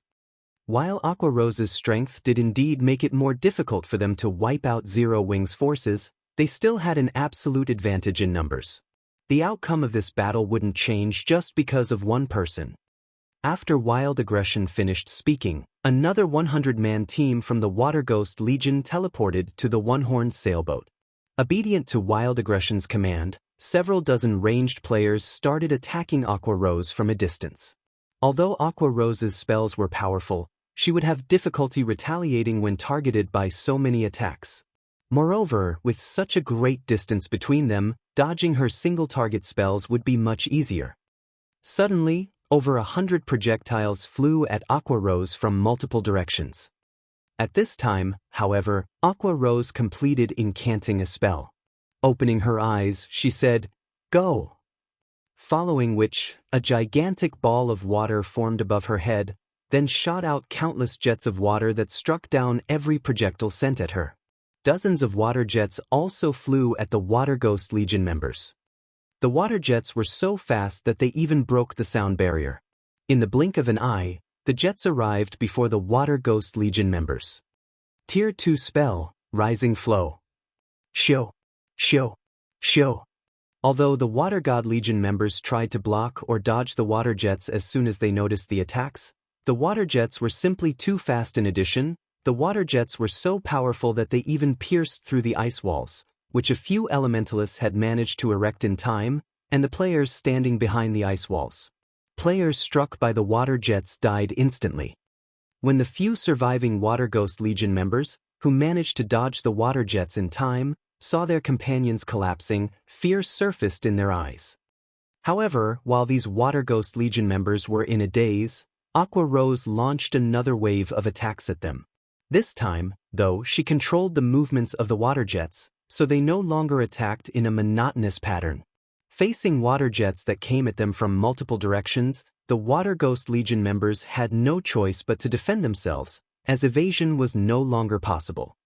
However, the power of the water jets easily penetrated whatever defenses they raised. In the blink of an eye, the second 100-man team the Water Ghost Legion sent to deal with Zero Wing was annihilated. How is that possible? The other Water Ghost Legion members, who were watching the battle from afar, grew fearful and anxious as they looked at Aqua Rose. In the short span of time since the battle began, 200 members of Miracle's prided Naval Legion had gotten killed already, which was simply a nightmare. Moreover, this nightmare still showed no signs of ending anytime soon, as Aqua Rose used an instantaneous movement scroll and teleported herself between the Water Ghost Legions and Blue Phoenix's clashing forces after killing the second 100-man team. She then promptly started casting a spell. Do you really think you're invincible in naval combat? Wild Aggression could no longer sit still after seeing Aqua Rose appear boldly before him. He swiftly retrieved the aqua-blue longbow slung on his back and simultaneously fired several dozen icy blue arrows at her. Die! Every arrow carried power at the peak of Tier 2. Several dozen of them intertwined could heavily injure even a great lord of the same level. Moreover, the arrows also moved faster when intertwined. Like a lightning bolt, they crossed the distance of 80 yards or so almost instantly. When the other Water Ghost Legion members saw this move, they breathed out an involuntary sigh of relief. Their commander was finally taking action. This move was originally only a Tier 2 skill. However, when used at sea, its power would be enhanced significantly. Moreover, Wild Aggression had combined a combat technique with the skill, increasing the skill's power even further. Even Tier 2 MTs of the same level would be killed instantly if they tried stopping this attack head-on. However, just as the arrows were about to land on Aqua Rose, a 3-layered water barrier suddenly appeared before her like a blooming lotus flower. Boom! When the arrows struck the water barrier, they tore through the first layer easily. However, when they reached the second layer, they stopped cold. Along with the appearance of the water barrier, 12 angry water serpents had also surfaced from the ocean around Aqua Rose, each serpent over a dozen meters tall. Like rampaging sea monsters, they let loose a deafening roar. Immediately, the players near Aqua Rose felt an indescribable pressure weighing on their bodies, both their attributes and physique decreasing continuously. Who are you? Wild Aggression's eyes were wide with astonishment when he saw that Aqua Rose remained completely unharmed after receiving his attack. That was a skill enhanced by the power of the sea. How can a Tier 2 player like you possibly stop it? Enhanced by the sea? Indifferently, Aqua Rose said, "Do you think you're the only one who managed to obtain a sea-based legacy? So that's the case. It's no wonder you're so strong." Wild Aggression immediately came to a realization. Licking his lips in excitement and anticipation, he continued, "Originally, I thought that this would be a boring job. But since you are also an expert with a sea-based legacy, I will finally get a chance to stretch my body properly." After saying so, Wild Aggression activated a Berserk skill, his aura skyrocketing in intensity. The increased mana flow around his body also roiled the ocean's surface. At this moment, the vibe the ranger gave off made it seem as if he was a primordial sea monster that had just awoken from its slumber, inspiring an indescribable sense of fear in others. The boss is finally getting serious. With this, both the Dragon Phoenix Pavilion and Zero Wing are dead for sure. The Water Ghost Legion members grew excited when they saw the change in Wild Aggression's aura. The Berserk skill Wild Aggression had just activated was a legacy Berserk skill. Although its duration was very short, when used at sea, the effects of the Berserk skill greatly surpassed those of ordinary Berserk skills. At this moment, the Ranger was not the slightest bit weaker than a Grand Lord of the same level in terms of basic attributes. Not good. Wild Aggression is getting serious. When Blue Phoenix saw Wild Aggression walking on the surface of the ocean, her complexion darkened significantly. Immediately, she called Feng and said, "Guild Leader Black Flame, we need to go help her quickly." Out at sea, Wild Aggression is even scarier than some of Miracle's old monsters. She was well aware that Wild Aggression had obtained a sea-based advanced legacy. When he used his legacy Berserk skill out on the open ocean, he was truly invincible against players of the same level. "No need. Just leave it to Aqua," Feng replied, shaking his head as he looked at Blue Phoenix's anxious expression. Trying to help Aqua Rose out at sea was simply unnecessary. After all, in a maritime environment, Aqua Rose's combat power was superior to even his own. Moreover, he had given both the Void Robe and Void Gloves dropped by the Void Serpent to her. If it really came down to a battle out at sea against Aqua Rose, even he would have to flee. Right now, her combat power was solidly at Tier 3. Including the effects of the Sea Dragon Staff, a growth-type staff exclusive for Aqua Rose's Sea God's Legacy, her combat power was already at the peak of Tier 3, even without activating a Berserk skill. Hence, for Tier 2 players, picking a fight with Aqua Rose right now was no different from suicide. While Feng was saying so, Wild Aggression made his move, firing an arrow straight into the sky. Following which, a twofold magic array appeared overhead and rained countless aqua blue arrows onto Aqua Rose. Tier 2 taboo skill, Heavenfall. As for Aqua Rose, she controlled the water serpents to greet these arrows. Boom!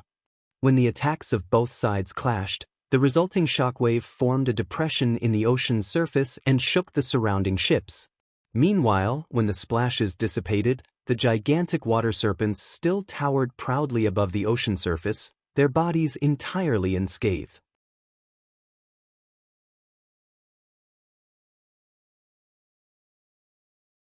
Chapter 1929, Sea God's Wrath. She blocked it? Wild Aggression's eyes twitched when he saw the sea serpents unharmed. Before Wild Aggression could shake off his shock, Aqua Rose waved her staff once more and sent a water serpent snapping its jaws at the ranger. However, Wild Aggression reacted to the attack quickly. Just as the water serpent was about to bite down on him, he leaped out of harm's way. The water serpent's gigantic body made its single-target attack look like an AoE spell. When it crashed into the ocean's surface, the impact created a whirlpool 8 yards in radius and more than 10 meters deep. The power of the serpent's attack had the miracle members present gulping involuntarily. If they were struck by that attack, they would undoubtedly die. Meanwhile, after Wild Aggression dodged the water serpent's attack, he started firing arrow after arrow at Aqua Rose from midair. While this water serpent of yours is good in a melee fight, but it is far from enough to deal with me. As a veteran expert, Wild Aggression quickly understood Aqua Rose's weaknesses after clashing with her for just a short time. While the water serpent was indeed strong, it was considerably slow. All he needed to do to win this fight was avoid the water serpent and focus on attacking Aqua Rose herself. Like shooting stars, the arrows Wild Aggression launched moved so quickly that others could see only streaks of light. For a time, dozens of light blue streaks of light bombarded the water barrier protecting Aqua Rose, raising splashes of water one after another. However, no matter how many arrows struck Aqua Rose's barrier, they got through only the first layer at most. They weren't able to pierce the second layer even in the slightest, much less damage Aqua Rose. The boss still hasn't broken through that barrier even after attacking so many times? She really is a monster. Even if the commander can't harm her, she can't harm the commander either. With the commander's combat standard and speed, that slow water serpent won't be able to touch even a strand of the commander's hair. The players observing the battle between Wild Aggression and Aqua Rose from a distance were mesmerized. The battle between these two players did not look like a battle between players at all, but more like a territorial struggle between two monsters of equal strength. No matter how many times these two monsters attacked each other, they failed to inflict any harm on one another. One is not enough? Raising her brow at Wild Aggression, Aqua Rose pointed her free hand at the ranger. Immediately, the remaining 11 water serpents all joined in on the attack. How can she control so many serpents? Wild Aggression's expression turned serious when he saw the approaching water serpents. Dealing with one water serpent was easy enough, as its attacks were somewhat monotonous. However, if all 12 water serpents were to attack simultaneously, the standard of the attack would undergo a qualitative transformation. Originally, Wild Aggression had thought that Aqua Rose could control only one water serpent properly. In that case, he could take advantage of the water serpent's slow attack speed to counterattack her. However, with all 12 water serpents attacking him now, he could only evade. He had no opportunity to attack Aqua Rose whatsoever. In the blink of an eye, Wild Aggression was placed in an absolute disadvantage. However, the thing that made him truly fearful was the fact that Aqua Rose's control over the water serpents improved as the battle went on, making it increasingly difficult for him to evade their attacks. At this rate, it was only a matter of time before the serpents devoured him. Fire the warship's cannons and kill her. It doesn't matter even if you destroy the ship she is standing on. Wild Aggression commanded, his eyes becoming bloodshot when he saw his depleting HP. Hearing Wild Aggression's order, the Miracle members controlling the giant crocodile warships sprang into action. After they aimed the warship's main cannon at Aqua Rose's position, the cannon started gathering a frightening amount of mana. The shot from the giant crocodile warship's main cannon was the warship's strongest attack. One hit from the main cannon could heavily injure even a Grand Lord-ranked sea monster or instantly obliterate an advanced speedboat. Sensing the dense mana converging on the giant crocodile warship, Aqua Rose immediately grew serious, activating her Legacy Berserk skill before chanting an incantation. Suddenly, everyone on the battlefield felt strong winds blowing at them. At the same time, gigantic whirlpools formed on the ocean's surface one after another. Over 100 whirlpools appeared in the blink of an eye, swaying every one of Miracle's ships violently. "Attack!" Wild Aggression shouted hurriedly when he sensed that the situation was amiss. Following the Ranger's command, a black-white beam of light shot out from the giant crocodile warship, tearing apart the space around it as it sped to devour Aqua Rose. "Go!" At the same time as the light beam appeared, Aqua Rose raised her staff into the air. Immediately, the whirlpools erupted and transformed into gigantic waterspouts that moved to intercept the magic beam. Sea God's Wrath.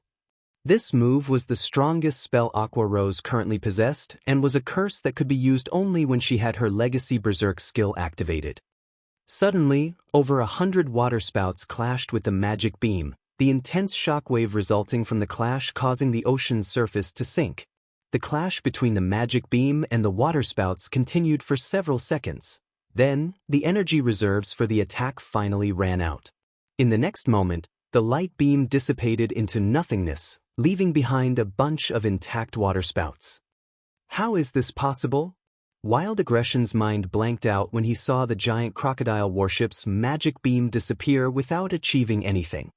However, before the Ranger could snap out of his daze, one of the waterspouts had already devoured him entirely. The waterspouts then extended their reach toward the distant giant crocodile warship. When the duration of Sea God's Wrath ended, aside from the giant crocodile warship, every one of Miracle's advanced and ordinary speedboats caught within range of the spell was destroyed. This outcome had the Water Ghost Legion members, who were fighting against Blue Phoenix's forces, gaping in shock. One attack had destroyed several dozen speedboats. This attack was even more frightening than any large-scale destruction spell they had seen before. "I'm not fighting anymore. That woman's practically a king-class sea monster. I'm not going to die a pointless death here. Let's escape together." Right? Let's escape together. That way, the higher-ups won't be able to pin the blame on us. After a moment of silence, Miracle's members could no longer withstand the pressure they felt from Aqua Rose. Immediately, every one of Miracle's ships turned around and fled the battlefield, further stupefying the Water Ghost Legion members. How were they supposed to leave the battlefield without any ships? They would simply be live targets if they jumped into the ocean. Moreover, swimming in the ocean consumed a lot of stamina. "We don't have any other choice but to try it." Realizing their current predicament, some of the Water Ghost Legion members chose to dive into the sea. Although the sea monsters were extremely dangerous, their chances of survival with the sea monsters were much better than if they stayed to fight against the Dragon Phoenix Pavilion's members, where death would be certain. As for the rest of the Water Ghost Legion members, they desperately tried using instantaneous movement scrolls to teleport onto the fleeing ships. However, Aqua Rose did not give these players any opportunity to escape whatsoever. Her combat power was originally already at the peak of Tier 3. After activating her Berserk skill, she could easily slaughter the Tier 1 and Tier 2 Water Ghost Legion members, needing only one hit per person. After just a short moment, the corpses of nearly 300 Water Ghost Legion members could be seen floating on the ocean. Meanwhile, as Aqua Rose was conducting her massacre, the distant Miracle members vanished without a trace. Even the glacier seal placed on the battlefield had disappeared. The sudden reversal of the battle thoroughly dumbfounded Blue Phoenix's forces. This situation overturned the Dragon Phoenix Pavilion members' understanding of naval combat. They had never thought that one person's strength would be enough to change the outcome of a near-hopeless battle. Moreover, Aqua Rose had even defeated the Water Ghost Legion with relative ease. Only Feng found this situation normal. The first reason for this shocking outcome was the extreme weakness of the ships that players currently possessed. While these ships might be useful against low-tiered players, against players at Tier 3 and above, their effects would be negligible. The second reason was Aqua Rose having the Sea God's Legacy, one of the strongest sea-based legacies in the game. In the past, it was precisely because of this legacy that the Freedom Alliance had managed to become an overlord of the seas. Otherwise, with the Freedom Alliance's strength, it would have long since been devoured by the various superpowers. following which Feng started going through the spoils of war. In the meantime, everyone else rested and prepared to enter Savage God Island. Meanwhile, inside one of the dark canyons on Savage God Island, a 1,000-man legion from Miracle was currently searching for Phoenix Rain's group with everything they had. At this time, 1,000 Miles, the leader of the legion, suddenly received a message from one of the Water Ghost Legion members that had successfully fled the battlefield. "We lost." 1,000 Miles's complexion darkened when he read the message. He simply could not believe it.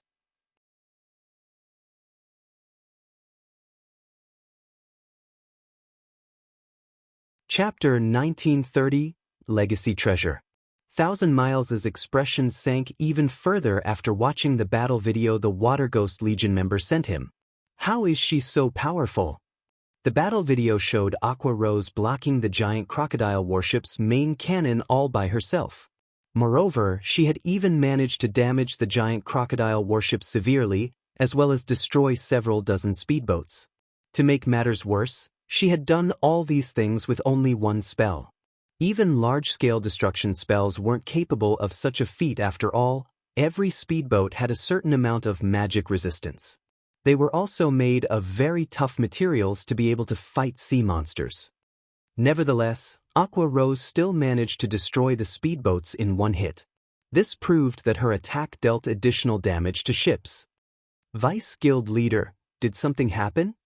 Silent March, who was currently dressed in a set of gray robes and had an aura of death surrounding her body, asked curiously when she noticed the grim expression on 1,000 Miles's face.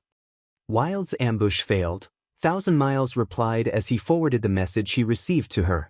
Moreover, it was a rout this time. Over 70% of the Water Ghost Legion's members died in battle. Several dozen ordinary and advanced speedboats also got destroyed, and 6 bronze speedboats and 1 mysterious iron speedboat got captured by the enemy. How is that possible? Silent March found 1,000 Miles's words incredible. Could the Dragon Phoenix Pavilion have come prepared this time and mobilized every one of its fleets for this battle? The 5 fleets Wild Aggression led were all expert fleets of Miracle. There was also the Water Ghost Legion. Unless the Dragon Phoenix Pavilion mobilized every one of its fleets, she couldn't imagine how Wild Aggression could suffer such a heavy blow. No. All of this is due to just one person, 1,000 Miles said, shaking his head. One person? Silent March could not help but be stunned.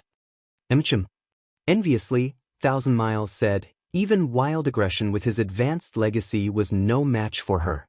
I suspect that she must have obtained a sea-based peak legacy, as well as weapons and equipment unique to her class. Otherwise, she wouldn't have been so powerful. Sea-based legacies were things that the various superpowers were currently scrambling to acquire. When the various superpowers clashed with each other out at sea, the battle would normally be between players only. Ships were mainly used to deal with sea monsters, as they were not as effective against players. Meanwhile, just obtaining a sea-based basic legacy could increase a player's combat power out at sea by at least 50%. As for advanced legacies, the improvements provided were even more exaggerated. Miracle had exhausted a lot of manpower and resources just to obtain one sea-based advanced legacy. However, 1,000 Miles had to admit that the return was worth the losses incurred. After gaining the advanced legacy, Wild Aggression's combat power out at sea was simply frightening. Whether the Ranger was going up against sea monsters or players, his advanced legacy provided significant help. Now that it seemed that Aqua Rose had acquired a sea-based peak legacy, how could 1,000 Miles not feel envious of it? Moreover, watching this battle had also reaffirmed for him the importance of sea-based legacies. Then what should we do now? I'm afraid it won't be long before the Dragon Phoenix Pavilion's reinforcements arrive. Once that happens, we'll have a harder time killing Phoenix Rain, Silent March said worriedly. Since reinforcements have already arrived, there's no need for us to waste time here any longer. In any case, we have already obtained the legacy treasure and achieved our initial goal. Have everyone retreat. 1,000 Miles replied, smiling. We'll let Phoenix Rain and Zero Wing have their fun for now. Once we obtain this legacy, the entire Sea of Death will be Miracle's territory. When Blue Phoenix received news about Miracle's ambush on Phoenix Rain, they had already fought a battle with Phoenix Rain's team on Savage God Island. Meanwhile, by the time Blue Phoenix's fleet arrived, the battle had long since ended. Although they did not manage to steal everything from Phoenix Rain's group, they had still obtained the most important legacy treasure. If they had not wanted to obtain the remaining treasures, they wouldn't have bothered wasting time playing cat and mouse on the island with Phoenix Rain. Although the losses they suffered to Zero Wing were indeed unexpected, compared to the legacy treasure, these losses were negligible. Understood. I'll have everyone retreat from the island right away. Silent March started contacting the members scattered across Savage God Island and had everyone swiftly withdraw from the island. Pavilion Master, something strange is going on with Miracle's members. They're actually leaving the canyon. A level 57, Tier 2 Ranger using Eagle Eyes reported when she noticed that the Miracle members searching for them had started pulling out of Savage God Island. They've stopped chasing us? Phoenix Rain, who was currently recovering her stamina beneath a tree, asked curiously. Has Blue arrived? That's not right. With 1,000 Miles' personality, he wouldn't give up so easily. Did something unexpected happen to Miracle's forces? She knew very clearly what kind of strength Blue Phoenix's impromptu fleet possessed. It would be fortunate if Blue Phoenix's fleet could break through Miracle's blockade of Savage God Island. Even after Blue Phoenix's forces grouped up with her team, all they would be able to do was buy time for the Dragon Phoenix Pavilion's other fleets to arrive. 1,000 Miles should know this as well, so how could he possibly give up on this excellent opportunity to deal her a blow? Pavilion Master, something changed. An assassin hiding at the shore of Savage God Island reported suddenly. Miracle's ships stationed around the island are withdrawing. Miracle even removed the lockdown on the island? Phoenix Rain grew even more curious after hearing this report. Just what is 1,000 Miles planning? It was precisely Miracle's blockade that prevented her team from escaping. Meanwhile, now that it was gone, they could leave at any time. However, Phoenix Rain could not understand why 1,000 Miles would give up on such a good opportunity. Pavilion Master, another update. Miracle's giant crocodile warship is approaching the island. However, by the looks of it, the warship seems to have sustained heavy damage. 2 of its mainsails are in tatters. Moreover, the fleets following behind the warship seem to have lost a lot of ships. They must have just experienced a great battle. The Miracle members on the island seem to be preparing to board the warship and leave the island, the assassin said, shocked as he eyed the gigantic warship that had anchored close to the beach and the Miracle members approaching the warship. After hearing this assassin's report, Phoenix Rain grew even more confused. She could not make heads or tails of the situation at all. Miracle's giant crocodile warship was no laughing matter. It was much more powerful than even the Dragon Phoenix Pavilion's warship, akin to a mobile seaborne fortress. Hence, she found it truly hard to imagine that Miracle's prided warship would suffer heavy damage. Moreover, Miracle had even decided to abandon Savage God Island and retreat right after suffering such a humiliation. Everyone, get yourselves ready. We're going to leave the island now. Phoenix Rain decided after giving the matter some more thought. Pavilion Master, could this be Miracle's trap? Maybe they're pretending to retreat to get us to lower our guard, a female cleric said. With how strange the situation was, they had to be especially careful in their decisions. That shouldn't be the case. That's the giant crocodile warship we're talking about. Miracle doesn't need to damage its prized warship to such an extent just to deal with us. Miracle must have fought some other superpower and ended up eating a loss, Phoenix Rain said, shaking her head. While she had indeed considered the possibility of this being a ploy by Miracle, the likelihood was very low. Warships could not be repaired in ordinary repair yards. It would be utterly foolish for Miracle to damage its core combat power just to deal with her team. A short moment later, Phoenix Rain led the survivors of her team out of the canyon they were hiding in and carefully approached the shore of Savage God Island. Their journey there was incomparably peaceful. They did not encounter a single member of Miracle.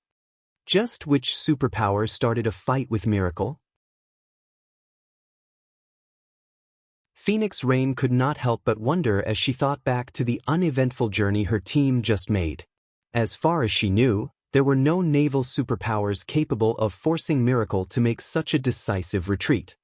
Pavilion Master, look, it's Blue Phoenix's fleet, a Tier 2 ranger said as she waved excitedly at the ships approaching the shore they stood on. When Phoenix Rain turned to the direction the female ranger indicated, confusion covered Phoenix Rain's face. It was indeed Blue Phoenix's fleet that arriving. However, Miracle's ships currently surrounded Blue Phoenix's fleet, yet for some reason, none of Miracle's ships dared approach Blue Phoenix's fleet. They only watched the fleet edge up to the shore from afar as if they were afraid of something. When Blue Phoenix's fleet got closer, Phoenix Rain suddenly noticed the presence of sailboats and speedboats that were both unfamiliar yet familiar to her. This was especially true for the sailboat at the lead. Zero Wing.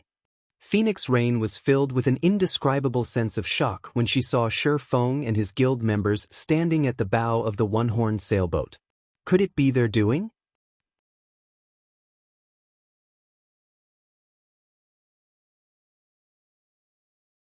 Chapter 1931, Savage God's Treasure. Sea of Death, on the giant crocodile warship off Savage God Island. Vice Guild Leader, the results of our investigation are in. According to our spies, Black Flame is personally leading Zero Wing's team this time. As for why Zero Wing is here, we still aren't certain, Silent March reported as she pointed toward Zero Wing's members, who had just set foot ashore. Black Flame. 1,000 Miles smiled upon hearing this. We're quite lucky this time. Since the guild leader of Zero Wing has personally come to a remote place like the Sea of Death, Zero Wing must be conducting a big operation. Although Zero Wing had ruined his plans, it would seem that he was soon going to earn back his losses. I'll have 5 assassin parties secretly tail them, Silent March said, a smile likewise appearing on her face. She then started arranging for the necessary manpower. In God's domain, guild leaders of large guilds generally wouldn't lead a team of their own. However, when they did, it would definitely be an important operation. If one stalked such a team and properly took advantage of the opportunity, one could deal damage to the targeted guild and steal said guild's harvest. Only, it was very difficult to track the guild leaders of the various large guilds as they would generally take preventive measures to cover their traces.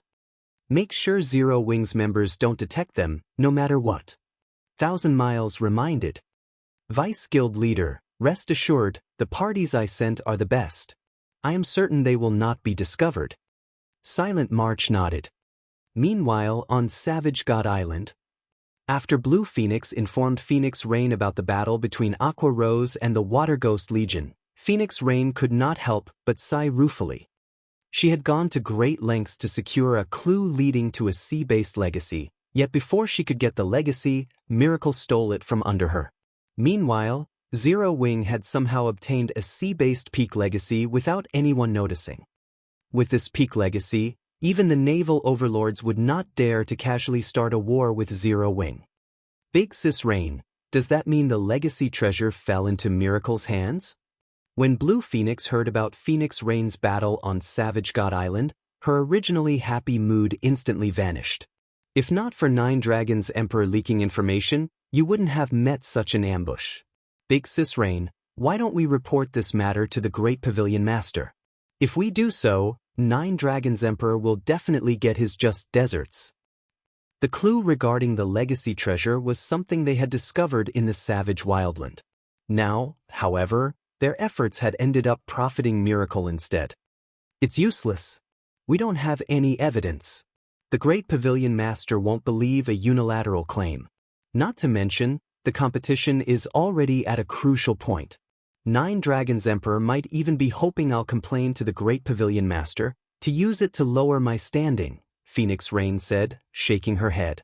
In the next moment, however, the corners of her lips curled up as she added, however, unfortunately for Nine Dragons Emperor, while it is indeed true that 1,000 Miles has stolen the legacy treasure, our side obtained the Savage God's treasure. The Savage God's treasure? Feng, who stood before Phoenix Rain, muttered in surprise. He had never imagined that Savage God Island would really have both the Savage God's legacy and treasure. In the past, he had only heard of these two things' existence, nothing more. When no additional information was revealed, many people took the news as fake. After all, both these two things were left behind by a god. How could there be absolutely no news about them after players acquired them? That's right. Phoenix Rain smiled.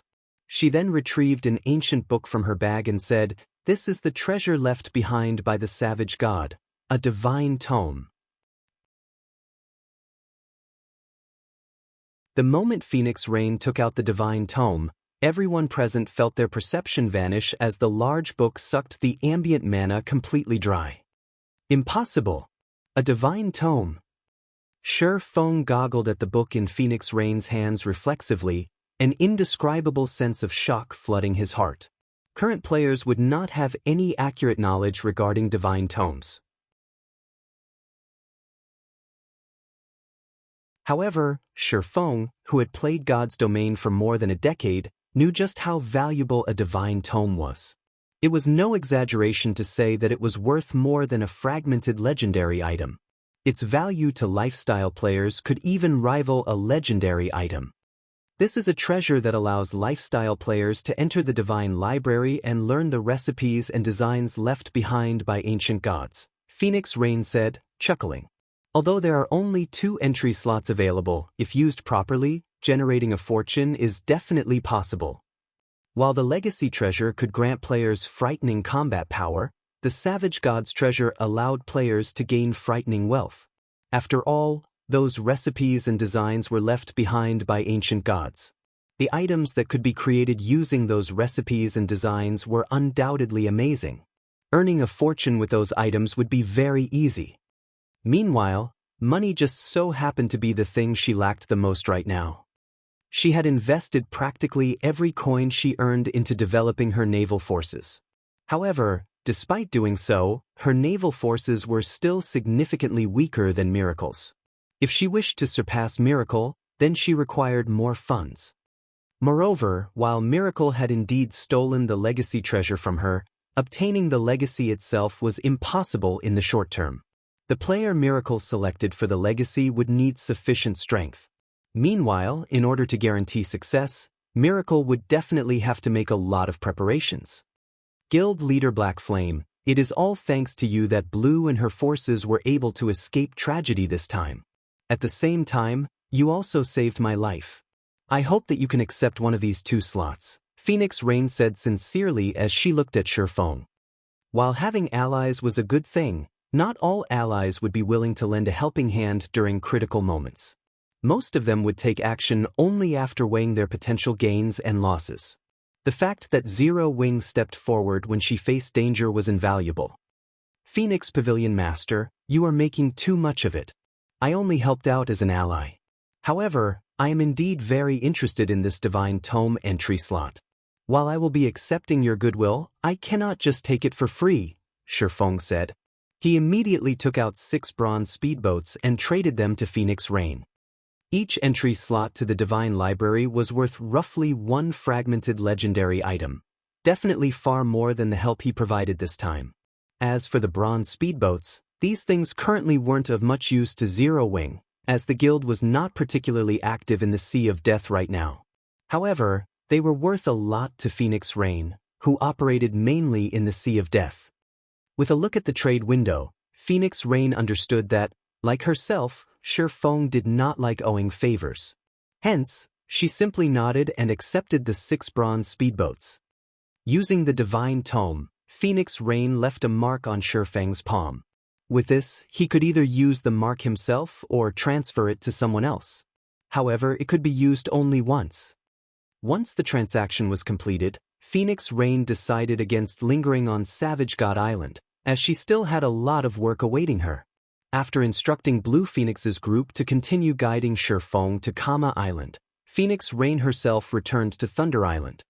Feng headed deeper into the Sea of Death on the one-horned sailboat. While resting inside a cabin in the sailboat, Feng fell into deep thought as he looked at the mark on his palm. In the end, he decided to be the one to use this mark. Although there were other lifestyle masters in the candlelight trading firm, acquiring a recipe or design from the divine library required one to possess sufficient combat power as well. Otherwise, one would not gain anything.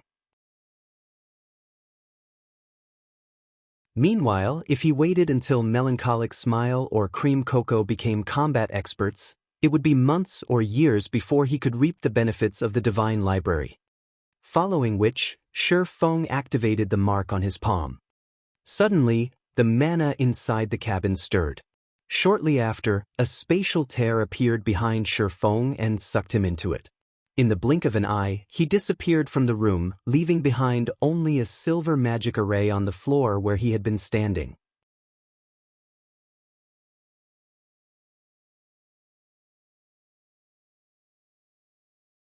Chapter 1932, Divine Library.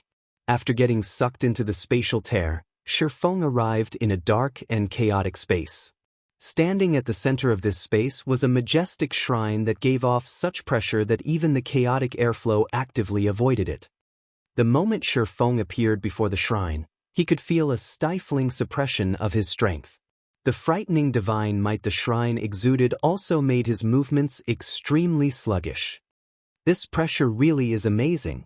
It's no wonder they said that players couldn't enter the divine library without having a certain degree of strength. Feng felt a little surprised as he moved his body tentatively. Right now, his body's physique and basic attributes weren't even at the standard of a Tier 1 player. His perception of his surroundings had also become non-existent. If he were to fight in such a state, he might have difficulty going up against a chieftain of the same level. If any other Tier 2 player were in his position right now, one could easily imagine how much weaker they would become, not to mention lifestyle players. After familiarizing himself with the environment, Feng approached the shrine, which was over a kilometer tall. Countless divine runes and magic arrays were engraved into the shrine's exterior, radiating a golden glow that gave the shrine a sacred ambience. Meanwhile, standing before the main entrance was a stalwart statue wearing leather armor and a helmet made out of dragon bones, the helmet exposing only a set of eyes. The statue also held an axe in each hand. The pressure the statue gave off was so powerful that Feng had extreme difficulty approaching it. When he got within 100 yards of the statue, his body refused to move even a step closer. What kind of statue is this? It's clearly an inanimate object, yet it still has such a powerful pressure. Most likely, even Tier 4 players can't walk up to its feet looking at this 10-meter-tall statue. Feng could feel that the pressure it gave off would increase exponentially the closer one got to it. After bypassing the statue, Feng quickly arrived at the shrine's main entrance. The entrance was so massive that even monsters over 10 meters tall could walk through it easily. As Feng approached the golden set of doors, the doors slowly parted, a blinding glow escaping through the gap between the doors. By the time the golden doors were fully opened and the intense light had dissipated, a sea of books appeared before Feng. Rows of bookshelves filled the hall before him with patrol squads of stone guards wandering all around the chamber. Similar to Feng, these stone guards were all level 69.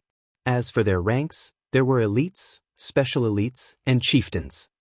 Although the HPs of these stone guards were not as high as that of ordinary monsters of the same rank and level, the elites still had over 1 million HP, while the chieftain-ranked squad captains had 5 million HP. If Feng were to come across these monsters in the outside world, he wouldn't even have paid attention to them. However, in his current state, he had no choice but to take the many stone guards in the hall seriously. The chieftain-ranked stone guards were especially dangerous to him. While Feng was carefully observing the movements and habits of the stone guards, an armored, middle-aged man, whose body was translucent like a ghost, suddenly appeared at the center of the hall. Even when Feng tried using omniscient eyes on him, aside from finding out that the man was named Bernard, he did not get any other information. Adventurer of the human race, I am Bernard, the manager of the Divine Library. Since you have gained an entry slot from a divine tome, you may pick out one book from the Divine Library. However, the books here are not easy to acquire. They will not be given to people who lack ability, Bernard said after appearing before Feng. Like an emotionless machine, Bernard continued indifferently, there are a total of 5 floors in the Divine Library, and the higher you go, the fewer the books available. In return, however, their value will also increase. Even ancient gods would covet the books found on the top floor. There are a large number of guards on every floor. Your task will be to obtain the book you want from these guards. Once you get a book, I will send you back immediately. If you are killed by the guards, you will similarly be sent away. If you wish to reap a harvest in the Divine Library, you must not be greedy. Tread within the limit of your abilities. After saying so, Bernard vanished. Sure enough, this place is the same as the rumors made it out to be. Feng possessed a certain degree of understanding of the Divine Library due to its great fame in God's domain. Countless superpowers had fought desperately to acquire a divine tome in the past. Stored inside the Divine Library were various recipes and designs for lifestyle classes. There were even designs for powerful war weapons, defensive constructions, and magic arrays. Just like Bernard had said, even after reaching Tier 6, players would still lust for the Divine Library's contents. In the past, the most famous story involving the Divine Library had a Tier 6 God-ranked player obtaining a design for a war fortress from the Divine Library's 4th floor. The war fortress built using this design could resist even Tier 6 gods. Its deterrent force easily surpassed that of a Tier 6 player. The guild that acquired this war fortress also gained great assistance from it. God's domain had many forbidden lands that were so inhospitable that guild towns couldn't be set up within them no matter what. However, the war fortress could. Due to this reason, countless superpowers had tried desperately to obtain a divine tome so that they could acquire an amazing war fortress design themselves. With such a war fortress, they, too, could develop in the various forbidden regions and reap the bountiful resources and treasures there. Of course, while Feng also wished to obtain a war fortress design right now, with his current strength, reaching the 4th floor was utterly impossible. The difficulty of each floor in the Divine Library increased exponentially. A Tier 2 player would be fortunate to obtain a book from the 1st floor. Even the best among Tier 2 players would get only as far as the 2nd floor. However, although the books on the 1st and 2nd floor were not as valuable as a war fortress design, they were already precious. Let's try out these guards, Feng thought as he looked at the patrolling guards. He then used Phantom Kill and had his doppelganger test the waters. He had not been given a time limit for picking a book. Although his doppelganger was not as strong as his main body, even if it died, he wouldn't lose anything. At most, he would just have to wait a few minutes for the skill's cooldown to end. As Feng controlled his doppelganger to approach one of the patrol squads, the guards in the entire hall went into a frenzy, all of them surging toward his doppelganger. Although this situation surprised Feng a little, he still managed to have his doppelganger charge forward and cut at one of the squad captains. Peng! Before the doppelganger could even land a hit, however, Feng suddenly saw a flash stabbing at his doppelganger's body. The doppelganger went flying, its HP decreasing by 1/9. So strong.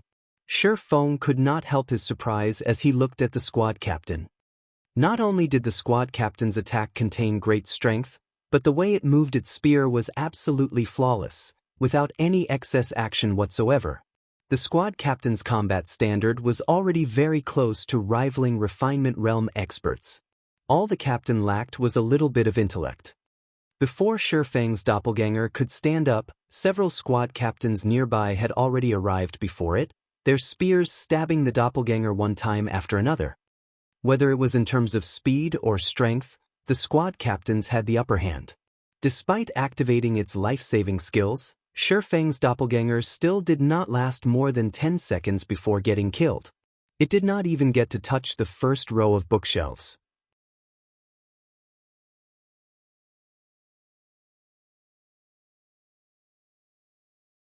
Chapter 1933, Book Acquired. The 1st floor's difficulty is already so high? Astonishment flashed across Feng's eyes as he watched his doppelganger's body dissipate into nothingness. Although he did not focus on getting his doppelganger to reach the bookshelves and simply had it fight, from the moment the doppelganger attacked the first stone guard until it died, less than 10 seconds had passed in total. If an ordinary Tier 2 expert had attempted the same thing, they most likely would have died an even more miserable death. At this moment, Feng felt very fortunate that he had not sent one of the other lifestyle masters of the candlelight trading firm to the Divine Library. Otherwise, this entry slot would have been wasted. After waiting for several minutes, Feng summoned his doppelganger again for another experiment. This time, instead of fighting the stone guards, Feng had his doppelganger focus on moving as far as possible into the hall. However, when Feng's doppelganger was still 30 yards away from the first row of bookshelves, the patrolling guards noticed his doppelganger. By the time the doppelganger was 20 yards away from the bookshelves, more than 30 stone guards had already surrounded it, blocking off its path forward completely. What a rapid response! Feng was surprised as he watched the stone guards rushing toward his doppelganger. However, while the movement speed of the stone guards was indeed very fast, the doppelganger was not slow either. Immediately, Feng had his doppelganger use Wind Blade, its movement speed skyrocketing. The doppelganger then skirted the blockade and dashed for the bookshelves. Whenever the stone guards launched an attack at his doppelganger, Feng would have the doppelganger deflect the attack using its two swords. While it barely managed with the chieftain's attacks, it had no problem with the elites and special elites attacks.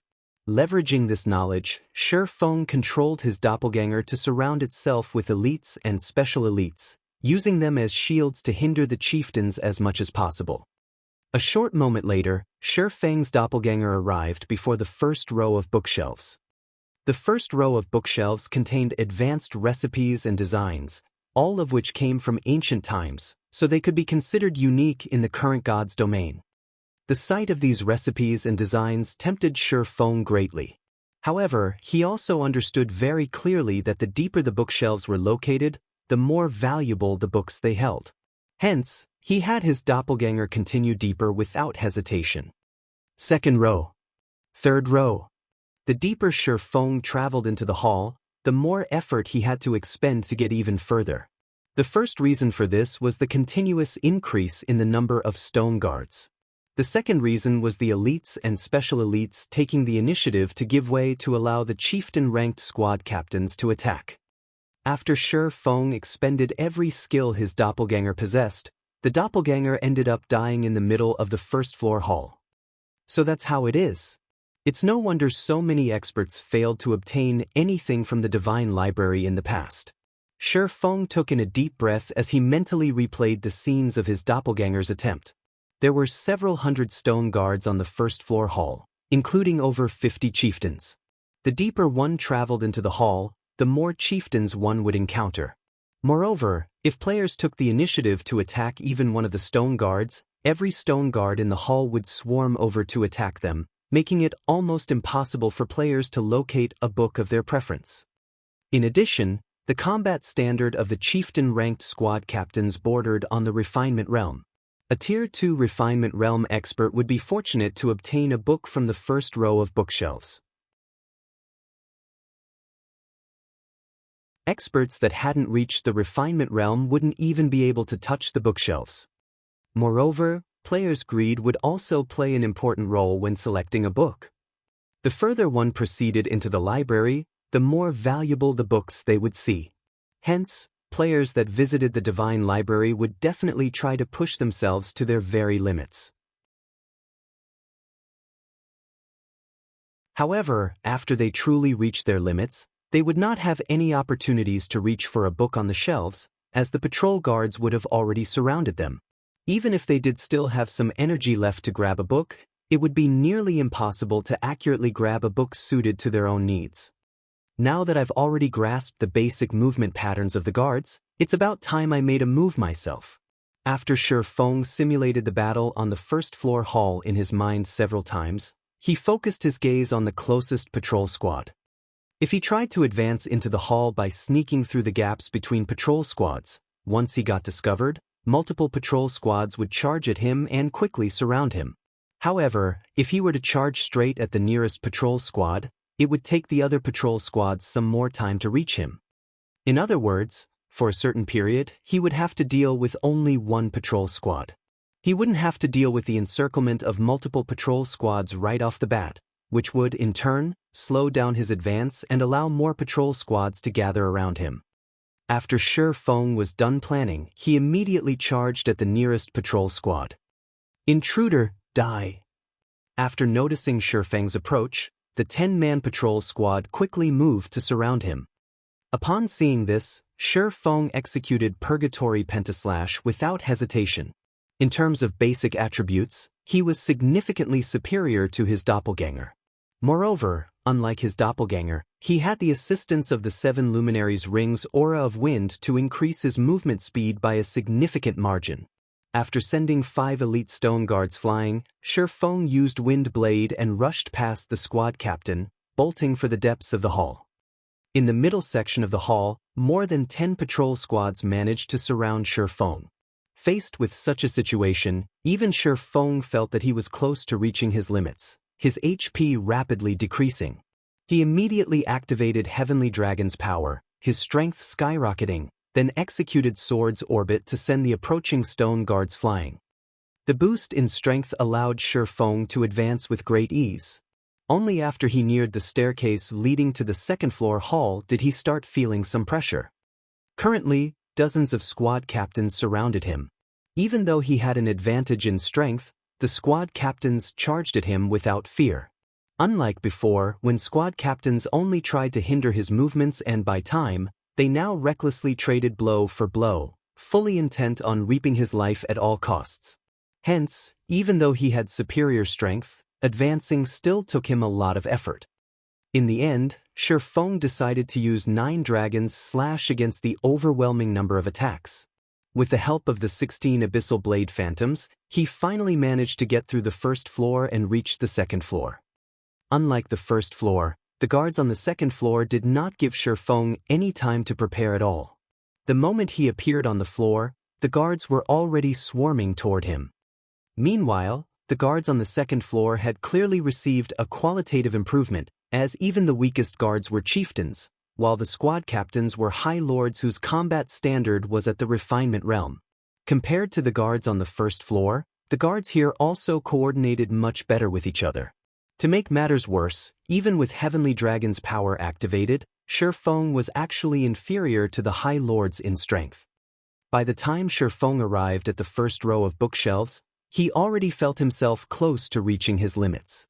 Right now, he didn't even have any energy to spare for grabbing a book. Sure enough, the second floor isn't a place Tier 2 players can casually visit. Feng could not help but reveal a bitter smile when he noticed 3 more patrol squads approaching. It seems I have no choice but to give it my all. He activated Blade Liberation, allowing his strength to skyrocket once more.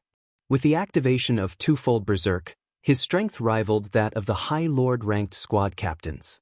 Following which, he stabbed the Abyssal Blade into the ground. Shadows then spread out from the magic weapon. Abyssal Curse. All the guards within a 50-yard radius were instantly immobilized. Next, Feng activated Phantom Kill and had his doppelganger transform into a black dragon. He then split up with his doppelganger and took independent action. After Feng left, the pressure on him decreased visibly. Even after he reached the second floor's middle section, only 6 patrol squads were chasing him. In comparison, the black dragon had attracted the attention of over a dozen patrol squads. Lightning Slash. Shadow Blade. Although he had repelled a few squad captains with his skills, even more squad captains quickly took their place, the High Lords launching attacks at his defensive blind spots. Even though Feng perceived the attacks ahead of time, there were simply too many of them. There was a limit to the number of attacks he could deflect. As a result, he steadily incurred damage time after time. When he activated Void Shield, the shield's energy depleted rapidly.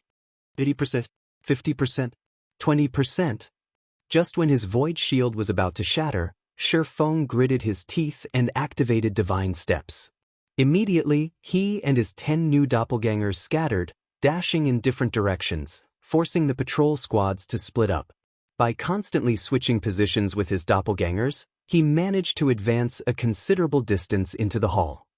Is this my limit? When Feng saw the 20-plus patrol squads charging at him from the hall's rear section, he understood that entering the rear section would be impossible. Moreover, his twofold berserk was about to lapse. Risking getting hit, he dashed for a dark gray bookshelf nearby. Just as he was about to look at the books there, however, an angry bellow entered his ears. "Intruder, die!" When the squad captains saw Feng approaching a bookshelf, they went berserk. Suddenly, over a dozen squad captains raised their spears and hurled their weapons at him. Shoo! Shoo! Shoo! The spears created sonic booms as they flew at Feng. It was evident that the power contained within those spears was already at the Tier 3 standard. Seeing this scene, Feng no longer dared to inspect the books. Sensing the lethality of those spears, he grabbed one of the 3 books displayed on the bookshelf. The moment Feng took the book off the bookshelf, he disappeared from the hall. As for the dozen or so spears, they harmlessly passed through his former location and crashed into the magic barrier protecting the dark gray bookshelf, the magic barrier trembling slightly from the spear's might.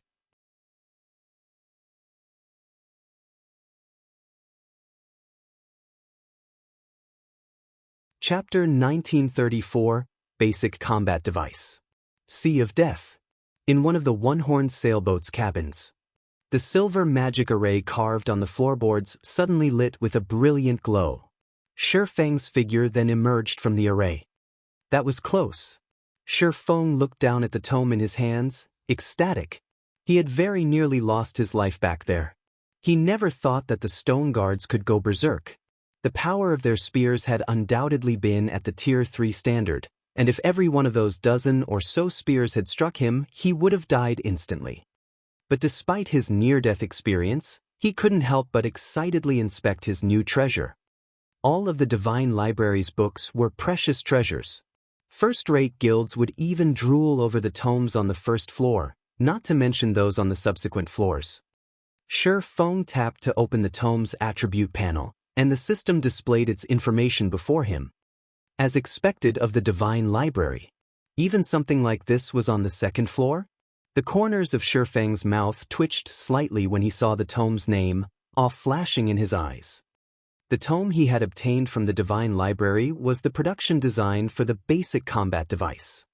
The combat device was a special item that was similar to the strengthening device, which was a tool that increased equipment durability. The combat device, however, increased players' combat power. This increase to combat power was extraordinary. Rather than increasing its user's basic attributes, the combat device relied on powerful mana to improve its user's life rating forcibly. The ancient gods had created this magic tool, but since the combat device's production method had been lost to time, players could only find these devices in ancient ruins. Moreover, very few were generally hidden in such locations. The various large guilds in the past had treated the combat devices they had found like their own children. Now that he held the combat device's design, why wouldn't Feng be shocked? Even though it was only the basic combat device design, it was still enough to drive the various superpowers crazy. The basic combat device increased players' life ratings at Tier 3 and below by 1 rank. Although the improvement wouldn't boost normal players to the archaic species standard, it was still a formidable improvement, on par with upgrading a lord to high lord rank. When equipped, players would become boss-like existences among their peers.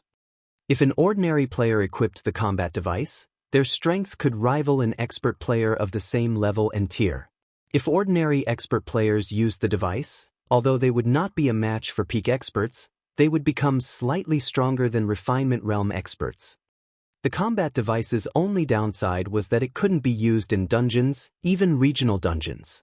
In dungeons, equipping the device would have no effect. Even so, many players still dreamed of using the combat device. A basic combat device had sold for around 200 gold in the past, yet many players had fought over every device available on the market. If I can mass-produce these devices, I won't have to worry about a lack of experts in Zero Wing. Although the basic combat device design required precious materials, the total cost for producing each device was only around 60 gold. Unfortunately, the design required mana stones, which amounted to a large portion of the production cost. Fortunately, obtaining mana stones was no trouble for him since he had a 100% success rate when synthesizing them with the Philosopher's Stone. Zero Wing wasn't far from having as many elite and expert players as a true first-rate guild. Some first-rate guilds even had fewer elites and experts than Zero Wing. Only the range of Zero Wing's influence was inferior to these guilds, but that couldn't be helped since Zero Wing had started in God's domain with nothing. However, if he could mass-produce the combat devices, Zero Wing could expand its influence quickly without worrying about a lack of sufficient manpower to manage the guild's additional territory. Thinking up to this point, Feng's desire to obtain Kama Island's Manatite Island grew. Despite Zero Wing's recent developmental achievements, its magic crystal income had seen very little improvement. After all, there was a limit to the magic crystals a single area could produce. If the guild wanted to increase this income significantly, it had to occupy an ore vein that generated magic crystals.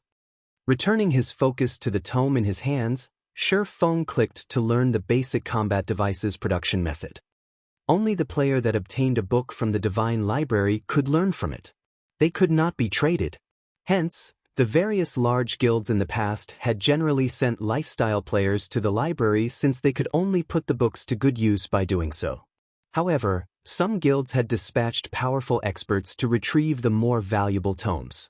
Those guilds had then invested a ton of resources in nurturing these expert players in the required subclass required to produce the book's items.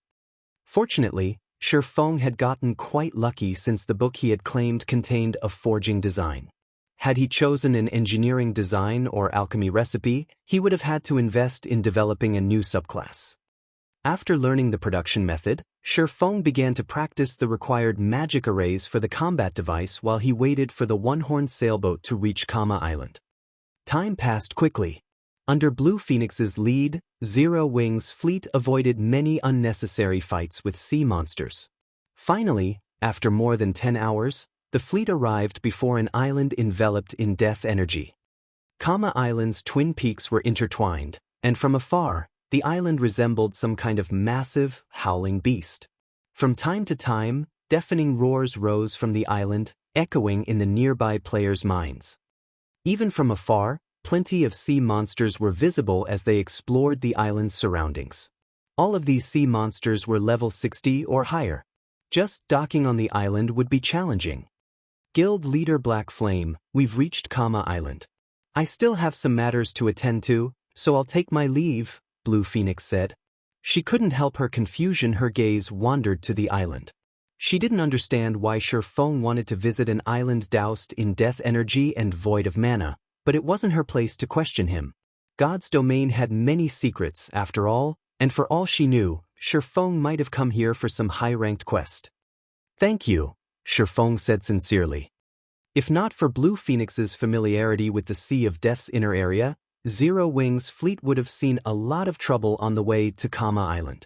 The one-horned sailboat had sustained considerable damage on the way here, even despite avoiding many battles. Without Blue Phoenix's guidance, Zero Wing's fleet might have been annihilated for carelessly entering a danger zone. Once Blue Phoenix and her subordinates had teleported away via return scrolls, Feng commanded his fleet to approach the island. Although many sea monsters surrounded Kama Island, Aqua Rose and the fleet's other players who wielded sea-based legacies easily removed the creatures from their path. In less than an hour, Zero Wing's ships docked on Kama Island's shore. After seeing to the necessary preparations, an inexplicable fluctuation in space slammed into Feng as he set foot on the island. It had felt as if a sonic boom had radiated throughout the world.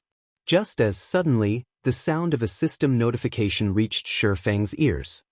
God's Domain System announcement. Players have triggered the new expansion pack, Return of the Survivors. The system will undergo a 24-hour update. Please prepare to log out of the game.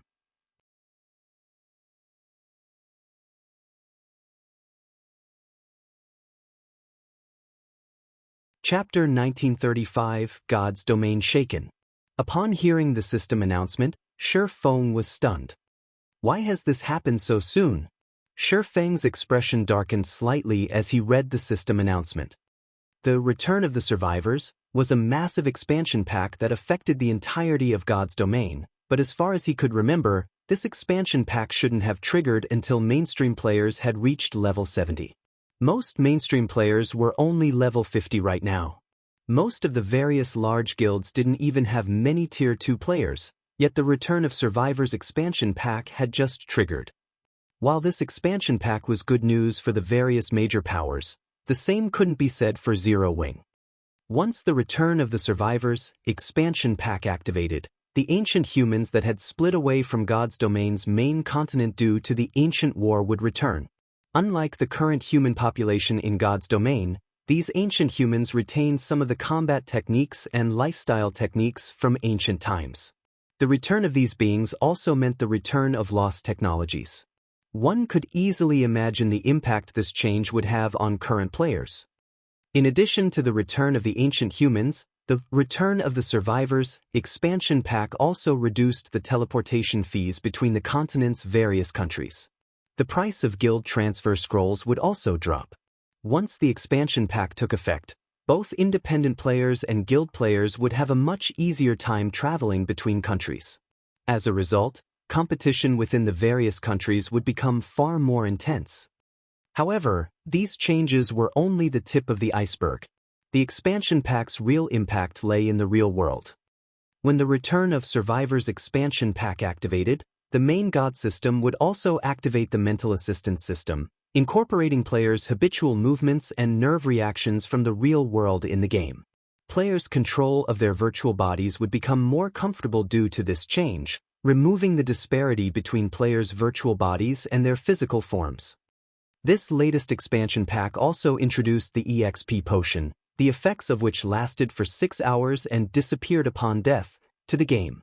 The potion would help low-level players level up quickly, doubling their EXP gain from monster kills. Of course, the EXP potion would only be effective for players below the mainstream level, which the main god system determined. To acquire the EXP potion, players had to increase their reputation with the survivors until they were respected and complete a series of quests. Only then would players have the privilege of purchasing the EXP potions from the survivor NPCs at the low price of 1 silver per bottle. Due to the EXP potion, new players had an easier time of quickly catching up to mainstream players. This also allowed experts to arise at a much faster rate, which, in turn, allowed the various major corporations to develop rapidly. Many major corporations had only invested in God's domain after they had realized the game's potential. However, the game's top players had reached a considerably high level by then. As a result, these corporations' experts hadn't been able to exhibit their true strength, even though so many powerful, real-world experts worked for these corporations. Fortunately for them, the EXP potion just so happened to mitigate this problem. In return, though, the EXP potion had increased the competition in God's domain by several times. Even the secret pavilion's God's domain experts list had changed so frequently that the experts in one edition would be gone in the next. Meanwhile, the Return of the Survivors expansion pack thoroughly eliminated the small advantages Zero Wing had accumulated over the game's various powers. Guild leader, the forums are going crazy over this new expansion pack. The game's official website has even published some information about it. According to the game developers, once the new expansion pack takes effect, human survivors from ancient times will appear in the various NPC cities. These ancient survivors can teach players advanced combat methods for their classes, with each learning attempt only costing 3 silver, Aqua Rose said, surprised when she read the information on the official website. Before this, players had been forced to experiment on their own to learn the combat methods most suited to their classes. However, many elite players had only grasped a few basic combat methods. The various large guilds kept their advanced combat methods a secret, yet God's domain was about to sell such combat methods to players directly. Advanced combat methods were nearly on par with basic combat techniques. With this new feature, players' combat standards in God's domain would drastically improve. This feature would bridge the gap between independent players and guild players by a significant margin, and when the various large guilds obtain these system-approved advanced combat methods, it would bridge the gap between their elite and expert members. The minimum requirements to be considered an expert in God's domain would also change. I'll need to accelerate my plans, Feng thought as he read the Sea of Death's official forums. The majority of independent players eagerly anticipated this new expansion pack, since it would undoubtedly bridge certain gaps between players. Feng needed to improve Zero Wing's nurturing system before the rest of God's domain benefited from this expansion pack and soon. Only by doing so could he guarantee Zero Wing's advantage. Meanwhile, in the Or Empire's Crimson Flame Fortress, Vice Guild Leader, although we don't yet know who triggered the new expansion pack, it has assured our guild's rise to glory. Previously, those super first-rate guilds and super guilds have relied on their long-standing foundations in the virtual gaming world to suppress us, but now that advanced combat methods will be available to everyone, the Blackwater Corporation's support will allow us to nurture a large number of experts in a short time. Snow Scar, who wore silver scale armor, reported to Wuxia as she sat in the guild leader's office. The new expansion pack was undoubtedly good news for the various major corporations, and the Blackwater Corporation would reap even greater benefits since it had so many real-world experts under its command. Now that Blackwater had access to system-approved combat methods, nurturing a large group of expert players would be a piece of cake. How are things conning along in the capital's armory? Wuxia asked the excited Snow Scar. Based on her indifferent expression, she didn't seem to think much of the new expansion pack. We have already moved past the outer area. Once we've prepared, we'll enter the armory's inner area. It would have taken us some time to secure the inner area, but with the expansion pack, I doubt it will be long, Snow Scar said. Good. Once we have secured the armory, formulate a plan to assault Silverwing Town, Wuxia said. Looking at the map of the Or Empire before her, specifically Zero Wing's territory, disappointment flashed in her eyes as she muttered, I had thought that Zero Wing would be able to entertain me, but it seems that battle is over before it has even begun. What an uninteresting guild. Various large guilds and corporations also started to prepare to welcome the latest expansion pack. Meanwhile, on Kama Island, when it was almost time for the system update to begin, Feng ordered his team to log out to rest. The moment Feng logged out himself, he began to prepare for the return of the Survivors expansion pack. He had Blackie significantly increase Zero Wing Workshop's recruitment efforts and try to recruit as many talented players as possible. With the EXP potions, new players would have a much easier time catching up to mainstream players, after all. Previously, he had been able to set recruitment aside, but with the latest expansion pack, other guilds would likely snatch up talented players before he got a chance if he didn't do so now. God's domain's various major powers had yet to learn about the EXP potions. Even after this new expansion pack released, they'd only learn about the potions once players had accumulated enough reputation. To become respected, players would have to quest for at least 2 weeks. Feng needed to secure as many opportunities as possible during the next 2 weeks. Meanwhile, while Feng was busy recruiting internal members for the guild, Gentle Snow contacted him. Guild leader, good news. We've dealt with the training ground. The 5 companies have finally caved in and sold their shares. From now on, that training ground belongs fully to Zero Wing, Gentle Snow reported, smiling. Good. Wonderful. Feng was ecstatic to hear this. He had waited for this moment for a very long time.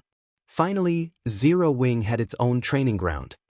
After disconnecting the call with Gentle Snow, Feng contacted Blackie and had him gather the Zero Wing Workshop's members in the workshop's main hall.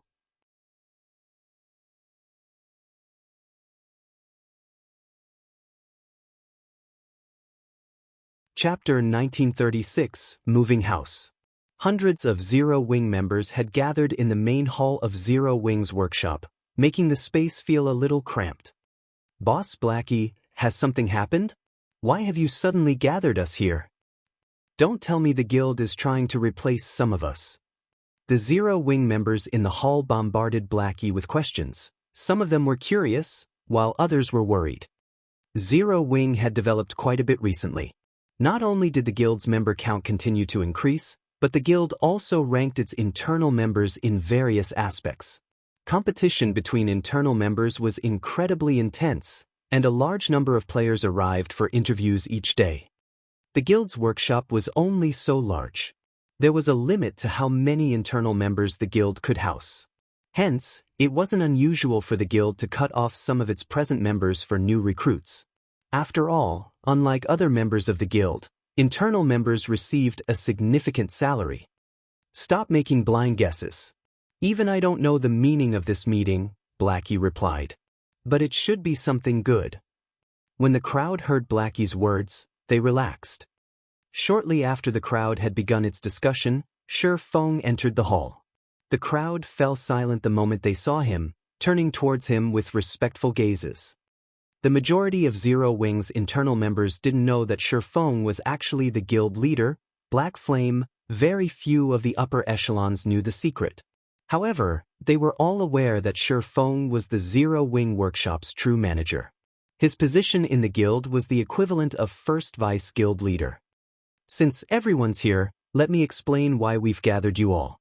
From today on, our workshop will be located elsewhere. We'll be moving to Ouroboros's main headquarters. This will become Zero Wing's branch workshop, and it will be responsible for recruiting talented players in Jinhai City. If no one has any questions, everyone should prepare for the move," Feng announced. "We're moving to Ouroboros's main headquarters. What? Doesn't that mean our guild will have its own training ground like the other first-rate guilds?" "Amazing! I've heard that first-rate guilds generally use entire skyscrapers as their main headquarters. These skyscrapers are usually as large as a sports arena that can fit tens of thousands of people. We won't have to train in this cramped office anymore." That's not all. First-rate guilds' main headquarters are usually near or in the center of first-tier cities. And a lot of them come equipped with the latest facilities. Their rooms can even rival 4-star hotels. Some of the more impressive headquarters can even rival 5-star hotels. Does that mean we get to live in a first-tier city center? I'm not dreaming, am I?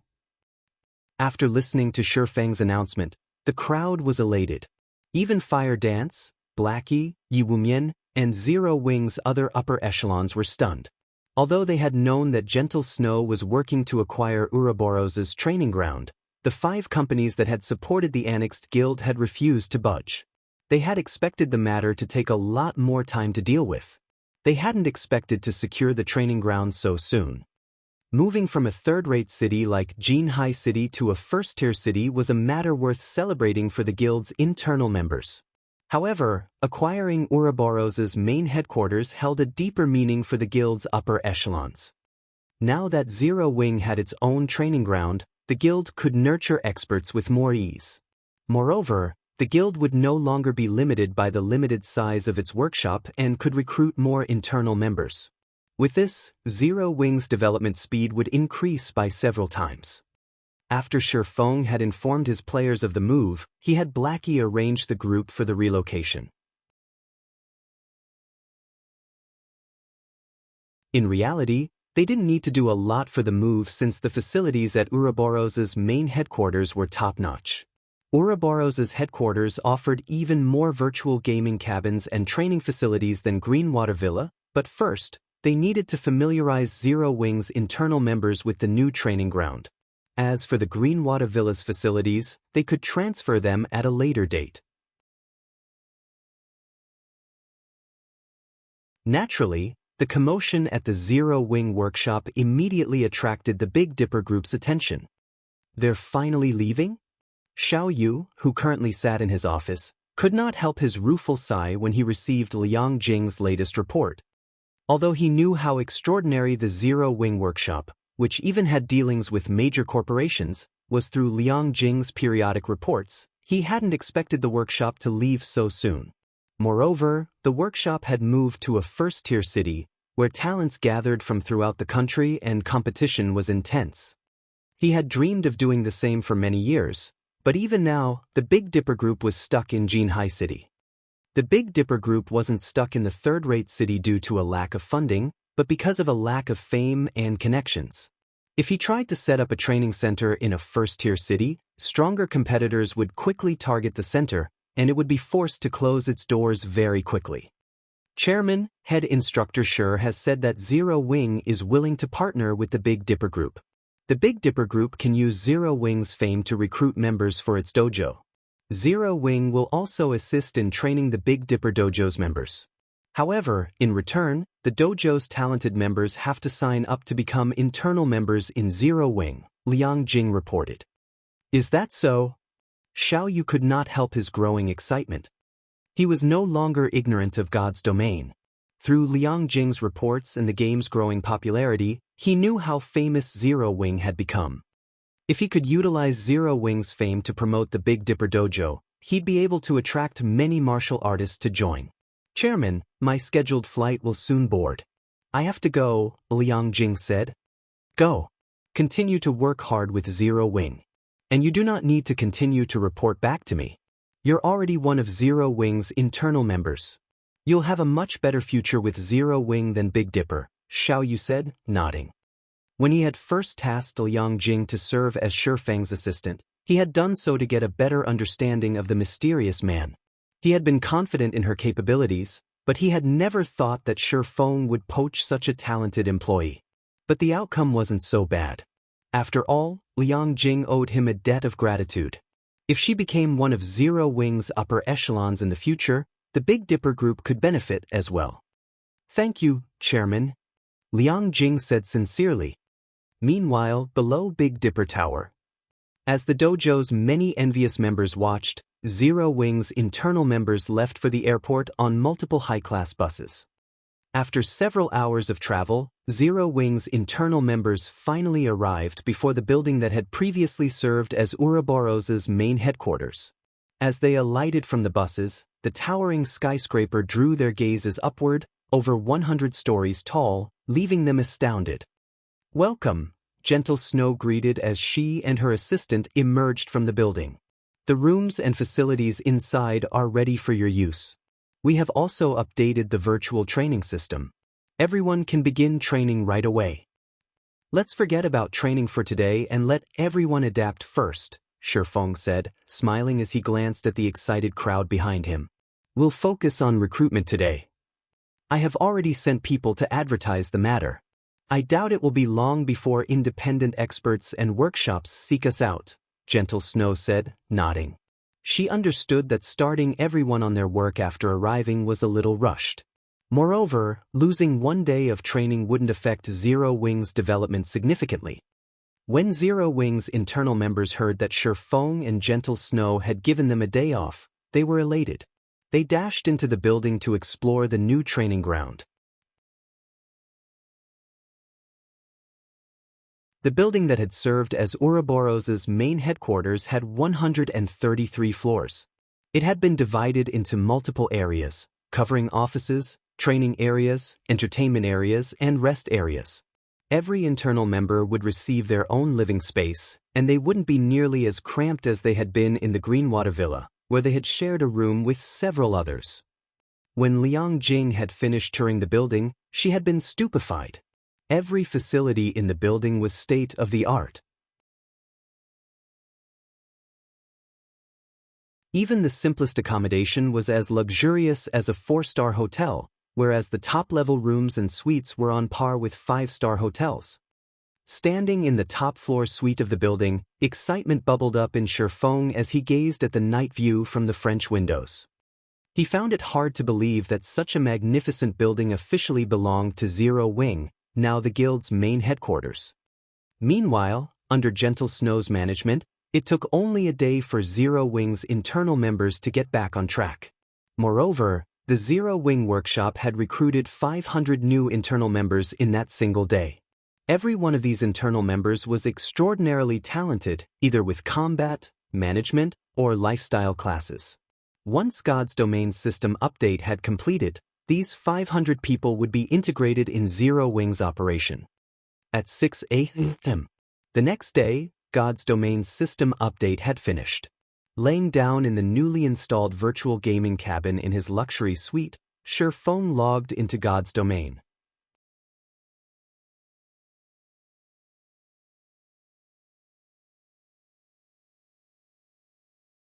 Chapter 1937, Rapid Expansion Sea of Death, Island. The mental assistance system has finally activated. As Feng stood on the death energy-saturated beach and stretched, he could feel a tangible change to his virtual body. Before this update, he had always felt as if he were moving in a body that wasn't his. Now, however, he felt as comfortable in his skin as he was in the real world. It felt as if he had been transported into another world, rather than enter a virtual world via a virtual body. When the other Zero Wing members logged into God's Domain and similarly immersed themselves in this new sensation, excitement welled within them. They had felt as if they had been casting spells and using skills from a third-person perspective, but now, they felt as if they used their abilities personally. It felt as if they had gained superpowers in the real world. Looking at the level 60+ demonic beasts on Island, the team eagerly charged at the monsters to test their new forms. Although the mana on Island was very thin and the corrosive power of darkness lingered, with the help of the all-rounded device and darkness resistance potion, the team remained unaffected by the island's harsh environment. In just 8 minutes or so, the team had killed over 100 Lord-ranked demonic beasts. Guild leader, we've just received a report. Due to the system update, many players have begun to learn advanced combat methods from the ancient survivors. As a result, far fewer players are interested in joining Zero Wing, Aqua Rose reported.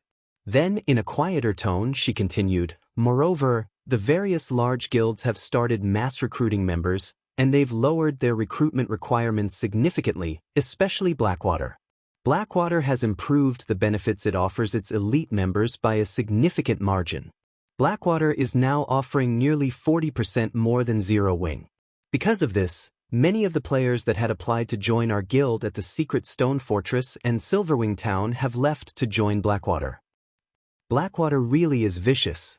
To think it would increase its benefit packages by so much. Aqua Rose's report astonished Feng a little, but once he gave the matter some thought, he wasn't overly surprised. The return of the Survivors expansion pack heralded a new area where every major power in the game would seek to recruit elite players. Currently, the Trial Tower was still used to determine players' combat standards. The higher a player climbed in the tower, the stronger combat standards they'd need to progress. Naturally, the fastest way to improve one's combat standards was by learning combat techniques. If players could grasp a single basic combat technique, they'd be almost guaranteed to reach the Trial Tower's 5th floor, which would mean that the player had reached the realm of experts. With the ancient survivor's return, players only needed a small amount of money to learn advanced combat methods. Although these advanced combat methods might not be as helpful as a basic combat technique, they were close. In other words, elite players would have a high probability of reaching the Trial Tower's 5th floor as long as they learned these advanced combat techniques. After all, the various large guilds' elite members, on average, could reach the 4th floor. The only real between elite players was their progress on the 4th floor.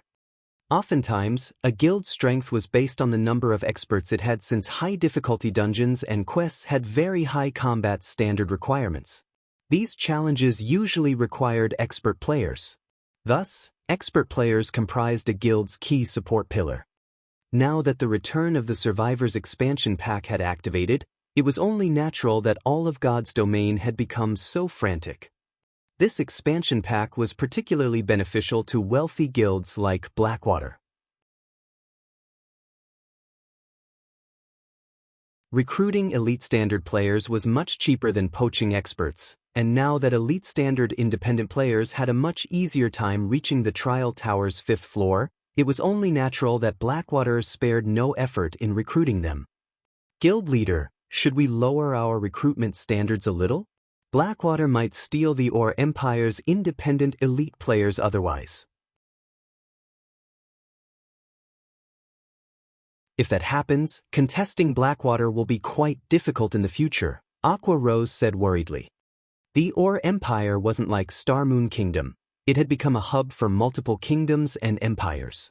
A large number of elite and expert players had gathered in the empire, so it was much easier to recruit players there than in other kingdoms and empires. Since Blackwater wants to claim the independent elite players, let it have them. Unlike Blackwater, we don't have the funds to play that game. Our recruitment standards will stay the same. Continue to prioritize the development of players with potential. We won't try to contest over the ready-made independent elite players, Feng said, smiling as he shook his head. While lowering the guild's recruitment standards would attract many elite players and increase the guild's overall strength, doing so without sufficient capital would yield the opposite effect. Most importantly, the standard of expert players would not stay the same forever. In the short term, mass recruiting independent elite players would boost a guild's expert count, but as more players learned advanced combat methods, the overall standard of God's Domains players would rise, as would the benchmark for expert players. Nowadays, one was considered an expert as long as they reached the early stage of the Trial Tower's 5th floor, but in the future, they would have to reach the 5th floor's middle stage or beyond. One day, players would have to reach the 6th floor to qualify as an expert. Rather than targeting the current elite players, Zero Wing would profit by setting its sights on low-level players with great talent. It wouldn't be long before leveling up was no longer a problem for newcomers. We're not going to compete with Blackwater? Aqua Rose was a little disappointed after hearing Feng's reply. However, when she thought about how Zero Wing had just acquired Ouroboros's main headquarters, which had drastically increased the guild's expenditures, she realized that Zero Wing didn't have much capital to spare. Hence, she had no choice but to give up on this opportunity and focus on recruiting players with strong potential. Meanwhile, Zero Wing's lack of action during this chaotic time confused the various powers and players that watched the guild. None of them understood what Zero Wing intended. The guild was dismissing such a golden opportunity to grow stronger. Are you kidding me? The various large guilds have clearly lowered their recruitment standards. Why hasn't Zero Wing? And I thought that I'd finally get to join the guild. In the end, I still can't meet their recruitment requirements. Why do you insist on joining Zero Wing? Blackwater is the best choice right now. Not only does it have full control of the Iron Empire, but the guild also controls the Crimson Flame Fortress, a vital path to the Ore capital city. Moreover, Blackwater has announced that it is increasing its internal member count and that it will fill some of the slots with the guild's elite players. Now is the best time to join Blackwater. Sure enough, Zero Wing simply isn't a match for a superpower like Blackwater in terms of capital. The majority of the Ore Empire's independent players sneered at Zero Wing's lack of response. For a time, applications to join Blackwater flooded the guild. However, Zero Wing hadn't fallen too far behind.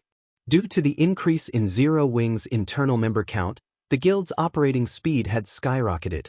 Because of this, the guild's management personnel, such as Gentle Snow, had a chance to relax and found more free time to tend to their own interests. In addition, Zero Wing's ability to investigate and recruit players with potential had improved substantially. For a time, the guild recruited many low-level players that lacked renown. Meanwhile, while God's Domain's various large guilds frantically snatched up elite players, Feng's group had arrived before a bottomless pit. Gray smoke filled the pit, robbing all life from the earth around it. Moreover, Zero Wing's team heard daunting roars from within, deterring any demonic creatures from approaching the pit. And yet, as if he hadn't heard the roaring, Feng approached the pit and descended the spiral pathway at its edge. As they ventured deeper into the pit, the team felt an intense pressure weighing them down. By the time the team reached the pit's lowest area, even experts like Shadow Sword felt stifled. As these Zero Wing players began to fear the pressure that filled the pit, they noticed a colossal cave in a corner, leaving them stunned. A manatite vein? Aqua Rose stared with wide eyes at the numerous, dark silver or deposits along the cave's walls.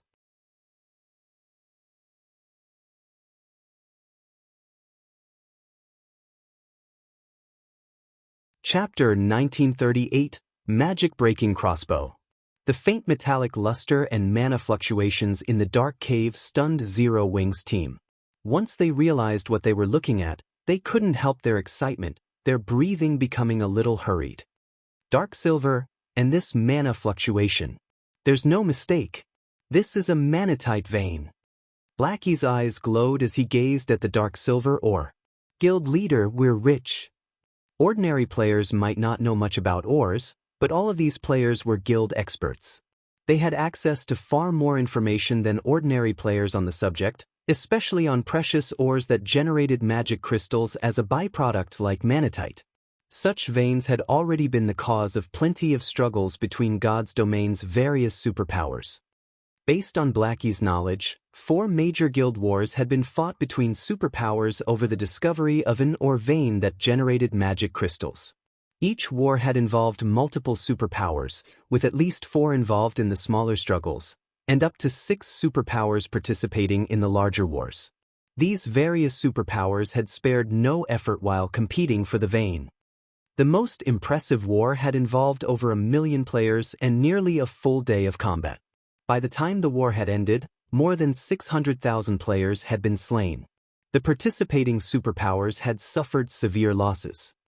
Considering these wars, ore veins that generated magic crystals were akin to a war horn, signaling the start of another mass battle. However, despite the extreme costs, the superpowers that eventually secured the veins had judged the benefits worth the cost. Magic crystals were a guild's foundation and an important resource for nurturing experts, which were essential in protecting a guild town. Moreover, as players reached higher levels, magic crystals would become even more important. Currently, players needed magic crystals to use the Divine Colosseum, trade with special NPC merchants, and fuel powerful magic tools. Zero Wing's teleportation arrays, magic towers, and defensive magic arrays were a few examples, all of which required a ton of magic crystals each day to maintain. Yet, while the various superpowers fought to obtain veins that generated magic crystals, Zero Wing had discovered one without attracting attention. Now, the guild simply needed to occupy the ore vein and send people to mine it in secret. It would be able to avoid paying a bloody cost. If Zero Wing had a stable magic crystal income, the guild could reach new heights in a short time. Blackie wasn't the only one with such thoughts. Aqua Rose was also ecstatic over the discovery of this manatite vein. Although the manatite vein wasn't as valuable as the attributed ore vein in the Flame Demon's Valley, the valley's environment was simply too harsh for players. Conducting a large-scale mining operation there was impossible. Fortunately, Karna Island was different. The thin mana here would not affect mining players overmuch. The only problem was the darkness corrosion, but that could be easily solved with darkness resistance potions. With the Candlelight Trading Firm's current strength, mass-producing darkness resistance potions would be a piece of cake. Dispatching a large number of players to mine this manatite vein was definitely possible for Zero Wing. Once Zero Wing harvested enough magic crystals and nurtured a large number of experts, the guild wouldn't have to remain passive in the Orc Empire. It could take the initiative to face Beast Emperor and Blackwater head-on. As the team celebrated the manatite vein before them, nearly 100 dark-skinned, armed demonkin. The demonkin were all level 65 and above, and the weakest among them was a lord. The strongest demonkin was even a level 66 Grand Lord. The group radiated a chilling aura and moved like a well-trained army. What startled the players the most was the Demonkin Patrol Squad's heavy crossbows. The weapons were covered in runes, which gathered the surrounding mana to them. Even from some distance away, Zero Wing's members could sense how dangerous those crossbows were. Magic-breaking crossbows? When Feng saw the Demonkin's weapons, he was astonished. Feng had known that the manatite vein was a demonkin nest, and Pantheon had paid a high price to secure the vein in his previous life.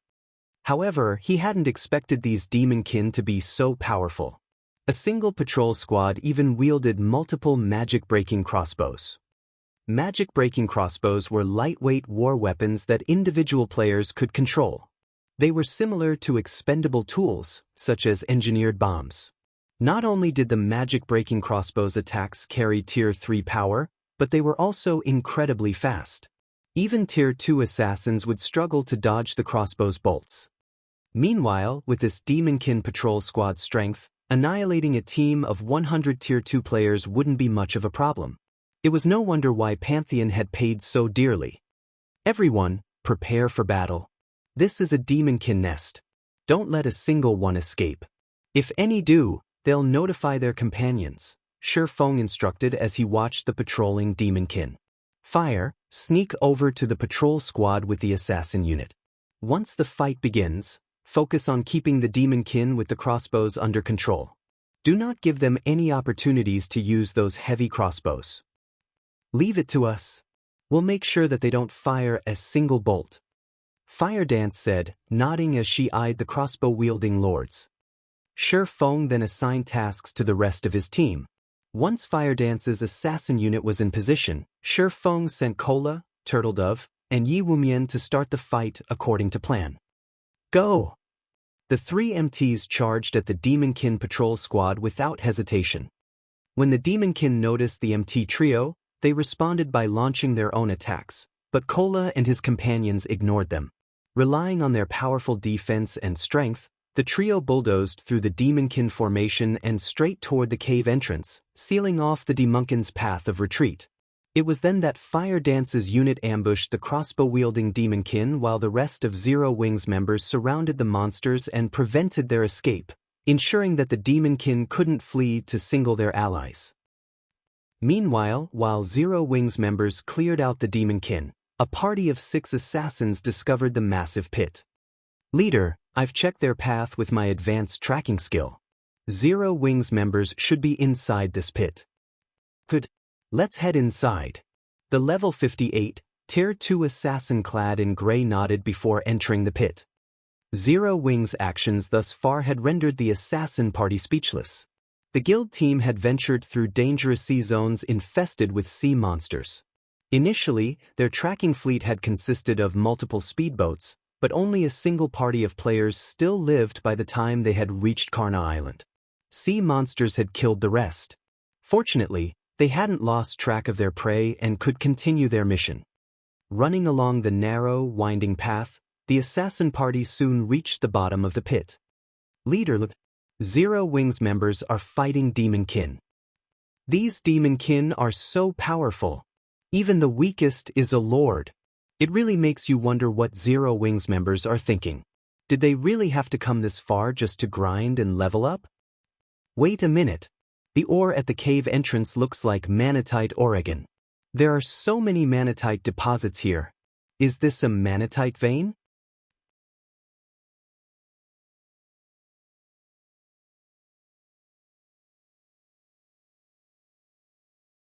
Chapter 1939, Secret Exposed. I'm not hallucinating, am I? Leader, we're rich. Miracle's 6 assassins gazed at the Manatite deposits around the cave entrance with sparkling eyes. They were very familiar with Manatite veins, and they knew how valuable such veins were. Miracle had fought other superpowers over such a vein before. Magic crystals were becoming increasingly important to the various large guilds, and having a stable source had become the foundation for a guild's development. Hence, the various superpowers offered massive rewards to players for providing the coordinates of unclaimed manatite and other ore veins that generated magic crystals. If a player provided proof of an unoccupied ore vein, they would earn 10,000 gold and a single epic weapon. When the various superpowers had announced the reward, players had frantically searched for ore veins. For the majority of the game's players, 10,000 gold was an astronomical sum. If converted into credits, an ordinary person wouldn't have to worry about shelter or food for the rest of their life. Naturally, an epic weapon was fatally attractive to expert players as well. Epic weapons were even rare among the various superpowers. They were god-tiered weapons to ordinary experts. As long as they wielded an epic weapon, their combat power would skyrocket. They might even be able to stand alongside peak experts. Players could only hunt for more resources with sufficient strength, after all, and as long as an ordinary expert had enough resources, becoming a peak expert wouldn't pose much of a challenge. Because of this, a large number of players had joined the hunt for or veins. Unfortunately, even though a long time had passed since the superpowers had announced their offer, not a single player had claimed the reward. Of course, they had never thought that they would find a rumored manatite vein by simply following Zero Wings members. If one of Miracle's members discovered an unclaimed manatite vein, not only would they receive the 10,000 gold and an epic weapon, but their rank in the guild would also increase by 1 level, bypassing the normal restrictions. Thinking up to this point, the gray-clad assassin serving as the party leader contacted Thousand Miles and reported on Zero Wings' current situation and the manatite vein.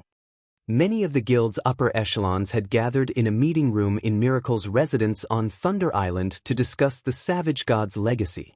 It was, after all, of the utmost importance as it concerned the guild's development.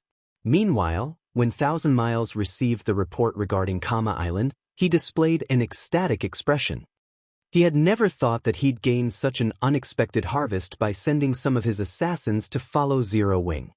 First, the Savage God's legacy, and now the manatite vein? Thousand Miles chuckled at this double blessing. He then instructed the assassin party, "You have done well. Keep an eye on the manatite vein. I'll send the army to meet you immediately." He had already witnessed Zero Wing's naval strength, so he knew that if it really came down to an out fight between their guilds, they would likely suffer mutual destruction. However, it was a different story if the battle took place on an island. Players with sea-based legacies wouldn't receive a combat power boost on an island. Moreover, Kama Island happened to be within Miracle's range of influence. Zero Wing had only dispatched a 500-man team to the island, and annihilating such a small team would be a piece of cake. Following which, Thousand Miles gathered Miracle's fleet in the Sea of Death in preparation to secure Kama Island's manatite vein.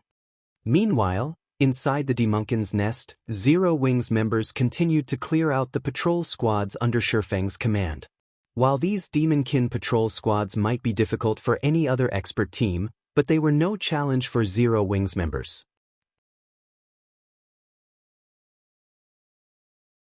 Ordinary MTs would not even be able to stop the first volley from the magic-breaking crossbows without breaking their stances. However, Kola could block 5 crossbow bolts at one time without issues. At most, he would lose around half of his HP, but by the time the Demonkin launched their second volley, Fire Dance's assassin unit suppressed the monsters. Kola then tanked the Grand Lord-ranked Demonkin that led the patrol squad, while Turtledove and Yiwumian tanked the Great Lord-ranked Demonkin. The rest of the team systematically dealt with the remaining Demonkin.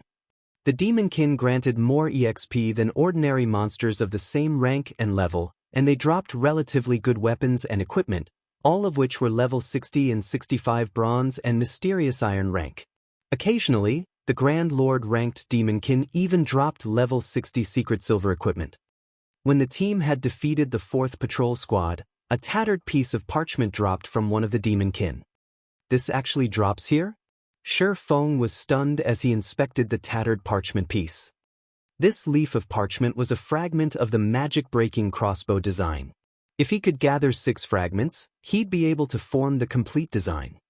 Although the various large guilds were ignorant of the magic-breaking crossbow, Feng wasn't. In the past, small guilds had commonly used the weapons. Small guilds' teams had even considered it necessary for grinding in the fields. At the end of the day, only a small portion of God's Domain's player base would reach the realm of expert players. Very few would reach Tier 3, and even less would climb beyond that to Tier 4 and 5. Having Tier 4 and 5 players would be practically impossible for the various large guilds. So, what were these guilds supposed to do if they encountered hostile Tier 4 or 5 experts? The answer to that question was reliance on lightweight war weapons and tools like the magic-breaking crossbow. The magic-breaking crossbow's attacks carried Tier 3 power, and while that might not seem impressive, the weapon's attack speed was so high that even Tier 4 players struggled to evade its attacks. If a group of players fired magic-breaking crossbows simultaneously, Even Tier 4 players would be at risk of dying. However, the magic-breaking crossbow design was extremely rare, generally only available in ancient ruins. Now that he knew that the demon kin here dropped fragments of the design, why wouldn't he be surprised? Even in the hands of a Tier 0 player, the magic-breaking crossbow would exhibit Tier 3 power and threaten Tier 4 players.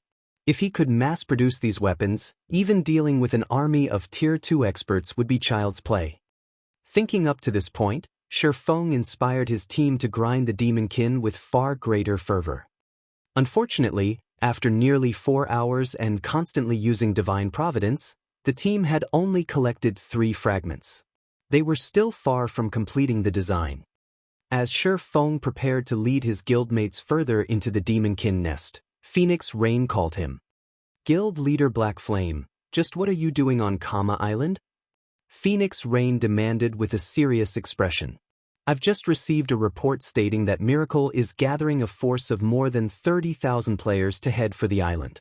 Over 7,000 of them are Tier 1 experts, and more than 400 are Tier 2 experts. She found it truly unbelievable that Miracle was mobilizing such a large force just to deal with Zero Wing's 500-man team. Miracle's gathering more than 30,000 players to take us out? The news confused Feng.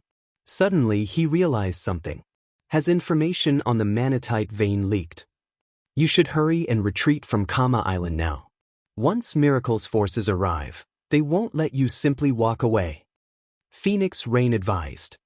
A 30,000-man army from Miracle was no laughing matter.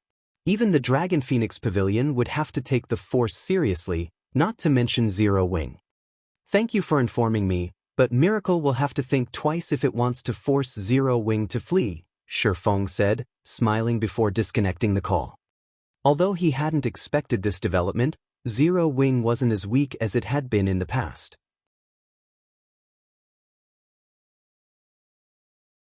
If Miracle wanted to plunder Zero Wing's riches, he would make sure they lost a limb or 2 in the process.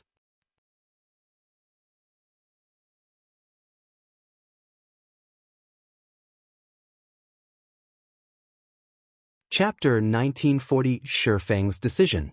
Big Sis Rain, how are things on Zero Wing's side? Based on the latest update, Miracle's forces should arrive on Kama Island in 10 minutes or so, Blue Phoenix asked anxiously as she read the most recent report she had received from her subordinate. It might be fine if Miracle had simply sent 30,000 elite players, but a considerable portion of its army was expert players. This wasn't a trivial matter. If such a powerful team trapped Zero Wing's team, it would be annihilated. Aqua Rose's sea-based peak legacy couldn't help them either. The battle would take place on land, and Aqua Rose wouldn't receive a boost to her combat power. Based on Black Flame's attitude, I doubt that Zero Wing will leave Kama Island without a fight, Phoenix Rain said, shaking her head. She felt that Feng was simply too reckless. She then ordered, Blue, relay my commands. Have all nearby guild members gather on Kama Island. We'll hurry and reinforce Zero Wing immediately. I'll get it done. Blue Phoenix nodded. Meanwhile, in the Demonkin's nest on Kama Island, Zero Wing's members were horrified when they heard about Miracle's mobilization. They had never thought that the guild would be so ruthless as to dispatch an army of 30,000 players. This was the army of a super first-rate guild, not a first-rate guild. Moreover, Miracle had only dispatched slightly fewer Tier 2 experts than the number Zero Wing currently had on the island. If they tried to stand their ground against Miracle's army, the battle would definitely end with their deaths. Guild leader, are we going to retaliate? Aqua Rose asked Feng. No. With our current strength, fighting Miracle would be suicide, Feng said, shaking his head.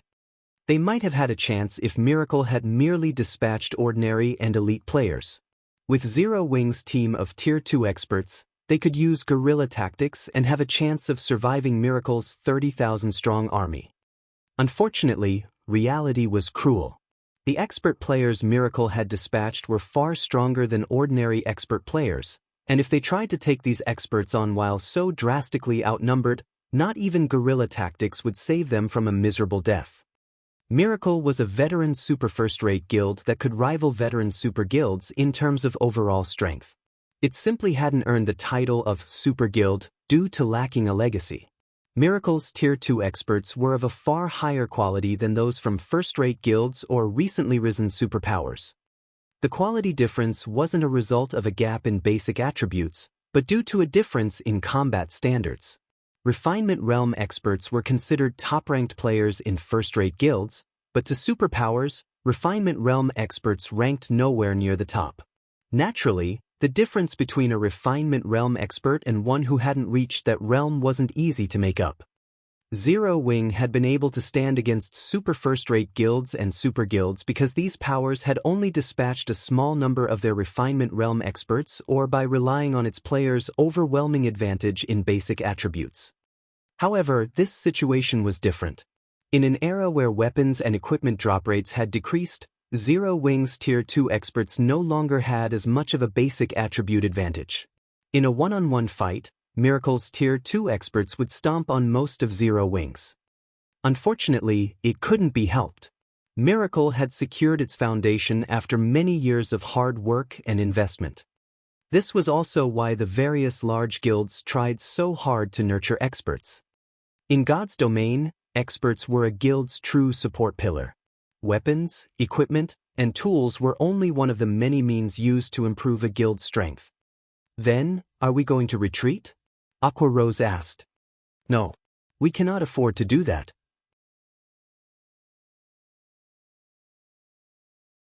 This is a manatite vein we are talking about. Finding another one won't be easy, Feng said, shaking his head. Aqua Rose was speechless. If they weren't going to fight or retreat, what were they going to do? For now, you'll continue to lead the team and clear out the demonkin next. Leave Miracle to me. No matter what happens, don't leave the cave, Feng said, chuckling in response to Aqua Rose's confusion. Guild leader, you're not planning on dealing with Miracle by yourself, are you? That's too dangerous. I'll go with you. Aqua Rose anxiously insisted after realizing that Feng intended to act solo. He might be alright if he were surrounded by dozens or hundreds of Tier 2 experts, but if Miracle used magic arrays or traps to suppress him, the army would even whittle his HP down to 0, regardless of how extraordinarily strong Feng was. The various superpowers were even capable of killing mythic monsters, much less a Tier 2 player like Feng. Do I look that stupid? Feng laughed when he noticed Aqua Rose's nervous reaction. Relax. I know what I am doing. After saying so, Feng left the demonkin nest alone. Meanwhile, a large fraction of Miracle's members had gathered on Kama Island's beach. Even 1,000 Miles had arrived to command the battle personally. Miracle's 30,000-strong army occupied more than half of the island's beach.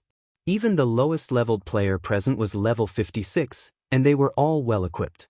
As for Refinement Realm experts, just the ones participating in the expedition this time numbered more than 150, and every one of them was a Tier 2 player. Vice Guild Leader, the Manatite Vein is located in a massive pit in the island's valley. The leader of the assassin party that had tracked Zero Wing's team reported from 1,000 Miles' side. I've already stationed my party outside the cave entrance to deal with Zero Wing's members. Thus far, the guild hasn't shown any signs of retreating. Zero Wing must be suicidal. They still haven't fled. 1,000 Miles laughed. Haven't they made peace with losing their Manatite Vein? Miracle had not tried to hide its large-scale mobilization. With Zero Wing's connection with Phoenix Rain, how could the guild have possibly missed Miracle's movements? The only explanation was that Zero Wing was being stubborn. But it didn't matter. The difference between the two guilds' strength was already massive, and the Sea of Death's inner region was Miracle's territory. Zero Wing didn't stand a chance. Suddenly, the gray-clad assassin's expression darkened as he reported to 1,000 Miles. Sensing the change, 1,000 Miles demanded, "What happened?" A moment ago, Black Flame abruptly charged out of the cave. Moreover, he discovered the 5 players I left to guard the entrance and killed them all, the assassin muttered softly. Interesting. He dares to emerge alone? Does he plan to use guerrilla tactics with the power of a single player? Thousand Miles's lips curled into a smile. Perhaps we should play along. Relay my orders. Have every team prepare a magic array and use it the moment they spot Black Flame. I want to see what he is capable of in the face of Miracle's army. After Thousand Miles issued the command, Miracle's members swarmed Kama Island in 100-man teams, sweeping across the island like a fine-toothed comb in their search for Feng. With how closely the various teams operated, if one of them discovered their quarry, reinforcements would reach the scene quickly. Meanwhile, roughly 2,000 yards away from Miracle's army, Feng grinned as he watched Miracle's approaching army from the top of the island's valley. He then pulled a tome that radiated demonic energy from his bag. This tome was none other than the ancient Abyssal Book, an abyssal treasure that he could use to open an abyss passage. Dark Abyss, Descend.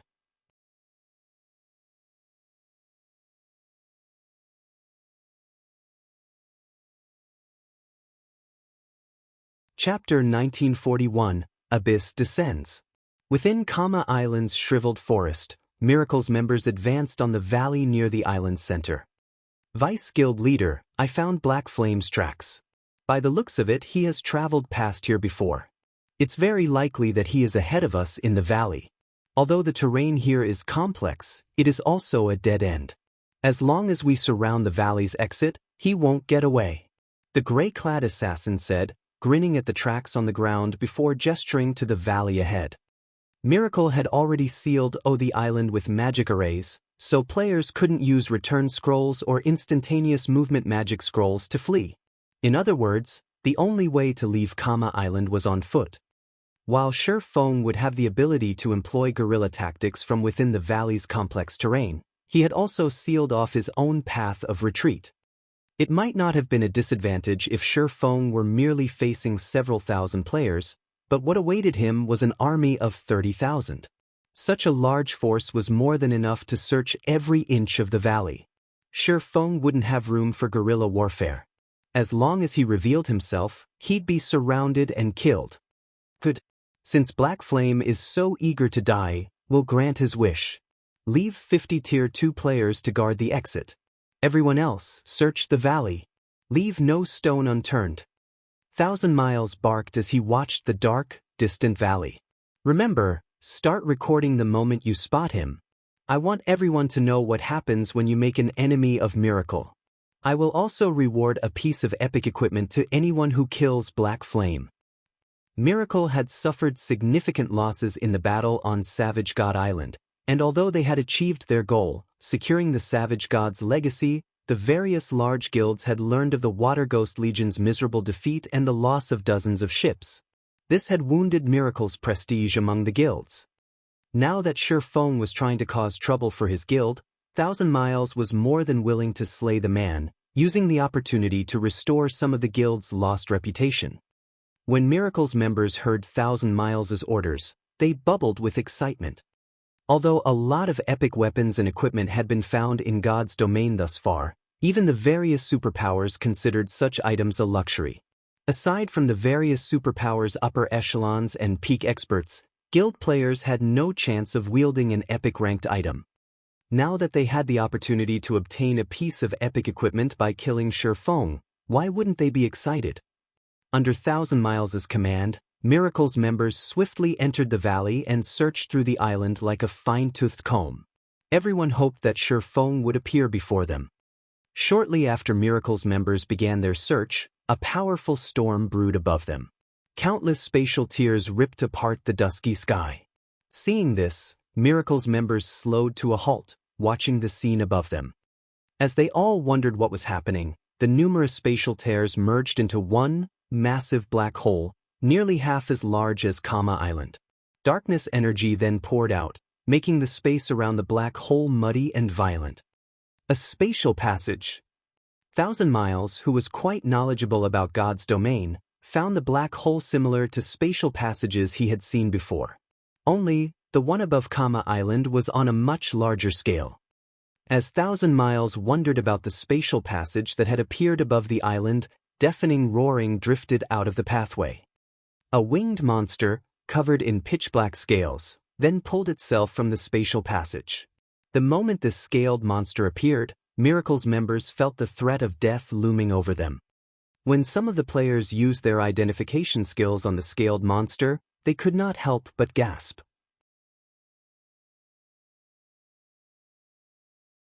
This monster was actually a level 160 lord.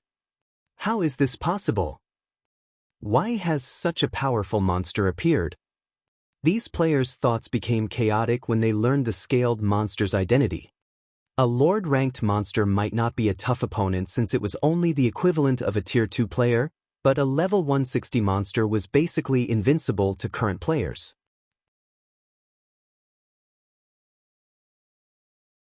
While the army was stunned by the sudden development, another scaled monster emerged from the black hole. Not only was the second monster much larger than the first, but its aura was also leaps and bounds more powerful. To make matters worse, more scaled monsters followed, swarming out of the spatial passage. 1, 2, 3. By the time these monsters covered half of the sky above Kama Island, Miracle's members had gone from panicked to full-on despair. One level 160 lord was enough to wipe out their 30,000-man army, much less an entire force of such monsters. Retreat! Everyone retreat immediately! 1,000 Miles shouted as he snapped out of his daze. Unfortunately, by the time 1,000 Miles had issued the command, the scaled monsters had descended on the players in the valley. They gave Miracle's members no chance for escape. Not only did the level 160 lords attack with unrivaled strength, but their speed was just as overwhelming. In the blink of an eye, several hundred Miracle members had transformed into streaks of light and vanished from the island. Several thousand players had died by the time Miracle's army had fled the valley, and plenty of Tier 2 experts had been among the slain. While Miracle's members ran for their lives, 1,000 Miles noticed a figure at the top of the mountain.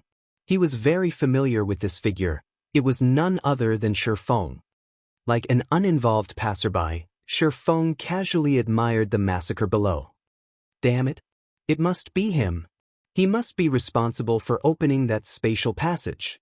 There's no way these monsters' arrival was a coincidence.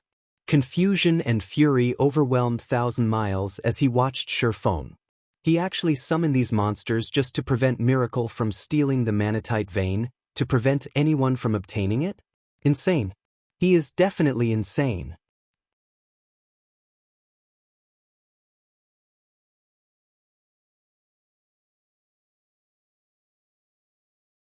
Chapter 1942. So what if I am? A flood of monsters still surged out of the spatial passage above Kama Island. Moreover, as the swarm grew, stronger monsters emerged from the black hole.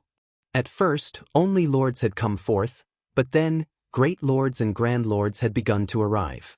Now, even mythic monsters appeared from the passage. Like hungry wolves spotting fresh meat, these monsters descended on the fleeing Miracle members the moment they emerged. Level 160 lords were enough to instant-kill Miracle's members, not to mention the higher-leveled Great Lord, Grand Lord, and mythic-ranked monsters. Although Miracle's members had scattered and run the moment they received 1,000 Miles' command, the flying monsters were too fast to outrun.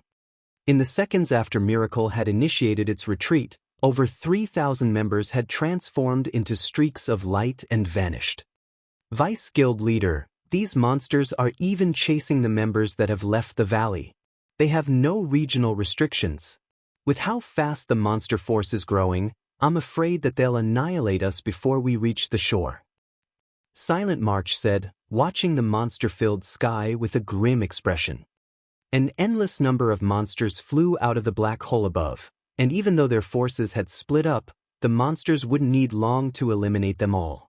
If the 30,000 players had only consisted of elite members, Miracle's losses wouldn't have been so severe, significantly harming the guild's operations, if they all died, but over 400 of these players were Tier 2 experts. If these players were slain as well, we can't break through? It seems that we have no choice but to use the Magicbreaker scroll to remove the seal on the island. 1,000 Miles gritted his teeth as he watched his guildmates die, one after another. March, instruct our elite members to do everything they can to attract the monster's attention. Once I remove the seal, have our guild experts use return scrolls to get out of here as soon as possible. Very few magic scrolls in God's domain were capable of removing regional seals. Even a super first-rate guild like Miracle had only managed to obtain 6 thus far. Normally, these scrolls were reserved as life-saving tools to prevent other superpowers from ambushing their key forces. Since he was one of Miracle's vice guild leaders, he had been allocated one of these scrolls. If he used it now, he'd have to wait a long time before he'd receive another. However, he couldn't hold anything back with so many of his guild's Tier 2 experts at risk. Understood. Silent March nodded. Following which, 1,000 Miles took an ancient, golden magic scroll from his bag and began to activate it. In response, a golden light pillar flew from the unfurled scroll and pierced the invisible magic barrier that enveloped Kama Island. The magic barrier shattered, and players on the island could once again use teleportation spells and tools. As the magic seal faded, Miracle's members breathed sighs of relief. With the barrier gone, they would not have to rely on their own feet to escape the island. Once they found a safe location, they could use a return scroll and leave this nightmare. However, just as Miracle's many experts activated their return scrolls to flee this godforsaken island, the scroll's loading bars were interrupted. What's going on? Why can't I teleport? No, we're still under the magic seal's effects. But didn't we remove the barrier? The development left Miracle's fleeing experts confused. Even 1,000 Miles, who had just used the Magicbreaker scroll, was bewildered. Vice Guild leader, look at Black Flame. I think he just used a magic seal. A ranger with sharp eyesight announced as he pointed to the mountain and Feng. Hearing this, 1,000 Miles spun towards Feng. Multiple magic arrays hovered around the swordsman, all of which manifested to seal off Kama Island.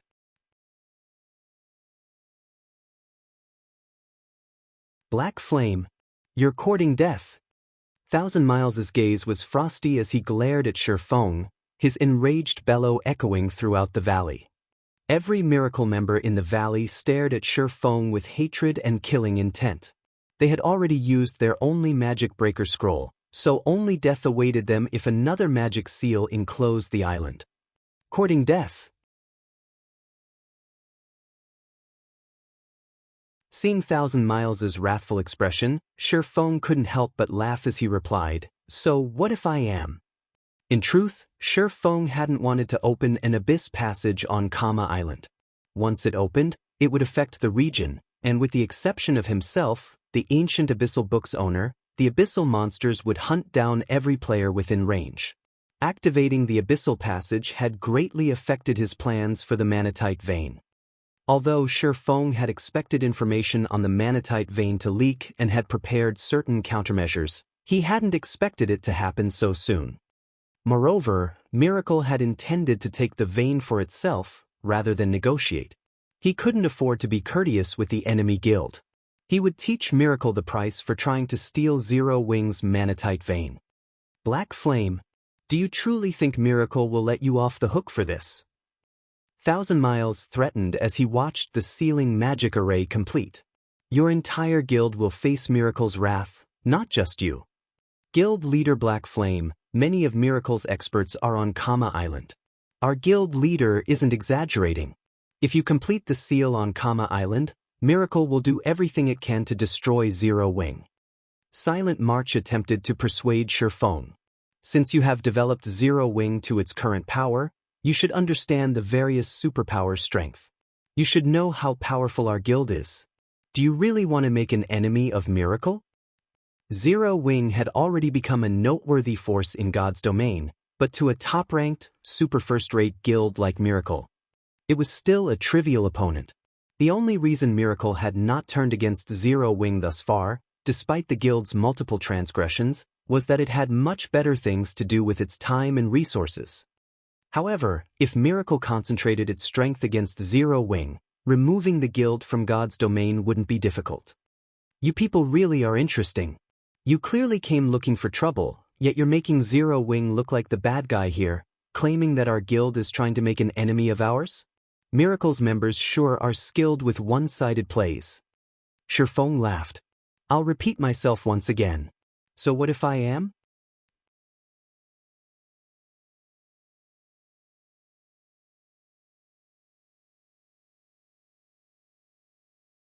Chapter 1943, Zero Wings Wrath. Black Flame, you're going too far. Thousand Miles shouted hurriedly when he realized that Feng showed no intentions of canceling the magic array. We no longer have the power to take the manatite vein. We have even lost several thousand elites. If you complete the barrier around Kama Island, you might be able to use these monsters to kill us, but only once. However, Zero Wing will have to face Miracle's full wrath in return. Wrath? Feng could not help but laugh at Thousand Miles. I don't know how terrifying Miracle's wrath is, but you should have a taste of Zero Wings first. Feng's voice echoed throughout the valley, and Miracle's members felt a chill crawl down their spines from the indifference and killing intent his tone contained. They had never thought that Feng was so ruthless. He actually ignored his guild's safety to ensure their deaths. Insane. He must be insane. He wants to drag us down with him. How can a guild leader like this exist in God's domain? Miracle's members were bewildered as they stared at Feng. The various large guilds' guild leaders would do almost anything they could to ensure their guild's survival in God's domain. They often set aside their personal feelings for the bigger picture. Feng, on the other hand, didn't seem to care about Zero Wing's survival in the least, acting entirely on his emotions. However, Feng hadn't lied. While they weren't sure how Miracle would retaliate, they were certain that they'd face Zero Wing's wrath right now. Good. Very good. Since you want to duke it out, show me what you're capable of. Thousand Miles shouted, his eyes turning bloodshot. Everyone heed my command. Attack Black Flame with everything you've got. The magic seal has a long activation time. If we can interrupt his channeling, he can't seal off the island. I will personally gift anyone who kills Black Flame a piece of epic equipment. The Vice Guild leader is right. Our deaths are not certain yet. As long as we can interrupt Black Flame, we still have hope of surviving. If we kill Black Flame, we'll even get a piece of epic equipment. Right? This battle's outcome isn't set in stone. We still have a fighting chance. Kill Black Flame. Hearing Thousand Miles' orders, Miracle's members knew that their only hope of survival hinged on striking Feng with everything they had. Otherwise, none of them should think of leaving Kama Island alive. Fortunately, the magic seal needed 2 minutes to complete. They weren't completely out of luck. As their morale recovered, Miracle's members charged toward Feng while ignoring the abyssal monsters around them. The only thing on their minds was Feng's death. Like wild beasts that had awakened from their slumber, the auras of the remaining 20,000+ players flared as they bared their teeth at their adversary. Retaliating even in the face of death? Feng sneered at the approaching mob. He stood just below the spatial passage, and as Miracle's members approached, they would encounter more abyssal monsters. With current players' strength, charging at these monsters was suicidal. But Miracle's players were in a frenzy. They disregarded all costs while charging at Feng, and even when their comrades fell beside them, they didn't pull their gazes from their target. Everyone keep it up. Black Flame is still channeling the magic array and can't move. If even one of us reaches him, victory will be ours. Silent March cried, rallying his troops. While a magic seal was powerful, it had an obvious flaw. The player activating it had to remain in a safe place. If the caster moved in the slightest, the channeling process would be interrupted and would fail. Although there were indeed a lot of abyssal monsters between them and Feng, Miracle's players on Kama Island greatly outnumbered the monsters. Although the price of distracting the abyssal monsters was considerably high, it was possible, and it would allow a few players to slip by reaching their target. Sure enough, 7 players managed to break through the abyssal monsters' encirclement after a short moment, arriving within 60 yards of Zero Wing's guild leader. Even if I can't move, I can still use my skills and spells. Seeing the approaching enemies, Feng promptly activated Chilling Field.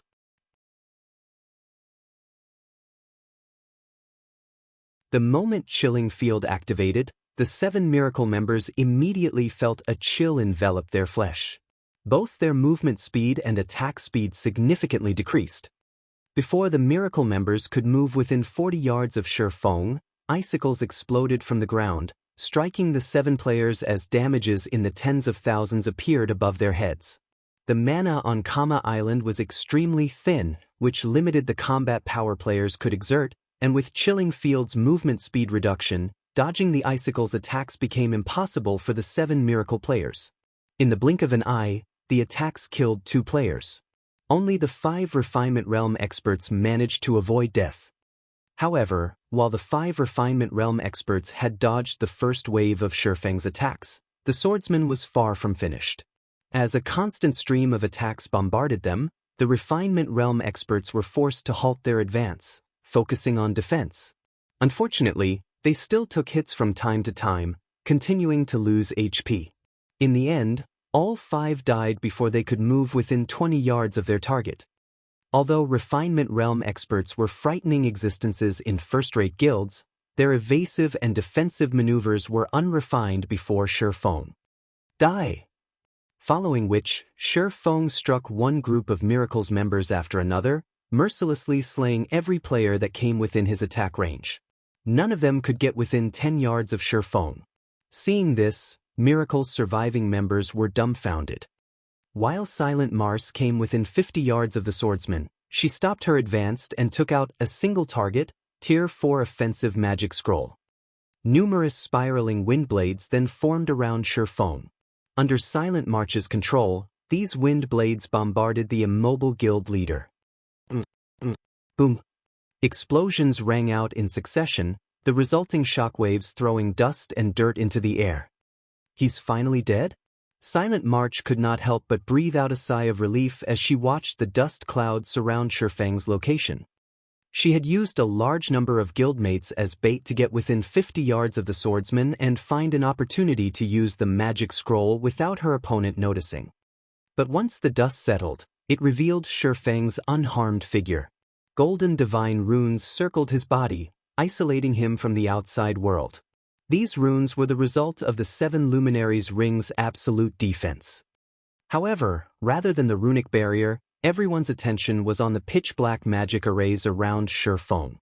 The arrays had completed and sealed off Kama Island.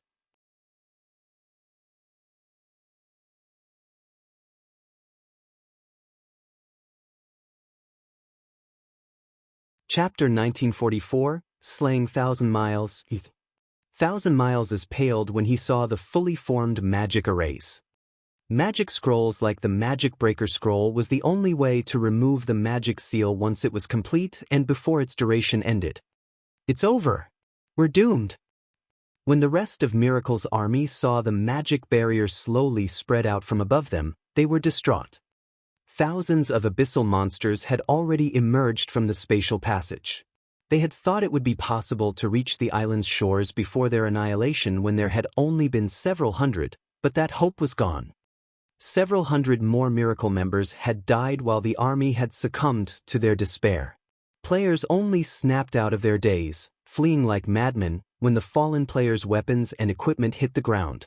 Although they knew that they had no hope of surviving this, they prayed for a miracle to save them. Vice Guild Leader, what should we do? Silent March asked anxiously as she watched Miracle's Tier 2 experts fall, one after another. We're out of options now that the magic seal is complete. Have our experts bring up the rear. We're retreating, 1,000 Miles said, shaking his head. Now that the magic seal had taken shape, not even he had a countermeasure. Fortunately, he was one of Miracle's vice guild leaders, and his guild had allocated him plenty of life-saving tools. Unfortunately, he'd only be able to save a small number of players with the tools he had on hand. But Silent March felt her heart bleed as she watched the abyssal monsters slaughter their guild's experts in the valley. Miracle had brought more than 7,000 experts to Kama Island. This was the first time their guild had suffered such a severe loss since joining God's domain. Enough. If you don't hurry, I can't guarantee our safe escape. 1,000 Miles snapped gravely. He, too, was reluctant to make the decision. He was, after all, responsible for this offensive operation. He wanted nothing more than to kill Feng, but he understood that with Feng's strength and the abyssal monster's interference, slaying the swordsman was impossible. All he could do was leave this godforsaken island as quickly as possible. Understood. Silent March nodded. As Silent March began her retreat, several hundred experts formed a tight circle around her, guiding Silent March and several upper echelons out of the valley. Black Flame, just you wait. It won't be long before I pay this back tenfold. 1,000 Miles bellowed as he glared at Feng, already thinking of ways to deal with Zero Wing. After ensuring that his guild's upper echelons had gathered around him, 1,000 Miles retrieved a dark purple globe from his bag. Countless divine runes had been engraved on this crystal globe, the globe itself giving off waves of pressure. This globe was one of the treasures Miracle had obtained from an ancient ruin the Wind God's Orb. The Wind God's Orb was a consumable that temporarily granted players the power of the Wind God. With the Wind God's power, players could fly freely through the sky for 5 minutes. Moreover, players' flight speed would be so incredible that not even flying ships could keep up with them.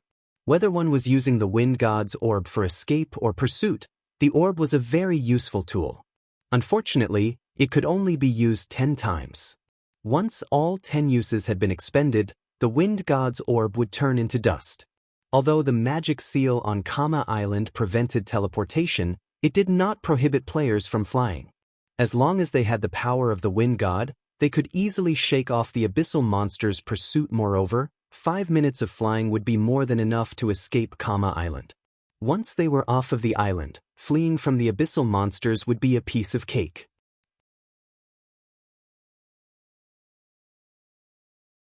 After taking out the Wind God's Orb, 1,000 Miles began to chant an incantation, granting him and the others the Wind God's power. With 1,000 Miles as the center, a gigantic, dark purple magic array formed on the ground, hungrily absorbing and devouring the surrounding mana. At the same time, a powerful storm enveloped 1,000 Miles and the others, preventing other players from approaching the group. The Wind God's Orb? Feng muttered. He could not help but feel a little astonished when he saw the dark purple globe in 1,000 Miles' hands. Miracle really is quite generous to have given him such a precious item, but you must be dreaming if you think you can escape with that. Feng then activated Gale Domain, transforming into a blur as he flew toward 1,000 Miles. The Wind God's Orb had been extremely famous in God's Domain, a masterpiece crafted by an ancient civilization. As long as there were no magic arrays that prevented flight in an area, even Tier 5 players wouldn't stop a player endowed with the Wind God's power. Only Tier 6 players would have the ability. Hence, the Wind God's Orb had been publicly acknowledged as one of the top 10 treasures for pursuit and escape in God's Domain in the past. However, the Wind God's Orb had an obvious flaw. It required a lengthy channeling time. Each endowment required roughly 15 seconds. Although Feng was currently around 800 yards away from 1,000 Miles, he could cross the distance in less than 10 seconds with the effects of Gale Domain. Of course, Miracle's members noticed Feng's movement. Black Flame. 1,000 Miles' rage burned even brighter when he saw Feng's approach. Escort team, block him with everything you've got. I'll kill him myself in a moment. He had called off the assault on Feng simply because he found the task troublesome. He had decided to ignore the man and let the hateful bastard live for a few more days. However, Feng ignored his benevolence and now targeted his life. Vice Guild Leader, rest assured, we'll make sure he doesn't leave your sight. We'll show this brat just how ignorant he is. A silver-armored, middle-aged man confidently declared as he watched Feng's approaching figure. After saying so, the middle-aged man, who led the escort team, and the team's 200-plus members vigilantly awaited Feng's arrival. Once the flying swordsman was within 100 yards, the escort team activated their berserk skills. A few members even activated a magic array, trapping Feng within a magic barrier. Shatter! When Feng was less than 60 yards away from 1,000 Miles, he activated Power of Darkness and swung down Killing Ray. Lightning Slash. A blue lightning bolt tore through the sturdy magic barrier, and by the time Miracle's players noticed it, the bolt had pierced through 1,000 Miles' body, devouring all of his HP. You're tuning in to the Wang Lin's Journey YouTube channel. Don't forget to subscribe and join us on this journey to catch the most captivating stories.